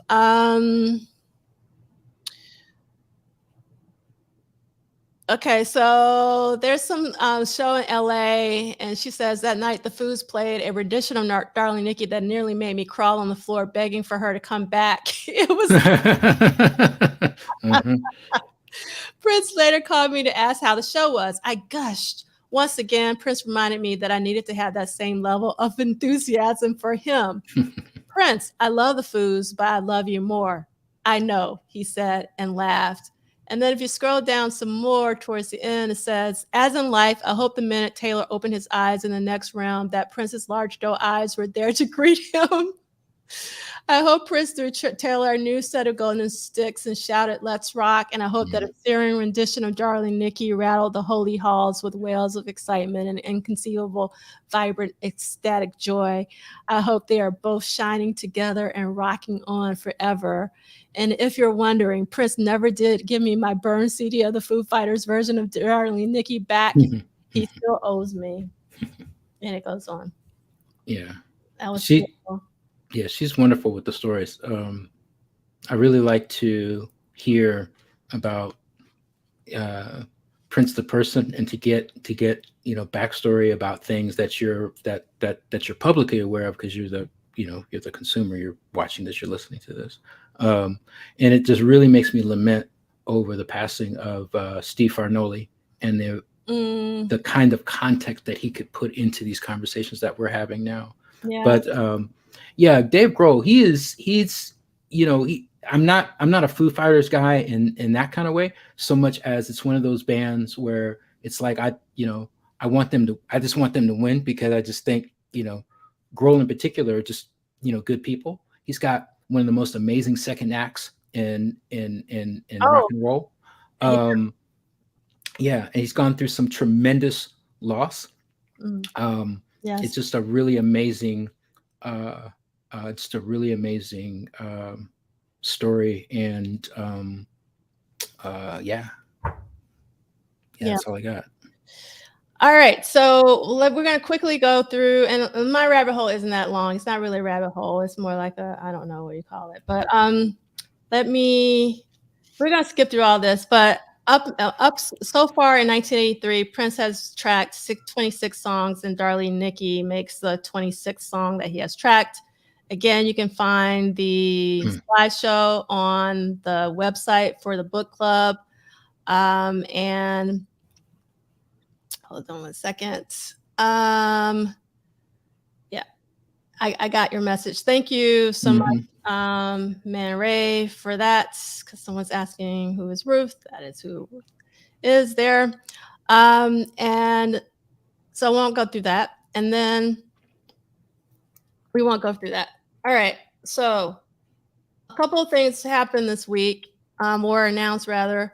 One is there is going to be the unveiling of Prince Rogers Nelson Memorial Highway. This is a huge deal. It's super historic. It's happening on Monday, August 7th at 10 a.m. I really wish that I could go, but as I've said before, my money ain't right. In fact, I'm spending too much money on records, to be honest. So I don't have the cash to go, but I just wanted to give a very special thanks to Mark Webster for everything that he has done to make this a reality. When I was there for celebration, he showed me that the signs are going to be purple. And that is incredible. He fought really hard to make that a reality. So I just want to make sure that if you can go, please go and support Prince and Paisley Park, and it's such an amazing deal. And if you click on this, it'll take you to the posting that Paisley Park had. Another thing I wanted to talk about is this is a momentous occasion, and I didn't think this was going to happen today, but I actually finally have a vinyl version of I'm so excited. I haven't even opened. I got it last night. I haven't even opened it up, and I was gonna do an unveiling, do a unwrapping today during the show. But I'm sure you guys are tired of hearing me talk, so I'll just do that in the privacy of my own home. I'm so excited, and everyone should know that we're doing two symposia next year, and one of them is going to be on Calm. It's going to be a virtual one in August.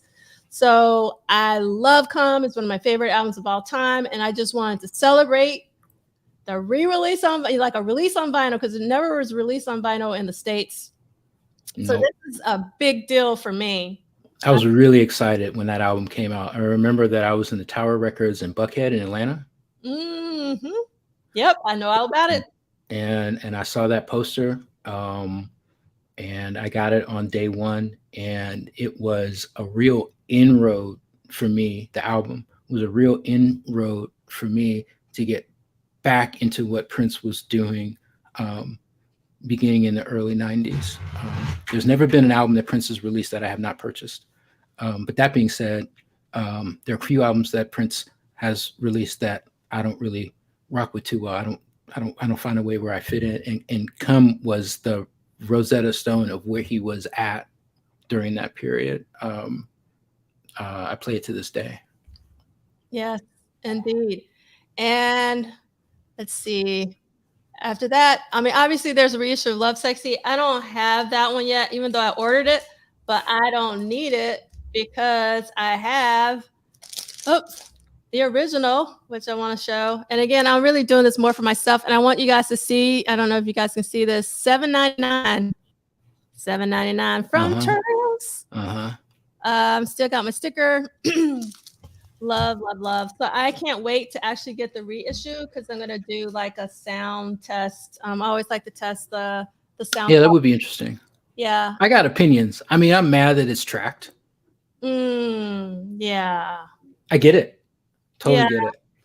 I mean, I spent $50-$60 on eBay to get a sealed CD of Love Sexy that was actually tracked. But I wasn't one of those people that was mad that it was a single track for the whole thing, one long song per side of the vinyl.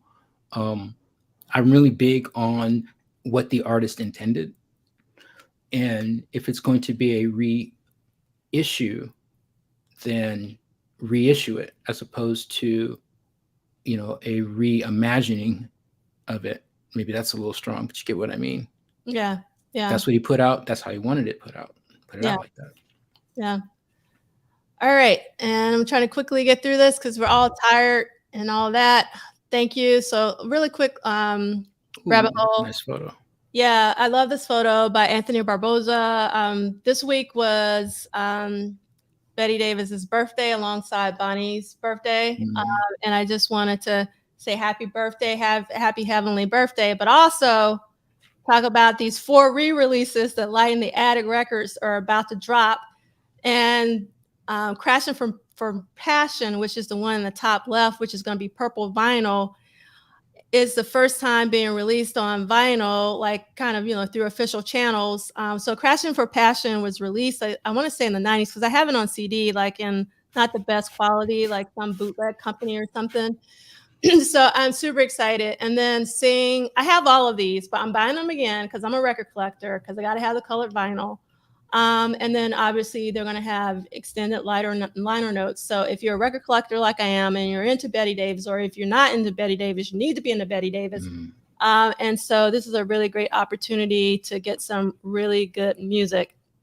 And you'll see that the debut, which is Betty Davis, is going to be like crystal vinyl, and then 1974's they say She's Different is going to be orange vinyl. I might not be saying it right because I'm like getting hungry. I just want to remind everyone that I did a symposium for Betty Davis. actually the same, well, a week apart from the Love, Sex, and Symposium. And the only reason why I'm pointing this out is because Greg Tate actually spoke at the Betty Davis Symposium. So if you want to see Greg Tate talk about Betty Davis, you can do so through the symposium. And also, I've compiled the Betty Davis syllabus. For those of you who don't know who Betty Davis is, this, if you click on this image in the slideshow, it'll take you directly to this Google Doc where I've compiled a lot of, like, there's a one interview with her, like in her own voice. You can hear her speaking. That was recorded. I can't remember the exact date, but fairly recently, not like in the 2000s. I think it was maybe the 90s. I can't remember exactly. But lots and lots of resources about Betty for those of you who need to learn more about her. And that was it. So the reason why there's no playlist is because it took all my time to put the slideshow together this week. So what I'm going to do is after today or tomorrow, I'll add the playlist, the accompanying playlist, and I'm going to add the Foo Fighters version of Darling Nikki to that accompanying playlist.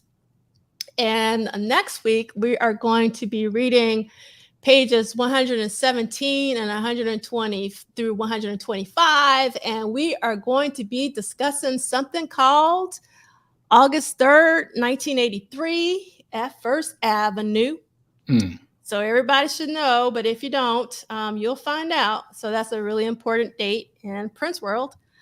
And I just want to say thank you, Arthur. There are not many friends who would hang out with you for 4 hours and 30 minutes in one spot talking about Prince, but that's who we are. I was texting Joy. I'm like, you know what? We're close. She's like, it's D'Angela stuff. Don't worry about it. Just do what you need to do. So you were like the only person.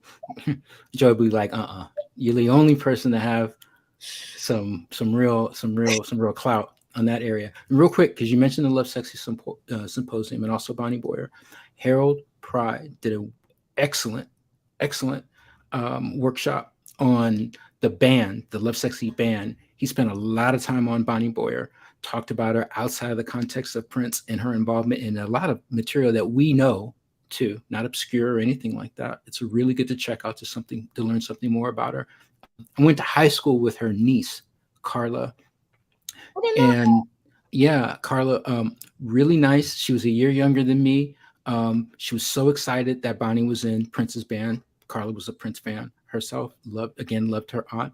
I had the opportunity to go, not with her family, but I had the opportunity to go with Miko Weaver's family. It's a whole adventure around that. But to say that Bonnie, that whole band, but Bonnie in particular had a special place in my heart through her niece. It's just nice to know the humanity of some of the musicians that we're familiar with, especially that extensive talk with Eric Leeds at the head of the show. So yeah. I was very, very, very happy to have been invited. Of course. I was so happy that you were here. And, none of us are going to be here forever. So if Eric Leeds wanted to talk 10 hours, I was going to let him talk 10 hours because. Yeah. I had like 85 things to say, but I just kept my mouth shut. Just let him go. Let you drive the bus. Just let him go. Yes, I really appreciate it. I mean, the thing is, like, when you have someone like Eric or anyone that we talk to, I really just try to let them talk. I really try not to interrupt them as much as I can because you just never know what, gems they might drop, Indeed. So thank you, Arthur. Wonderful Saturday to you all. Hope you have a really great day. Hope you come back next week for week 31 of What Did Prince Do This Week. Peace. Bye.